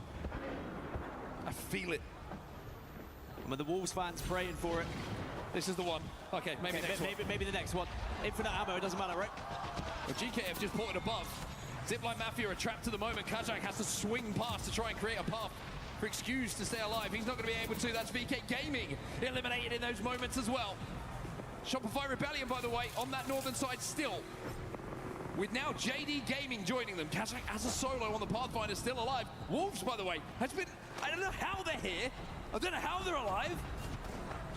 But I can tell you that they are. Well, now TIE can't go any higher either with GK arriving. By the way, 2nd, 3rd, and 4th all out of the lobby right now.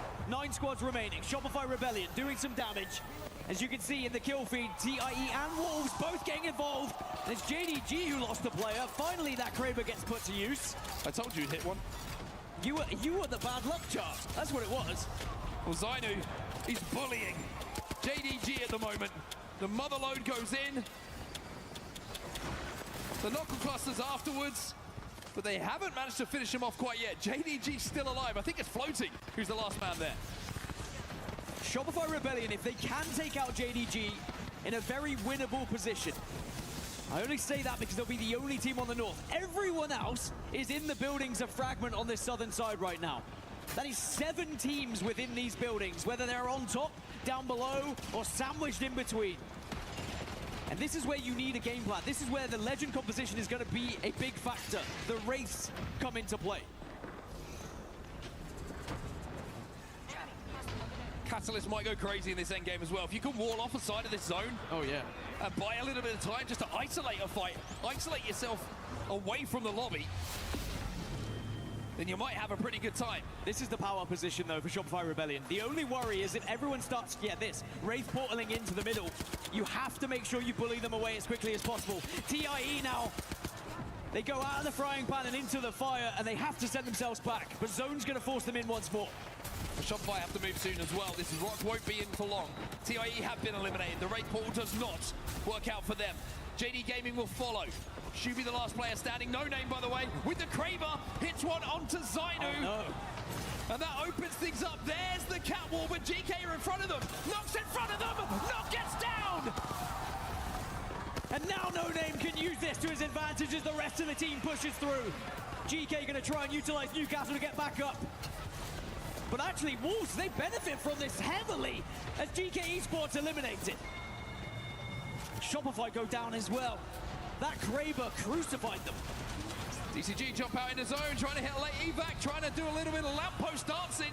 No Name waiting for the opportunity to strike. Everyone is going up into the skies. But if you go up, you've got to come back down. Zipline Mafia eliminated, 4 squads remaining, and this is the No Name show. Absolute carnage. No defensive legends, no walls to work with, really. He's on his own. It's all down to No Name. Last 3 teams.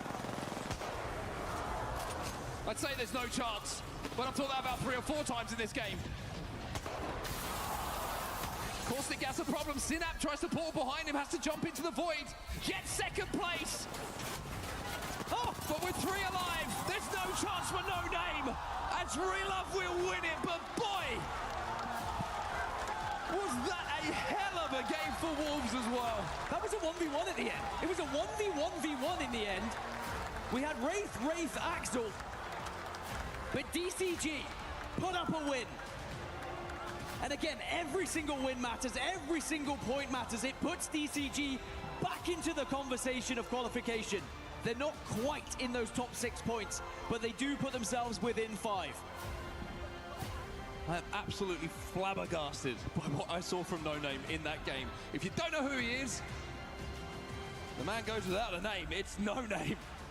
The man who shall not be named, but boy, can he hit a shot when he's needed. And think of the reset. Think of the survivability. Think of the portals. Think of them taking control of that door outside the building. It just felt like they had no right to be in that end game. It puts Wolves to 67 points in 2nd place. They are now in touching distance of those match point finals. And the team from APAC South, who dominated their own region, but then struggled on day 1, lackluster in day 2, but then suddenly came to life once more. And if you think of what they went throughout that entire game, somehow found a building to play in the end, bullied TIE away. And they get into this, look at this final circle, look at how many players alive. The singles, in the end, it was the Axel that came out on top. I thought for sure one of the Wraiths was going to win in a zone like that. Don't be mad. Don't be mad, No. Be happy. Definitely do not be mad. His teammates, the perfect reaction. It's like, we're not anywhere near the end of that game if it's not for you. Don't be disappointed. I mean, Wolves, they still put up 17 points in that game, only 2 points less than DCG. Sure, neither team able to have one of those mammoth games where you put 25 plus up. But again, it's just about staying in the race at the moment for those top 6 positions. And boy, is it getting close. Dare you? Dare you start talking points? Dare you start talking about who's in the right places and who's in the wrong ones? I think GK are very close. A few more points for GK, they should be good for match point finals. The same could be said for Wolves, maybe another 7 or 8 for them. RRQ are edging closer, Entos 436 as well, but then Dinos and NIP, they are still in that danger zone. Zipline Mafia and For Fun are on the chase. It's certainly going to be an incredible last 2 here to see who gets through our survival stage and into those match point finals. Well, this is the results of the game that we just saw. Relove DCG, first place, the 1v1 clutch. They get the 7 KP alongside it. Wolves have no right to be in 2nd place, but they are due to the sheer will of No Name. And just thinking back to that last circle as well, DCG jumping up onto the lamppost. 2 of them got up there. And at first you think you're just such an obvious target, but actually when everyone's panicking, a lot of it's eye level. Not many people look up because everyone's in portals, everyone's in queues, everyone's just trying to stay alive. And at the bottom there, flat, 0 points for them. Wow. I mean, that was, I think, the most fun I've had so far here.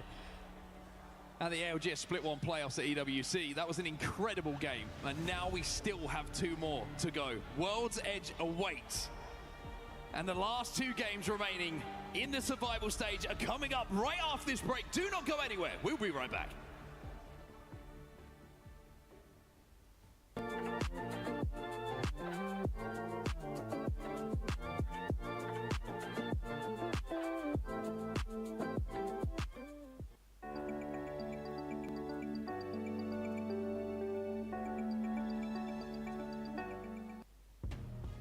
Welcome back. Relove DCG with the win, and in dramatic fashion, we've got my main man, coach of TLN Pirates, but a pro that you've known well before, Nasky, here in the building, ready to give his insight on what he's been seeing so far, and of course his experience in the tournament. Nasky, welcome, my man. I mean, you can barely call me a coach, right? My legacy is as a player. My legacy is a player. Okay, he doesn't want to change it up, man. Talk to me quickly about that Relove win. That was like lamppost flashbacks from back in the day. Dude, that gave me flashback. What was it? It was Team Liquid way back in the days, on the lamppost, riding on top. I love it. Jumps Horizon, down last second and wins the game. Beautiful win. So many fun things, and also the top teams too kind of caught your eye. What are some of those stories about the top performers? Wolves just jumped into first place, but RRQ have been doing phenomenally as well. RRQ is a team that I have close to my heart, because it's funny too seeing Strafing Flame together with Easy Flash again, right? Yeah, they're reunited. We saw them back in the day. What was it? Was it Birmingham champs? Yes. They were popping off. Yeah. They split off. They had some sort of melancholic ending to it, but now they're back and they're doing amazing. It's amazing, man. And the team that's back, they didn't mean to be back though. Shopify Rebellion, Phony's playing with Zainu again, and now with Zap. Talk about them. Oh, Shopify Rebellion. I mean, where to start, right? Zainu is back with Phony again. He jumped in as an emergency sub. Yeah. Obviously, it's not what they were looking for, but it looks like they're doing pretty good, right? Yeah. I mean, obviously, they don't have to jump that far from what they're used to, because Phony and Zainu go way back. Yeah. Don also had coached Phony before, so the strats are probably similar to what he's been experiencing, and yeah, I'm sure. I mean, it looks fine, right? They got the chemistry there, man. I know you're dropping your earpiece and everything. Listen, Nasky, he is one of our great personalities, and to me, that means you're seeing interesting things. So for surprises, who surprises you the most? Who are the teams that have kind of caught your eye for good or for bad reasons? I mean, for bad reasons might be Aurora, because Aurora was EU champions coming into this. I mean, this is a strong team. AEROCOOL has proven himself as the IGL many times in a row. Right. Obviously, he's a world champion. He is a world champion, and in fact, also a world champion, previous EWC winner. That's right. And OJ, obviously, EU staple. Yes. You know, it's a strong roster. You would imagine them already being called to the finals, already been doing something crazy, but you know, they're in Survivors, and they're actually not doing too good right now. Yeah. Maybe it'll turn. All right, man. Well, I know Dino's another team you caught your eye on. We have to get back into these games, though. Nasky, thank you so much for joining us on stage. We hope to see you around. He'll be in the stands if you're here at EWC watching, so say hello to Nasky as well. It's time to get back to our casters, because we got a couple more games to go before we see our final teams set for Saturday, actually. That's right, Rain Day. We still have 2 more games to go. Which of these remaining teams will go home is the question. And listen, if you're going to give me another POV of Wolves, no name going crazy like that, sure, he didn't get the dub, but he, oh my goodness, put on a classic performance. 8 KP for them, but it was DCG who ended up taking the win with 7 KP. And we still got 2 more games on World's Edge. And as we go through and look at our teams, Vicky, it's really starting to feel like the beginning of the end. As after these 2 matches, 14 teams will go home, and they will do everything that they can to prevent that and advance on to the match point finals just tomorrow. Here to have on your screen, 16 kills for Ninjas in Pajamas of their 38 total, currently situated in 6th place. Knowing that the benchmark is 60 points and trying to break through that, every team behind them just a handful of points keeping them in there. Even 11th place, Shopify Rebellion with 50 points. Just a win. Like, I'm talking like a 15, 20 point win and something happening in the teams just above them. You're in that top 6, Vicky. It's just crazy to see how tight it's looking for a lot of these teams, Tiff. You know that these players are feeling the pressure. You talk about the cutoff, you talk about NIP reeling with 60 points. I mean, the 2-point difference alone. I mean, even if you look on the other side of the teams, Shopify with those 50 points, Gen G, who are now ramping up, it took them a bit of time, but the fact that they've been able to try to match pace with the rest of these early placement squads who were able to find that aggression. We got game number 9 out of 10 on the horizon, guys. I mean, we've lost out on Fuse. We've lost Sparrow, Watson. I mean, what's next at this point? Maybe the Bangalores. I mean, we saw some of them, maybe more Axos. We're gonna have to find out. The fact that Newcastle has made it this far is also crazy. Yeah, it is quite interesting that Newcastle lives to see another day, but with that initial ban coming through and losing out on Fuse, it's the resurgence of Caustic. Caustic to be able to give them access to the ring consoles. Thanks for the good look at the circle and where we're headed towards. Dinos from staging will be able to have a quick rotation. You can see JD Gaming already dropping the evac and focusing on where they want to play from. For Virtus Pro and PXX that are over in Lava Fissure and Countdown, that ring console that Countdown has, you're going to want access to that, which is exactly what PXX is poised to do. Really good call out when it comes to getting the information, especially looking at how this zone is pooling. A little bit of a difference maker here as we move over to Lava Fissure instead of going over to the outskirts of Fragment East and taking to the skies. Wolves, man, their fans are going crazy right behind us, and for all the right reasons. No Name on the Wraith going back to back, rolling out with the Bangalore, by the way, and the Cat. It's crazy too to see, as you already see, feeling some of that pressure when Shimmy his way inside this building, having to cover his back with the nade. Needs some help here, hopefully gets it, because it's NIP who tried to isolate him. And PXX, who have laid siege towards VP here, have pushed them out and taken down Ozus. With one already down and another bleeding, Virtus Pro have left the lobby. Here's the deal, Vicky. With 2 matches to go, and if you're in like 19th place like PXX are, the rookies from APAC North, what do you have to lose at this point? Exactly. You set fire to the lobby. Time to cause chaos. This is literally the perfect time right now. This is what I love when it comes to our ALGS lands.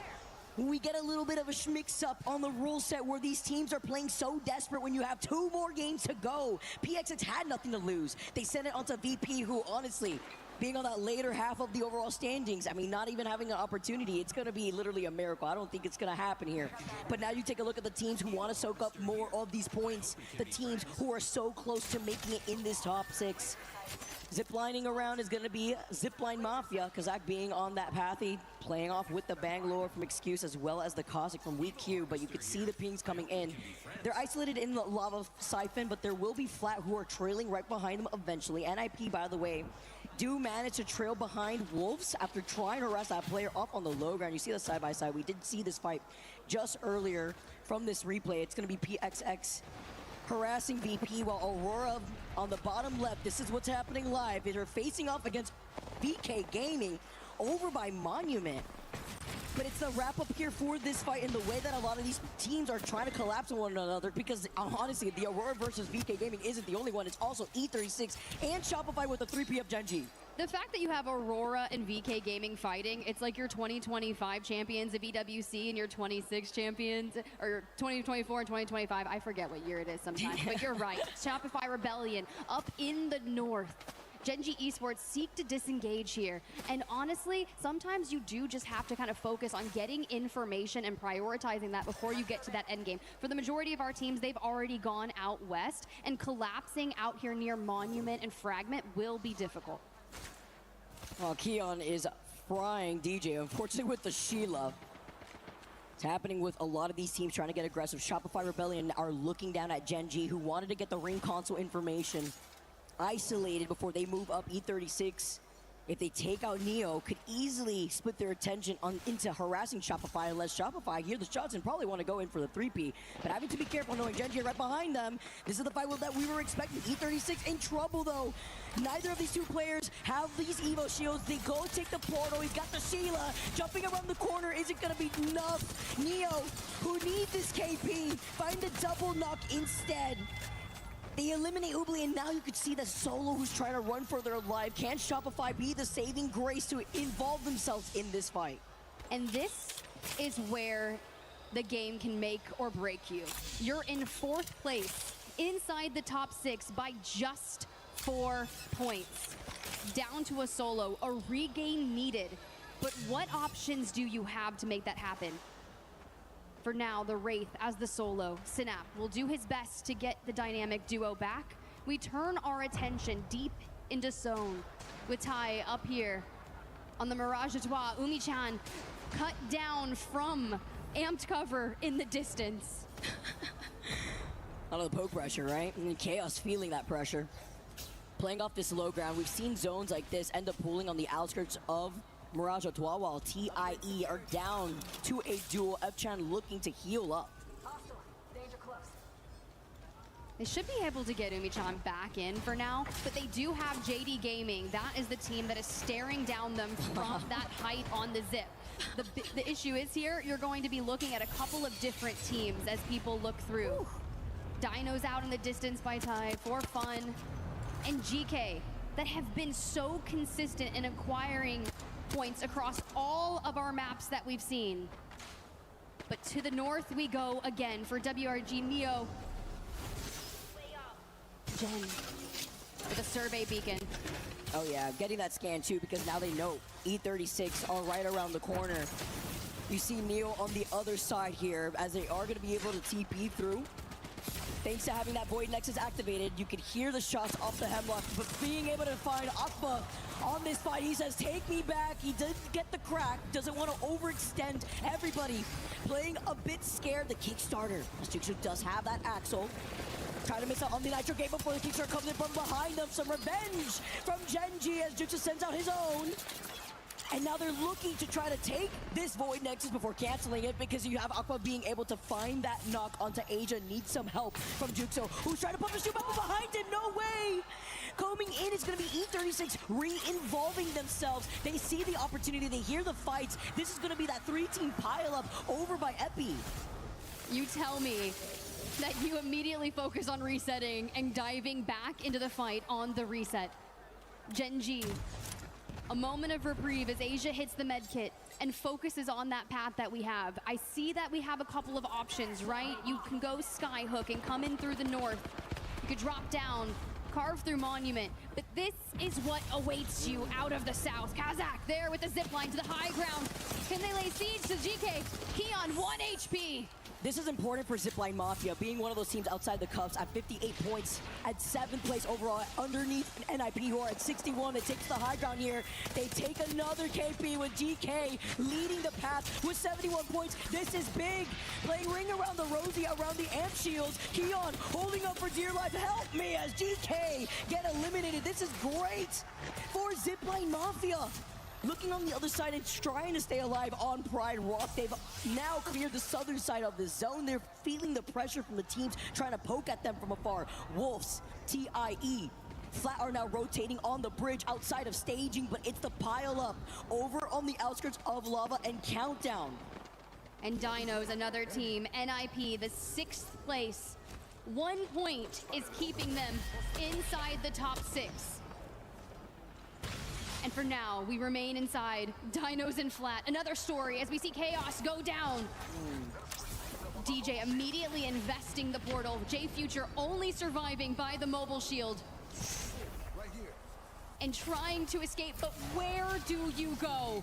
Well, looking to get the res. Actually really smart to do it right next to the start of the portal. Oh no, but they still get the re-knock. QQ just looking at him. Said, you know what, never mind. Let's just take this portal instead. Where can I go? But it's still risky no matter what, because Flat are now looking at this. They heard the res. Now they fully send it. They're looking to get some KP, but I mean, they're in dead last. This is just a grief them at the end of the day. Dino now losing out on 2. Trying to stay alive with Nano chasing down against the lone warrior DJ, who is running for his life. Dino's currently at 64 points in 5th place. Not big of a gap, but ooh, nice little chicken nay landing at the feet of Nano after he yeeted it up to the sky. Nano says, all right, we're gonna still try to follow up with this here. Do we try to fully extend it? He's forced us to be stuck by the tunnel side before rotating. Perhaps through landslide, because E36 now are also going into the other side of Dinos. They hear this fight, and they're going to be the sandwich to the other side of the solo, forcing Dinos to back away towards Harvester. But what he does here, the Wraith baits him as he goes out into the circle. Enerforce 36 is lurking throughout the tunnels. They don't peek, but keep your eyes, because we have 1 med kit, 6 syringes. I mean... Dude, what? They're still We go back in the void. They're griefing them. Flat is griefing that solo Dinos. Why do they care? They're in 20th place. I mean, what? The fact that DJ's... yeah, it's true. I mean, DJ's literally feeling this right now. We've all been here within our own games when you're trying to stay alive as the last one for your squad. And we time it. We pop the syringe. We can go into the void after this, but flat call off the chase. My guy, you don't know what's waiting for you on the other side of this. It doesn't get easier, DJ. It doesn't. He's forced to heal up. I mean, at least he will have some time. It is ring 3 countdown next here, but he'll have some respite before coming in behind WGR. Neo calls on the evac in front of Neo, so they definitely hear this. Let's see how they react when they come out of the choke that leads into landslide. Dinos now with that one solo is trying to keep the dream up for the rest of his team. He's going to fly over Neo for now while we take a look at Zipline Mafia after they were able to win that fight originally. Now looking down at Flat and VK Gaming, and now Dinos, that's one solo, is going to wrap completely around Monument. But he lands on a replicator. We are going for a reset. Not too many heals to go. Back to Zipline. Pop the survey beacon, get the information because Flat came back into the ring at this location. And I'm saying if we got this Hemlock, we got the breach charge, we are ready to let it fly. But there's going to be a couple of teams in our way as we make our move in through the southern side of things. Ty and VK Gaming still. I mean, if we could look at what's happening on landside too, because Neo were actually down to one member. That one solo of Dinos actually wrapped around them while they were fixated on getting the res, and now is alive right next to E36. So much happening on each end of the outskirts of the zone while the zone is starting to close behind their backs. This one's gonna hurt while Zipline Mafia continue to claim names. This is a great look for this team to overtake NIP, a 1-point difference in this game 9. Remember, after this is only one more to go, and Zipline want to be able to secure themselves in the final lobby. They're currently tied with 6th place, 61 points. And we keep focusing forward. Enter first 46, you were asking about them. WGR Neo on the other side. The blue to purple disparity. Synapse trying to take the angles, but all the nades coming through. And we are burning. Fact that Dinos goes out like that too. Unfortunate, the solo cannot stay alive. Dire situations here with 64 points, but it really depends on how Zipline, For Fun, and even NIP rise up. With WGR looking at E36, just a matter of time. Genji want to prio on their rotate. NIP looking on to harass these teams on the edge of zone, while the likes of Wolves, TIE, Zipline, For Fun, still piled up as Zipline, yes, are eliminated. They got the 61 points. They're still tied with NIP, but the difference is NIP are still alive. They can further themselves as Wolves with the Thermite TPing back up. Tide now get eliminated. 14 squads left, and Wolves playing this safe with 69 total points. They know they lead the way. And Ty fall also. But falling in 7th is Zipline Mafia, Vicky, like you said, with one game left to get them into the top 6. And one game to further it as VKG sets their sights, but it's just LQ, last standing. He knocks another. The Newcastle goes for the res. Controlling not only that, but the mobile shield. And back to the fight we go against it. No! VK Gaming get eliminated. Our former EWC champs are out of this lobby in 13th. This is tough. I mean, they literally only have 40 total points sitting in 14th. No matter what, though, now Genji, who have been rising up, have an opportunity to slide in. They get that knock originally. You can see the portal happening right in front of E36. They're trying to keep it up here too because round 4 is closing behind their backs and they have to start moving, and For Fun are waiting for them on the other side of the edge of zone. Just know you're getting griefed at this point. It's gonna be open, it's gonna be scary, and JD Gaming are center zone in the building holding. But all these teams fighting for positioning there.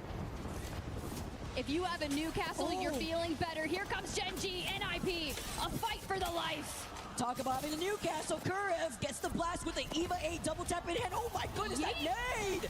Genji do get eliminated though. The Enter Force 36 now, Showface right behind him.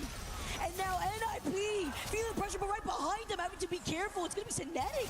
That may be the insurance that they need off the longbow. Now you have the Kickstarter you have to worry about. Synapse taking to the skies, having to drop down, hide behind these Newcastle walls, trying to get the reset and the res. For Fun now Showface, but E36 are sandwiched between DCG and For Fun. He's trying to break the wall. He's trying to rip their cover away from them. And you even have the caustic ult for Fun. focusing on what they need. Enter Force 36, get amped covers up. Their wall still being poked and prodded. Amped covers going down. And we are turtled. Stop harassing us, please. We're trying to stay alive. They break down the barrier. DCG also try to scoop that up because it's all about this KP. One mobile shield from a Newcastle holding them, and they're sending it full fire. How do we get out the race with a portal? He keeps him alive for right now. They do get the knock temporarily, but this portal play, Synap could be the savior. Oh, no! Not there. A horror movie for Synap as he tries to keep E36 up. He gets the TP, he gets Hoobly, and they're looking to get this red, but now they look behind him. This is so much pressure that they're feeling, and For Fun are not letting loose. Because E36 haven't had a moment to reset. For Fun is just sending it back to the portals. They go straight into the hands of Deep Cross Gaming.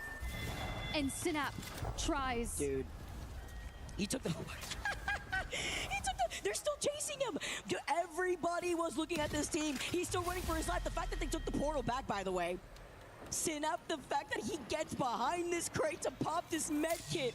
The Wraith plays are immaculate. 10 squads left and Aurora get eliminated next.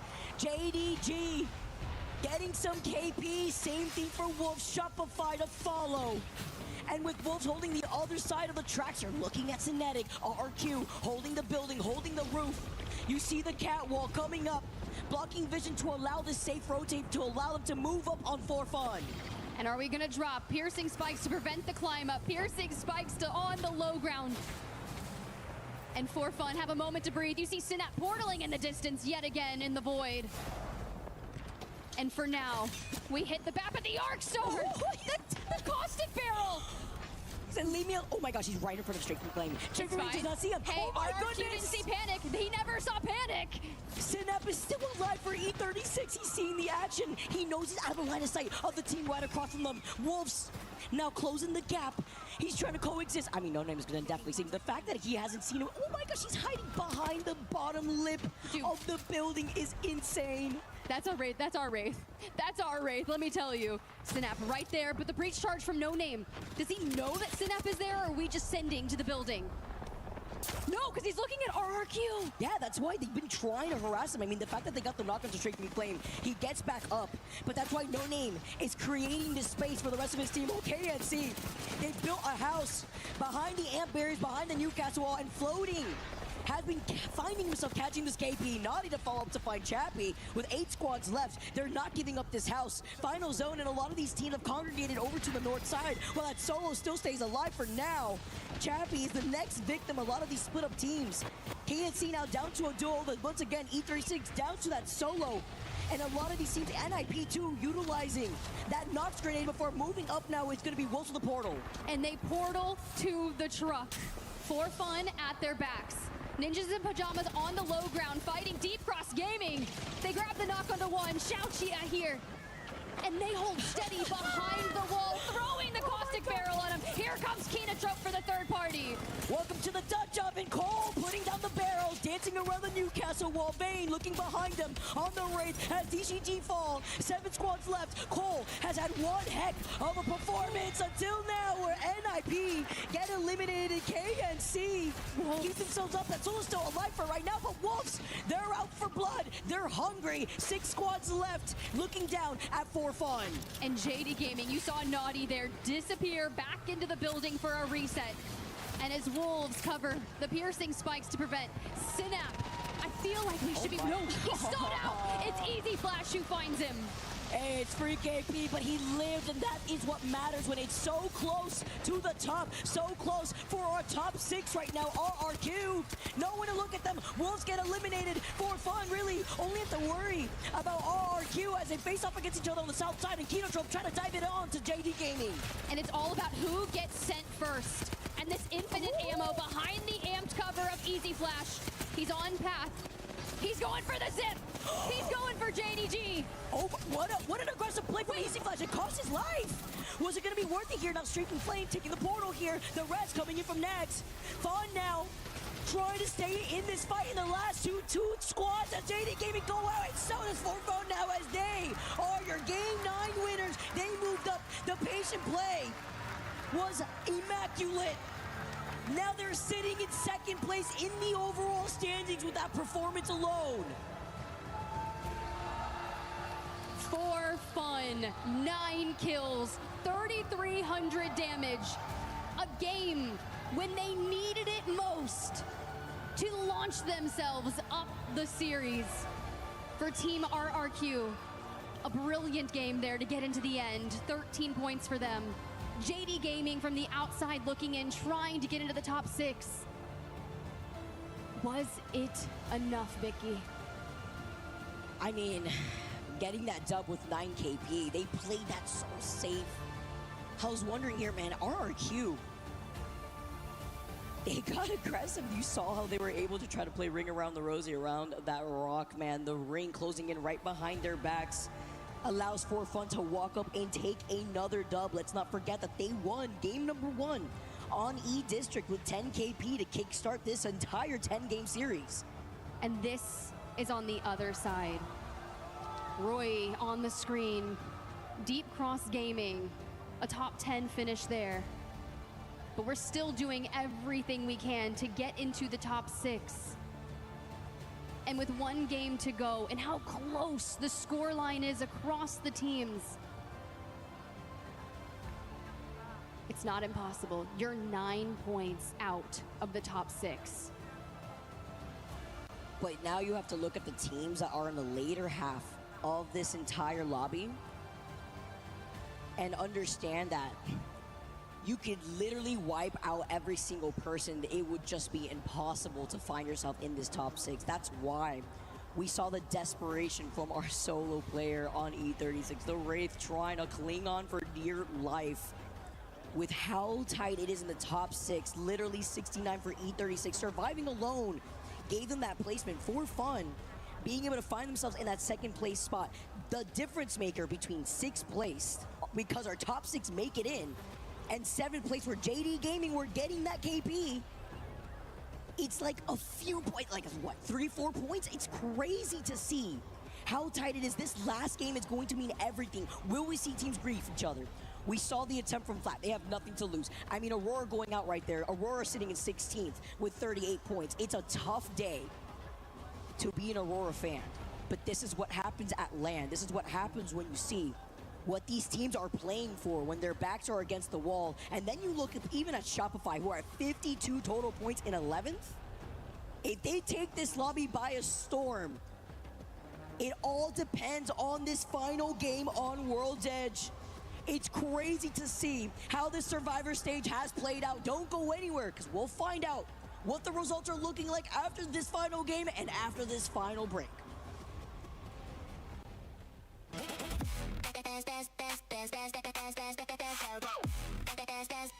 We book Esports World Cup up.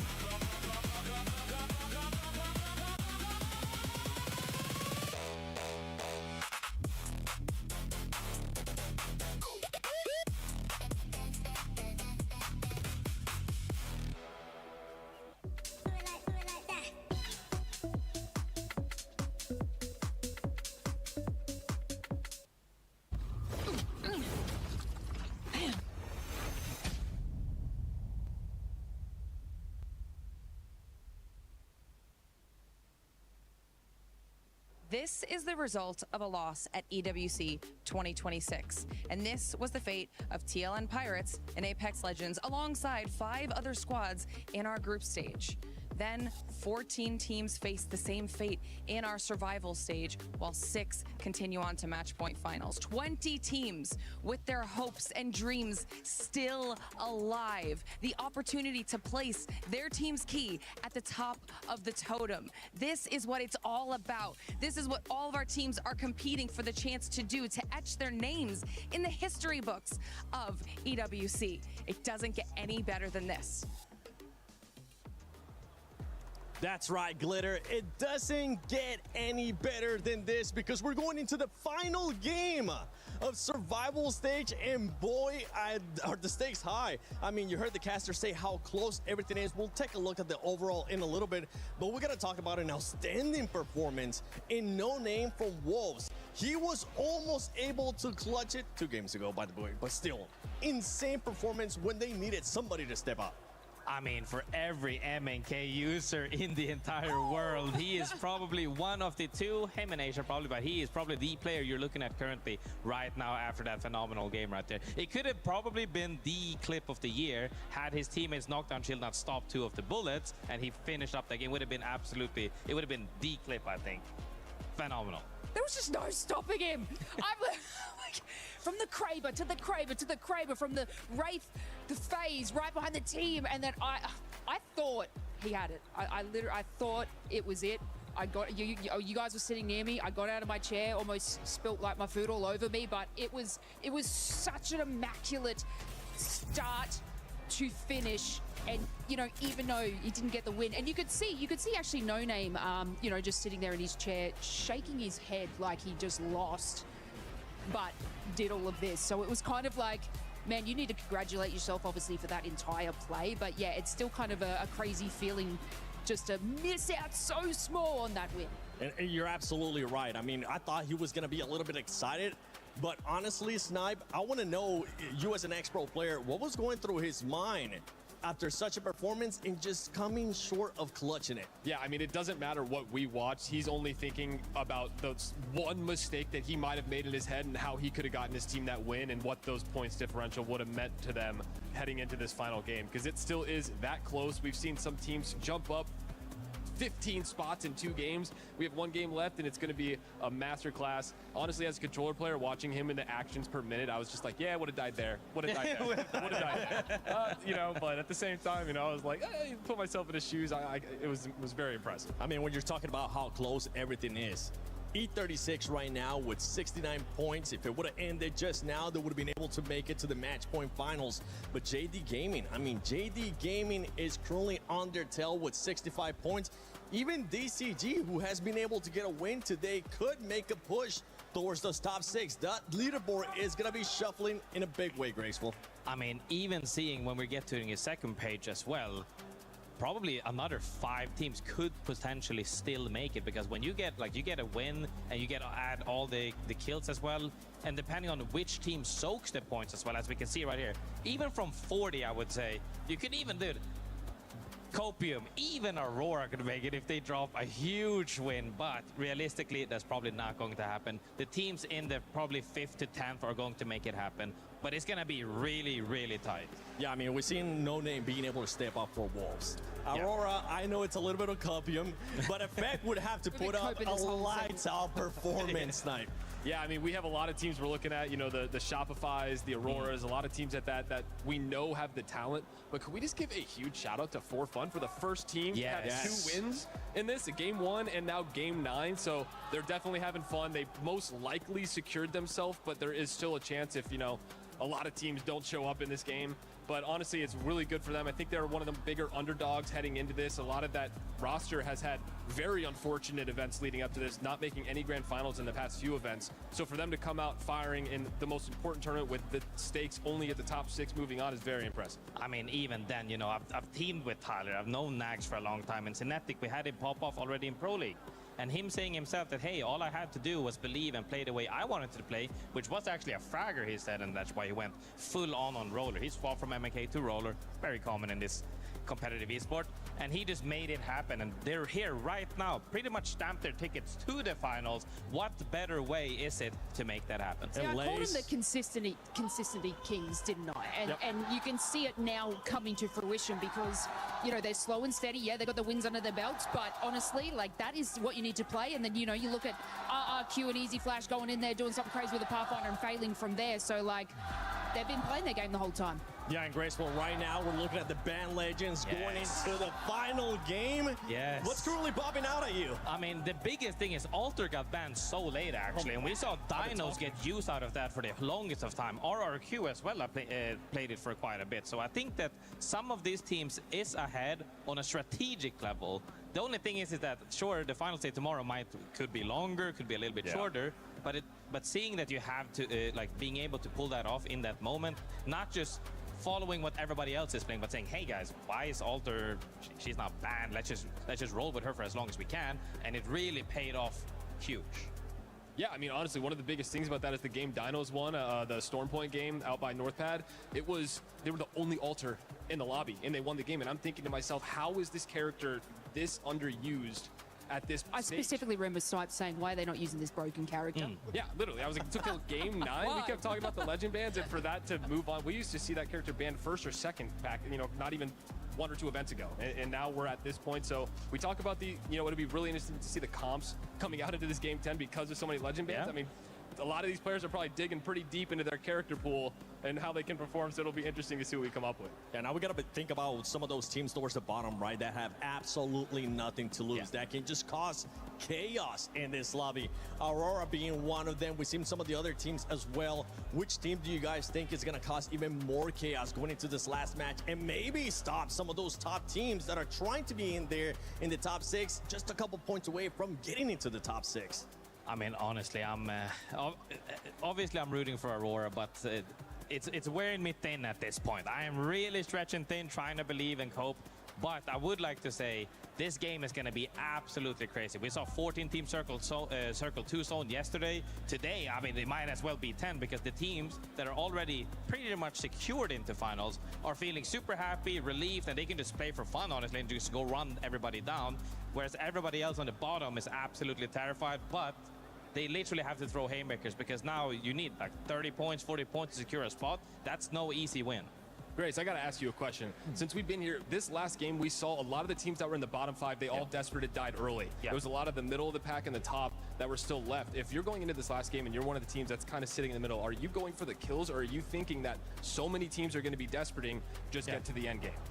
I mean, the teams that might be on the cusp of 60, in the 55s, 60s, they should just play for, like, as you said, go into zone, just play it easy, make sure to hold space properly to get those points on the board. And at that point, you're kind of playing into hoping that it doesn't shuffle too much. Everybody beneath that, play ranked, boys. This is literally ranked at this point. You just got to drop 20 kills as a team to make up for it. I mean, you have to honestly pull up. We saw a little bit of fuse. Pull out the Rev Octane, like just do something, because like you need a 20 bomb. The final game is ready. Let's see who's gonna be stepping up as we send it over to Barney and Luti. Ladies and gentlemen, we are fast approaching, dropping into our 10th and final game of the survival stage. It is now or never. It is do or die. And so let's set the scene, okay? Between 10th place and 6th place right now is just 9 points. So everything can change in this map. So we're going to talk about our bubble teams for a second. That's from 5th to 8th, where everything can move. So if you hear your team name, make some noise. In 5th, we have Ninjas in Pajamas, E-Star. In 6th place, we have Enter Force 36. In 7th place, we have JD Gaming. And in 8th place, we have Dinos. Currently, and it's gonna get spicy, Luti. Yeah, ça va être en effet extrêmement tendu, mesdames et messieurs. On y est, les Français, je compte sur vous. C'est la toute dernière game. C'est maintenant que ça se joue. Ladies and gentlemen, this is the last game of the survival stage. So please be ready because make some noise. It's now or never. Let's head over to our casters and get this game underway. Final game, everybody. It is the Survivor stage. It's do or die. JD Gaming know what is at stake. We saw their powwow, 65 points with their backs against the wall to achieve being in the top 6. They're right outside of it, Tiff. This is it right here. Not only that, but Keshera was giving the boys over at Dinos in 8th place a conversation, advice from his years of competitive experience. Those boys were 10th in the Americas Split 1 Pro League, and now they're fighting for a chance to get into the Split 1 match point finals here at the playoffs. Who's gonna grief who? This is what I always look out for. Who is going to grief who? Because Aurora now are already chasing right behind KNC currently. As it's gonna be the little trade-off here in Monument, but then you highlight the teams that desperately really wanted to stay alive. And KinoCho being at 13th with 44 points, I mean, it would literally be a miracle, right? So then when you have this face-off right here, it could just be an open season for the teams who want to get some easy KP. It's going to be AEROCOOL who's going to be able to now try to send it over to the other side of the wall. But Aurora, man, this has just been a different story for a team that led the way within their EMEA region of Pro League.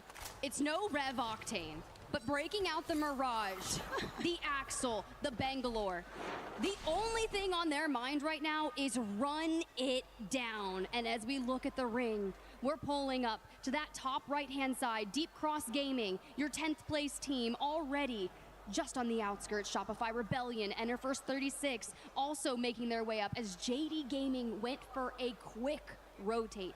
I'm looking at Wolves, your third place team, 75 points, by the way, which should, in theory, be the statistical benchmark for 6th place, crawling up through the South. You know it's cooked too, right? When you see some teams rocking out a double vantage. I mean, it's tough. You see that one Mirage, right, from Aurora. This is what you can expect in our final game for the teams that know they have nothing to lose. Aurora now trying to grieve for fun, by the way. A team at 77. Kinetics down. Now getting that first knock. Aurora are upset, and if they can't have it, nobody can. Effect now moving up. Getting slowed down by the Caustic Barrel. They lose out on AEROCOOL, though, and being able to follow up next. Goes out next for fun. Get eliminated, and Aurora grief them in the process. They look at what was going on with KinoCho. They deviate their attention. They take care of for fun. Let's see if they're safe. But as you mentioned too, Tiff, they do have 77 points at the least. Statistically speaking, we should be good. But this lobby could be wild. As Flat, their only choice to be hyper aggro, and Zipline Mafia in 9th. Find one of them. Getting a little bit of revenge for the Dino Boys, I ain't gonna lie, because Flat was trying to grief them, and it actually set Dinos back a little bit because they're sitting in 8th place overall with 64 points. While we do have a quick pause, it's important to highlight why Zipline Mafia wanted to get the KP. The mid-climb right there, too. Bro, Spider-Manning. But the mid-climb, and also highlighting the fact that Flat now are down to a solo, with Zipline Mafia knowing what they need to do to find themselves in the top 6. Anything, any KP with 63 points, 1 point difference between themselves and Dinos. 2 points between Zipline and JD Gaming. That is just how tight it's been as we take a look at the audience. But man, this zone is pulling all the way up to the north on World's Edge. The cheers from the Zipline Mafia fans, man. We saw them try to take that fight over by Pride Rock on the outskirts of Mirage Etoile. They knew what was at stake here. All the way from Kazakhstan to support the boys at Zipline Mafia. They just need 6 points to get into that 6th place slot. But honestly, Vicky, the fact that you have to kind of prey on the downfall of other teams in this lobby to fall so that you can take their place is one of the craziest things, but hearts are gonna break today. Happens to every single LAN, and it always saddens me, but this is what happens when you want to climb your way to the top. This is the level of competition that we have on our hands.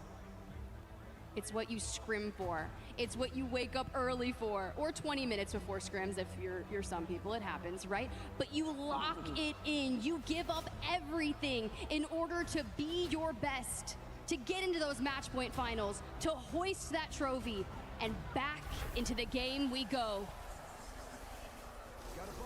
What a place to come back out, by the way.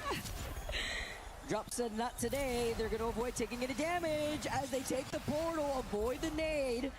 Heard that Arc Star, and Drop now moves up together with the rest of GK. This is the risky part too. When you're at 71 points, you know the teams that want to try to trail up from behind you, may not have anything to lose, want to be able to scoop you up, try to diminish your chances on making it within the top 6, but they do get away because PXX show face against TIE. We get to see Zipline now follow up on the double that they saw and take out onto Flat earlier before, but still down to a solo. That's what matters here. We have to see if they were able to get the reset, and it does look like they did. The fight over on the back end between TIE and PXX. I mean, PXX, no chance for them, honestly. I mean, sitting second to last right on top of Flat. Same thing for TIE. It's going to be really difficult, nearly impossible. But for Zipline Mafia, it's not impossible for this team. That's why they're looking to farm fly. I mean, hey, more for us. If anything, we'll absolutely take those. You think we left? Absolutely not. Kazakh with the RE45 flag get eliminated. They get the revenge for the Dino squad, and they get more KP while Gen G get eliminated. That's it for Gen G. They're outside the top 6. They only have 46 points in 12th place. But Aurora wipe another team. And if we're looking for 75, we're still 31 points outside of that number. But team by team, as they fall, they're channeling the Aurora spirit of old, the Aurora that shakes things up and causes chaos. But they're just getting started. What was this? Hello? Imagine doing that in game 2. I mean, maybe when they feel like they want some revenge, they want to grieve other teams, this is the different look of Aurora. I mean, they literally have to completely wipe out this lobby. Oh my goodness, the sniper spark. Remember I talked about the vantage? We have 2 vantages in this lobby. And Neo running for their life as a solo. It's another one of these teams where really difficult last 9-game series. We've had 10 total games in the survivor stage, and they are literally trying to survive. Dino too, being one of the teams on that cusp, they still need to show face. You see Zyno on the other side with Shopify Rebellion on the other end with 52 total points, but the way that they're bunkering down from the other side, while Cole from NIP do find floating, that's going to be a really important fight to look at between JD Gaming. For Dino now, in 9th place. You just kind of have to amped cover it out, hold on to your building, and do what you can. They had a 26-point win in map number 6, and it still wasn't enough to keep them in the top 6. For Zipline Mafia, currently 3 points outside that top 6. Aurora meets them on the outside of Geyser.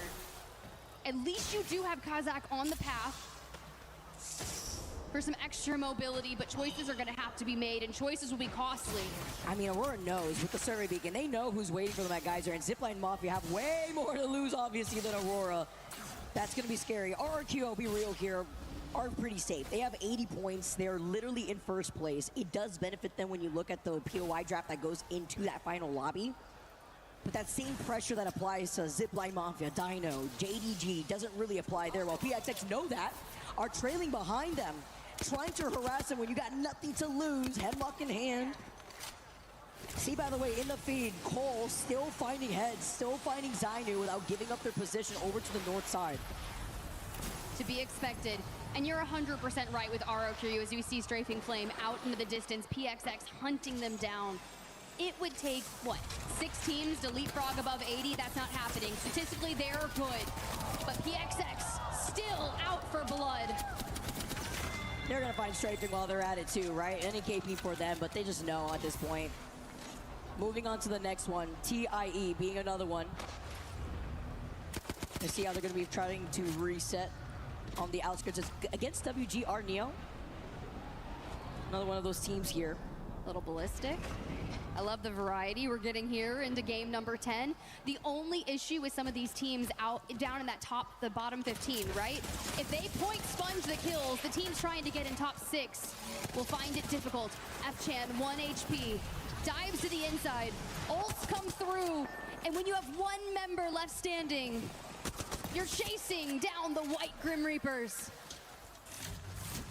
Pinotter now staying alive here and going to be able to get this reset as well as this finishing blow. It's just kind of those fights in the skirmishes over by countdown, but honestly, those 2 teams being on the later half of things, not really at risk here, considering that they won't make it. But now you have Wolves, who have been in the top 3 this whole time, putting on a masterclass, dealing with the Reapers, the Grim Reapers, Aurora, but Effects is putting on a performance himself while Wednesday's alive for now. He does get traded off though. It's gonna be Zipline Mafia scooping that up for themselves. Aurora get eliminated. They're out of this lobby. They won't make it for the finals. Done with the tournament, as well as Ty out in 16th place. Back to Wolves we go. 78 points should seal the deal for them to advance on to match point finals tomorrow. For GK, NIP, Interforce 36, those are what people are looking to take, and it's Zipline Mafia trying to get the kills to do so. This is so crazy from Zipline Mafia. This is such a good plan from them. They're claiming names, they're finishing these knocks. No name running for his life, but Wolves being another one of those teams with 78 points. Remember, For Fun got eliminated first. They are at 77 points and still in the top 3. A safety net, while Wolves, though, do overtake them. Getting that extra KP puts them in that second place spot. Staying alive here and getting this nice drive-by, because your advantage, though, in the game. VP lose out on Prestis. Virtus Pro right now, being in the 18th spot. Once again, another one of those teams, man, that came out swinging in Pro League, now falling short alongside Aurora that we said goodbye to earlier. But looking side by side at what's at stake, it's really Zipline Mafia who are cleaning up this KP. Virtus Pro. The Virtus Pro are gone. Ran right into the trio of WGR Neo. Getting all of the loot here on the western side. Now we set our attention to where we need to go. Keep in mind, guys, VKG did get a care package. They do have a Kraber, and they are in the center of zone. But that team is in 15th place on the leaderboard.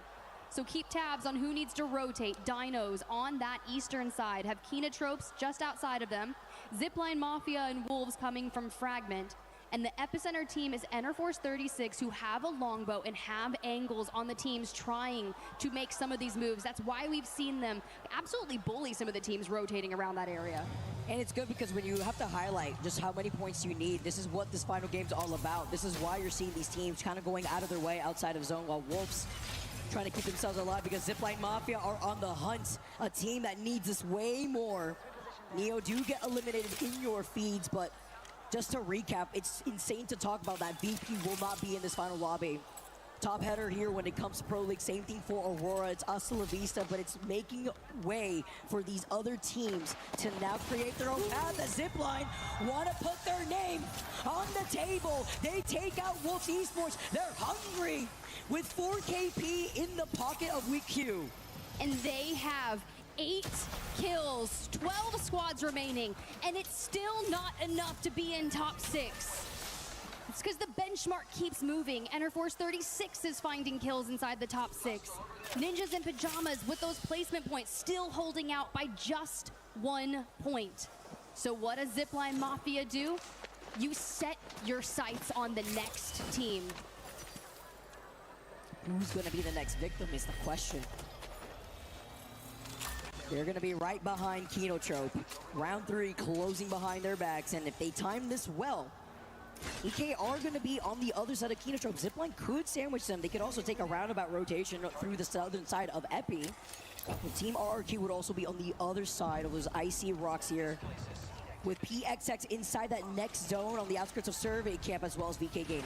And GK on your screen holding the 4th place slot by just 2 points. Knocked down, dropped, healing. And at their back, they seem to have stabilized, but Kenotrope has damages, and Zipline Mafia are definitely looking to capitalize on that. Does that save GK for now? Definitely. This isn't safe for Zipline Mafia right now. They just need one more KP, and they overtake it against NIP. And now KNC, noting that they're right behind them, Zipline Mafia, they see it inside the possibilities on joining the likes of Falcons, of Liquid. It's here, and now Chappie may be the next victim, but Royashi taking a different off angle. He's up on the high ground. Zipline Mafia fully healed. Has a 3-man. They get the next knock. The Caustic Gas, though, does answer back and is able to get the knock into XQs, but it's fine. They have the number advantage. Zipline, because like playing this safe. Same Chappie. They need to finish him off. GK now show up, though. Has Kenotrope get eliminated. This is very risky right now because now GK can move up. But we're in 5th, and here comes GK. GK, who want to solidify their spot in that top 6, to not let it go here. Everything rides as 2 players. It's just Kazakh last alive. It's the Pathfinder. Oh, do we get a res? Do we go back to a duo? He pulled it off. He pulled it off. He pulled it off. Let's see if they can even get closer to that. Oh no, there's another team in the vicinity. That's Team RRQ, who are now actually moving away from the edge of zone. It's one member of RRQ. I believe they may have scanned the survey begin over by the middle of Epi. They see them from right below them, and they're griefing them. This is scary for Zipline Mafia, who are now overtaking NIP. Top 6, they have 7 points, and it doesn't stay alive. That may be it. It depends on what NIP have instead. Because NIP now, with 72 points, find themselves above, man, they had to stay alive. Their RRQ stopped their chances. And with NIP still alive or feeling pressure from BK Gaming, I mean, placement alone, this sets up NIP to feel a little bit more secured. And this is the next fight. Your 4th and 6th place teams could collapse here on this rotation. GK trying to not make a lot of noise. You see NIP, you see some dinos, they're down below. And Vayne with a Kraber in hand. Honestly, with NIP winning Game 7 earlier, that's it, because they would have won anyways if there was a tiebreaker in this top 6. So NIP overtaking Zipline. It's hasta la vista to Zipline too. Good try here at that final zone now as Ninjas in Pajamas have bunkered down. Not safe though, not safe. JDG, Dinos, Deep Cross Gaming still in it. And as we say that, JDG under fire, the mobile shield, the nades being slung to them. Former winners of EWC will not be in that last lobby too, by the way. VKG went out earlier in 10th. DCG eliminated next, while JDG keep their dreams alive. 68 points. They're looking to overtake NIP, but the question is, can they stay alive in this pileup? Enterforce 36 getting more and more kills is leaving them just inside the top 6. GK needs more, NIP needs more. And JDG is gonna need a lot to break into it. But I see JDG going down in the kill feed. And GK trying to take down RRQ. JDG are out! They do not get the chance to find themselves in that final lobby, while GK, they're reforming. E36 helping them out too to secure the 2nd place spot for themselves, to maybe even overtake RRQ. They lose out on drop here. They slide in, wingman shots in hand, and GK are the next to go. Last 6 squads, RRQ lead it with 1st place. NIP see another day still. With E36, RRQ, NIP, Dinos could be the next story is the question. Dinos need 10 points. 10 points. And Synap last alive, marked by a Vantage. At 79 points, should theoretically be safe. Dinos, on the other hand, need a miracle. Great on the other side of this portal. The fact that they get the reset, they're looking above, Shopify being the umbrella above Dino's head, the meteor that could keep them extinct. NIP now playing up the low ground. The fact that they're still alive is so good for them. Not trying to get aggressive, playing defensively. They've been peppering the damage as E36 are the next to go. NIP is 6th place with 75 points. And as we approach the end of our final game in the Survival Series, Vayne lays siege, puts the portal at their feet. The threat right now for NIP being Dinos, I mean, they're stuck with their backs against the wall, but NIP trying to make a play for this. They look up at Shopify, and now they know that their attention is split between 2 teams, but NIP are feeling pressure. Shopify could help them if only looks at this direction, but Dinos are also harassing them with Vayne having the Kraber in their hand. Oh my God, the collide! Are you kidding me? Oh, DJ's out, and so is Dinos, and any chance of them making it into that next round. To the final 3 teams we go. Shopify, they drop down 64 points. Hold. I'm holding. 64 points of difference. Is 6th place, is 77 with GK. Vayne now moves up. Alternator, Kraber in hand. He goes out. Shopify now down to 1. Zainu's 1 shot. Last 3 squads. PXX move up. They're looking to take the jump. Shopify get eliminated. No chance here. To the final 2. That's it. This is the last fight, and PXX are your champions, but unfortunately the top 6 is locked.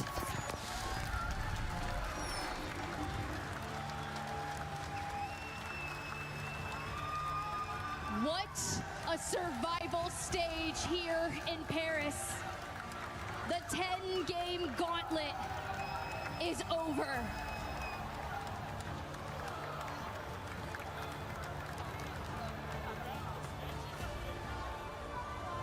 And as you look around and you see the scoreline, some celebrating, others hearts breaking, but for fun on your screen right there, who went out so early in match 10, just had to wait and see.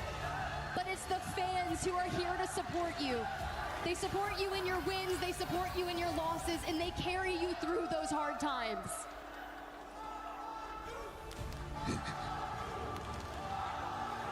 RRQ chants, as they deserve. The team who has taken first place in this Survivor stage with 89 total points. NIP surviving till the end allows them to overtake the second place spot, overtake E36, where now they are in second. E36 at least find themselves in third. But our last 6 teams who will be in our final lobby, RRQ, NIP, E36, Wolves, For Fun, who was the first to go out in that last game, have a bit of breathing room. They tied that together with GK, who are the last team for our top 6 cutoff.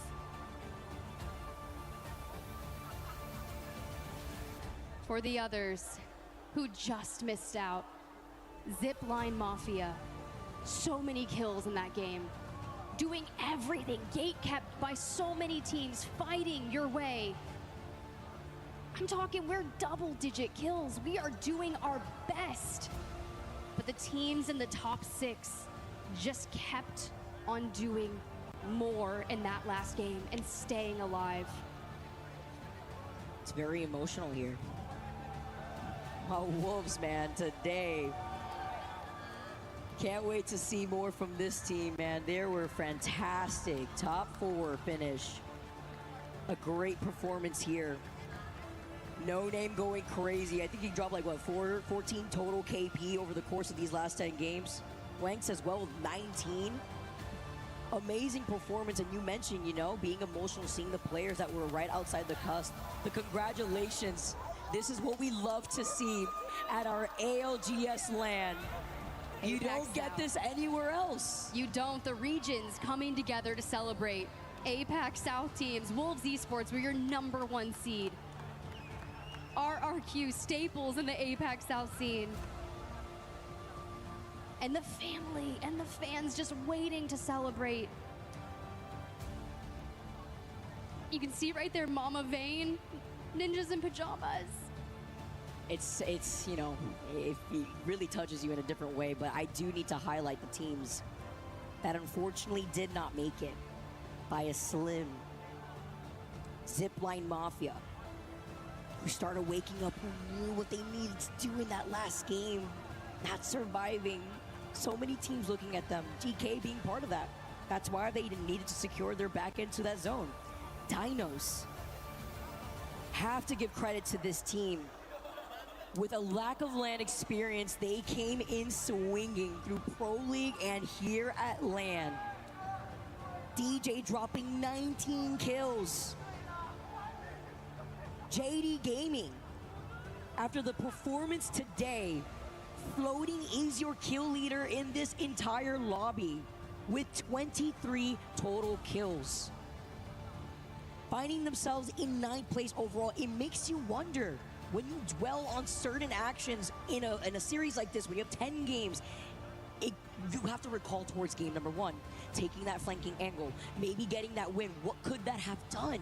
I don't like what if moments, Vicky. I mean, you gotta review, man. This is what happens when you got that trophy right in front of you, when you know what's on the line. This is the level of competition. Shopify, who were behind them too, bringing in Phony, playing alongside Zainu once again. It's a very hard position to be in. It's very emotional. And you have to give credit to the teams that were able to make those adjustments, such as Shopify. Even DCG coming in from the back end, but the Survivor stage is now played out. We get to welcome our next top 6 teams who do end up advancing.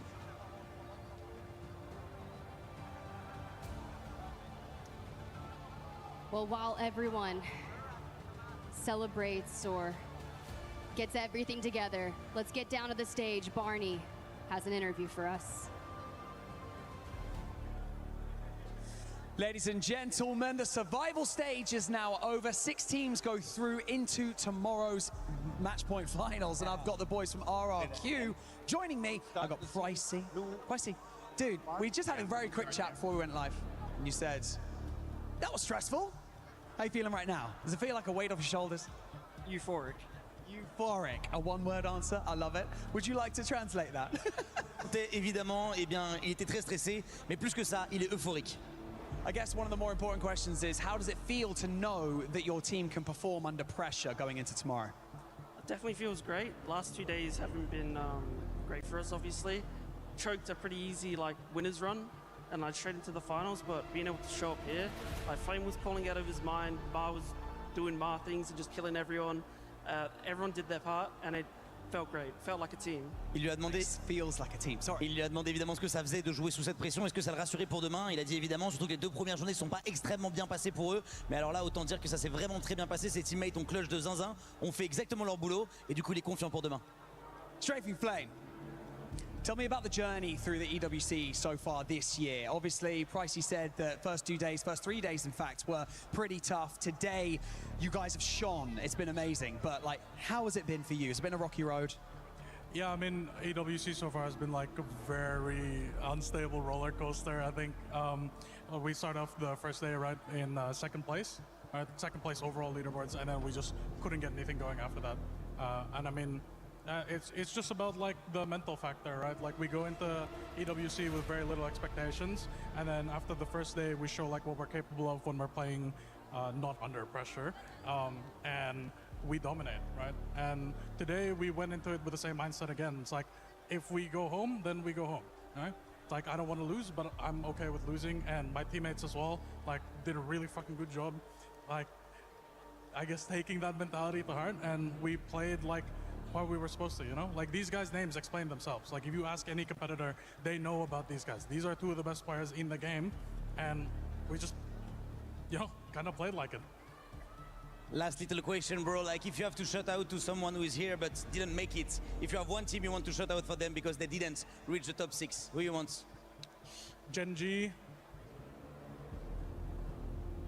Did VKG make it? Yeah. No, VK didn't. VKG, Genji, Aurora. I think those 3 teams, I really would have hoped that they would have made it.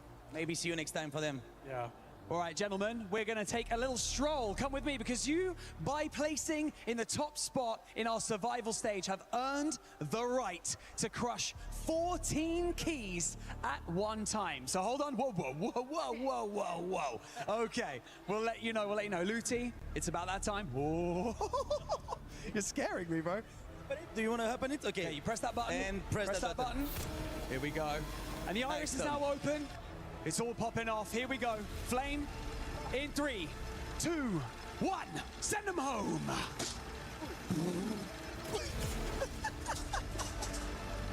I think so. You know what? It's okay. Things can be fixed. But the reality is that the 14 keys are now indeed crushed. And so, with that being said, our survival stage is now coming to a close. But before we let you go, we're going to send you over to Rainday, because I believe he's got some interviews for you guys. Well, 20 teams stepped foot into the arena today, knowing that only 6 would find a way to the mountaintop, at least a chance to climb it with tomorrow's greatest day in esports, as I have liked to call our match point finals. 6 teams have just moved on, but it was without any hesitation that they said they could do it. Anyone in this lobby had that opportunity. But of course, it means despair is on the other side of those who will not be joining us. However, this survival stage gave us all of the drama, all of the excitement, all of the passion that you expect from an Apex Legends esports LAN. And what better way to kick off the anticipation for tomorrow's match point finals than to talk head-to-head to 2 of the teams who have just booked their tickets. Of course, I'm talking about NIP. Yeah, you can make some noise if you want. Representatives all around the house, all around the world. NIP, what an organization. And of course, GK Esports as well. This is a team that has been there. They know what it's all about. I've got Cole right next to me. I'm looking at him, and I think I'm going to start with you, Cole. You guys, man, that last game was something. I was worried for you back there. GK was out, waiting, watching. I'll get their perspective, but from your eyes, what was it like going through that final zone? I mean, I don't even really remember it, to be honest. I was just so hyped about getting second and just knowing we qualied. Before it even ended, we knew we were qualified, so it was a great feeling. Listen, I told you I would retire the nickname McLovin, but you are playing like the guy that everybody took note of when you were coming from the Challenger circuit. How does it feel to just be on your game right now? It feels great. I'm just glad we pulled it back from the first 2 days and we're able to make it. And also, this is about the 4th time you've said that. It's just so good. Bring it back, Cole. Bring it back. Okay, I got to switch over because he was getting mad at me. Keon, this is a group that I talked to you about earlier. This is a group that just feels right, fits your play style.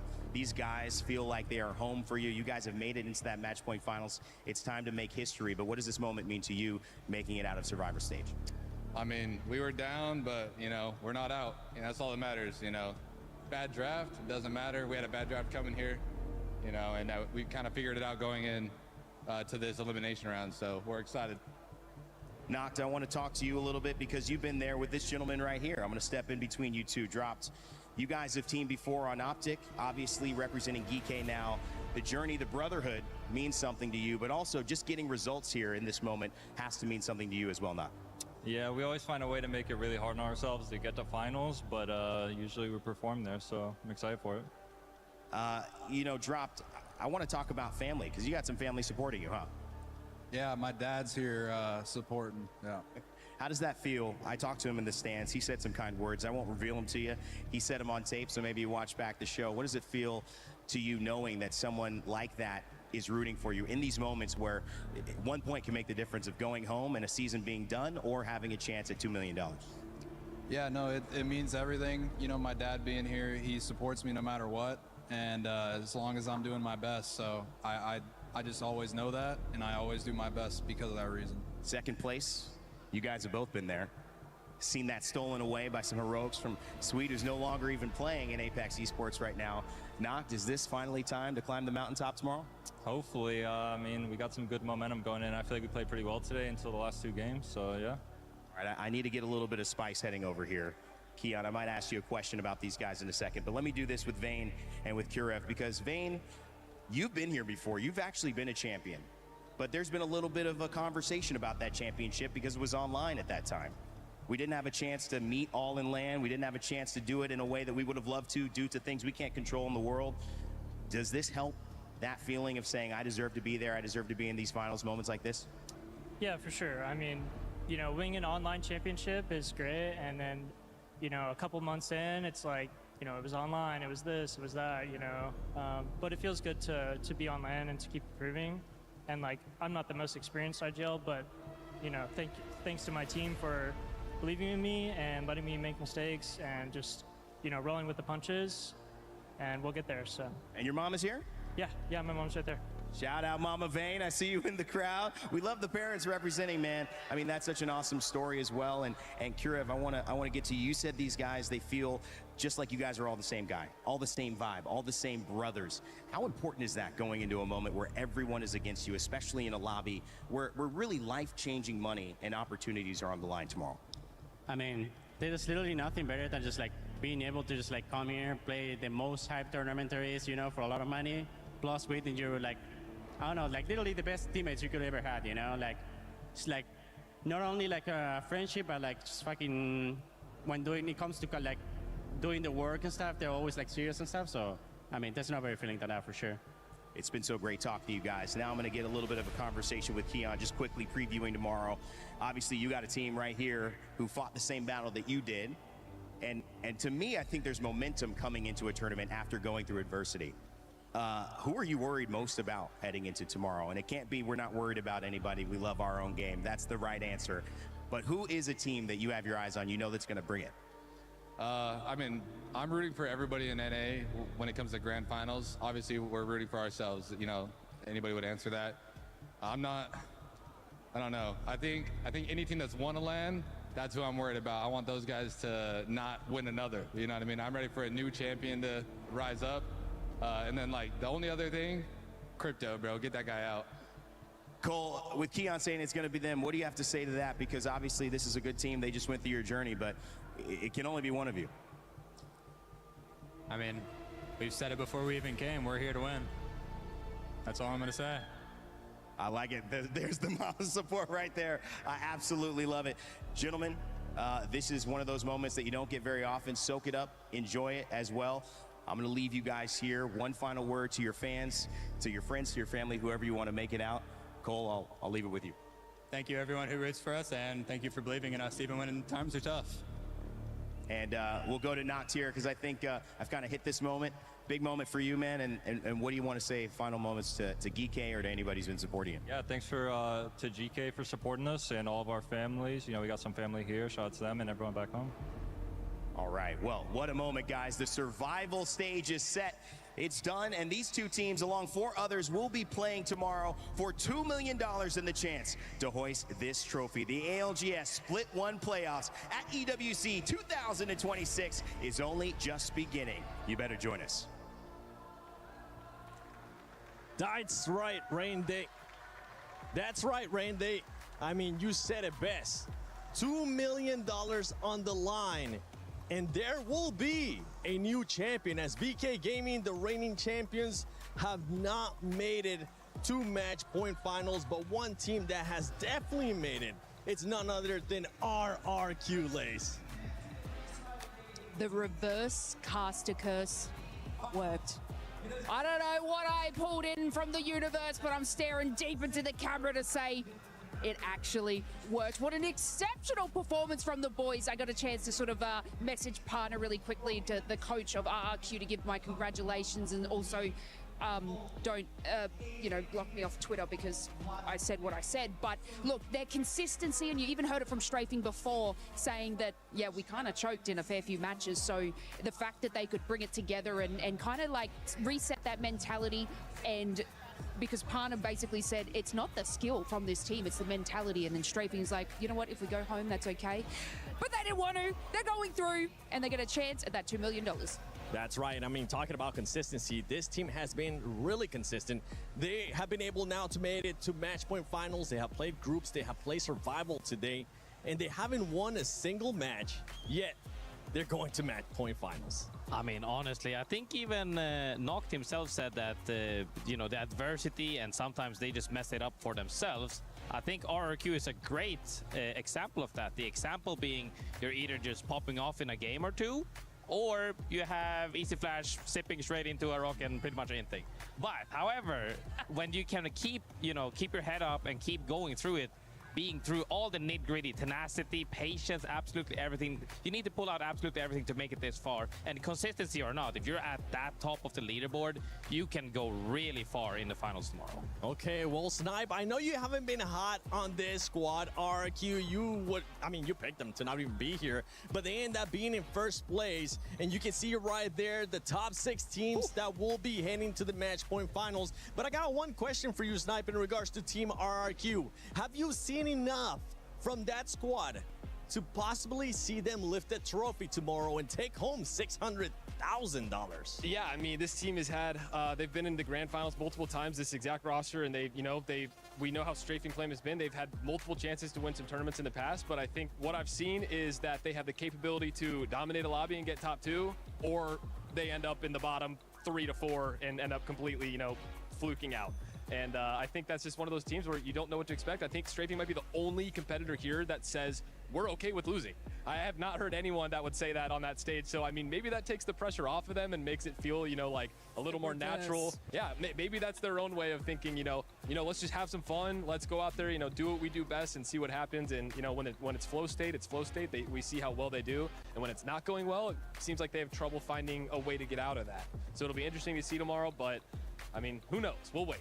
I mean, even then, 50 placement point is absolutely crazy. That means you're pretty much in every single end game at some point, whether that be in top 5, whether that be in top 3 or 2. You're still hitting every end game. So they know how to play the zone and having good macro in this lobby, but can that, can they keep that form up for tomorrow? Because those are 14 other teams that you have to adapt to their macro, their play style, and how they play. And a big heartbreak too here on the second page. You can see not only JNG, you see Aurora as well, Lace. They just weren't able to do enough, even though they were full sending it in that last match. Yeah, it was just too late, wasn't it? It was sort of like you had a fair few games to kick things off with 10 games, and on that 10th one, it just didn't make it enough. I think if they would have had that same kind of energy going into the first couple of matches, it would have been the way. It would have been the way. Now, going the opposite, right? We talked about consistency from AEROCOOL, even though they really haven't been able to win a game. A team that has been able to win some games and was able to win actually 2 games today at the start, and then almost at the end for fun has been able to win those games. I mean, for fun is still one of, we talk about them as well. Those are players from the EMEA region that are like, they've had their fair share of history, not necessarily to the success to the degree that they think they deserve, but I think a lot of people actually think that they deserve. I've teamed with Tyler myself. Synetic has been absolutely phenomenal, and then Nags has been on roster, always been. He's been the glue to most rosters that he's been performing on, but on this LAN, it's actually about them being coexistent with each other, taking space. I still remember that draft point game that they played, and they're just capable of overtaking the game, and that's the type of proactivity you need to go far. Now, as we've been watching survival stage here at ALGS at EWC 26, we've been keeping a close eye, especially you, Snipe. We've been keeping a close eye on a player, and that is NIP Cole. And I know you were saying that you feel like his gameplay is very underrated. Yeah, I mean, I absolutely think he's one of the more underrated players, and he gives so much credit and hype around to other players around the league that I think it's time that, you know, people put that same hype on his name. I think he brought a lot to this roster that they were missing. Kurev and Vayne are very good at speaking to each other and making sure that they have things locked down and allow Vayne to be the best IGL as possible. Kurev has also been an IGL in the past, and you know, they all know what they're doing without needing to be told what to do. And Cole was a pretty new player. He came through challengers, fell on a roster that, you know, had not much hype around it to begin with, and for them to excel to the point where they are winning Pro League, winning regional finals, and now they're at this event, and every day they've gotten better and better. I think it really is time to put respect on his name and the rest of that team's name, because it comes down to, at these events, you have every single one of these teams is incredible. Every one of these teams is amazing, and you have 4 days to prove it. It doesn't matter how good you were leading up to this. You have 4 days to prove that you are meant to be in that grand finals lobby. And if you screw up on any of those days, you know, it's not who the best team is all around, it's who the best team is in that 5-day span this weekend. Yeah, and I mean, those 4 days have flown by, and now we will be heading over to that match point finals tomorrow, so make sure you tune in. But before we head over there, I mean, we have so many amazing teams as well. Is there one team, Lace, for tomorrow that you're going to be keeping an eye on? Wolves. We're still going to watch Wolves. We saw them go crazy. Yeah. We saw them go absolutely insane, and, you know, put respect on No Name. But yeah, I'm still backing that. They can do it because it is a match point format, and they come out kicking and swinging. How about you, Graceful? Bro, I think this is gonna sound really old and OG. You know me here. We're in a part of that history as well. I think Elite, because if they keep their momentum and they win this whole thing, we haven't seen anything this dominant since old TSM roster, I would say. We haven't seen any team just pop off a whole tournament and just crush it all this way, if they can make it tomorrow. Snipe, who you got? I kind of have, I mean, man, Liquid's been really hot, so I'll go with the team who's been up there as well, but I actually kind of have a question. Do we think Falcons is an underdog going into this final with how they've been performing this weekend? I mean, they had so much hype, but they also didn't perform that well in Pro League. They were 5th in overall, and I've never seen them place that low. They're usually, you know, top 1, top 2 minimum, and then coming in, they're usually top of the leaderboard all through group play. It's like, are we underestimating them? Because they have been a little bit slow throughout this week. They win first game, and then they drop 0-0-0. They drop 14 after the next 5. Maybe that clutch moment is going to show up in match point finals. Make sure you tune in tomorrow. We will have a new champion. VK Gaming has not made it through. They have been sent home along with a lot of teams. And just to remind you, these are the teams that are going to be showing up tomorrow from Survival. You got Team AEROCOOL. You got NIP, which has stepped it up in a big way, especially here in Survival. E36, Wolves Esports for Fun, and GK. They will be joining the other squads that have been waiting since group stages. I can't wait to see what's going to happen here at ALGS at EWC 26. We'll see you tomorrow for Match Point Finals.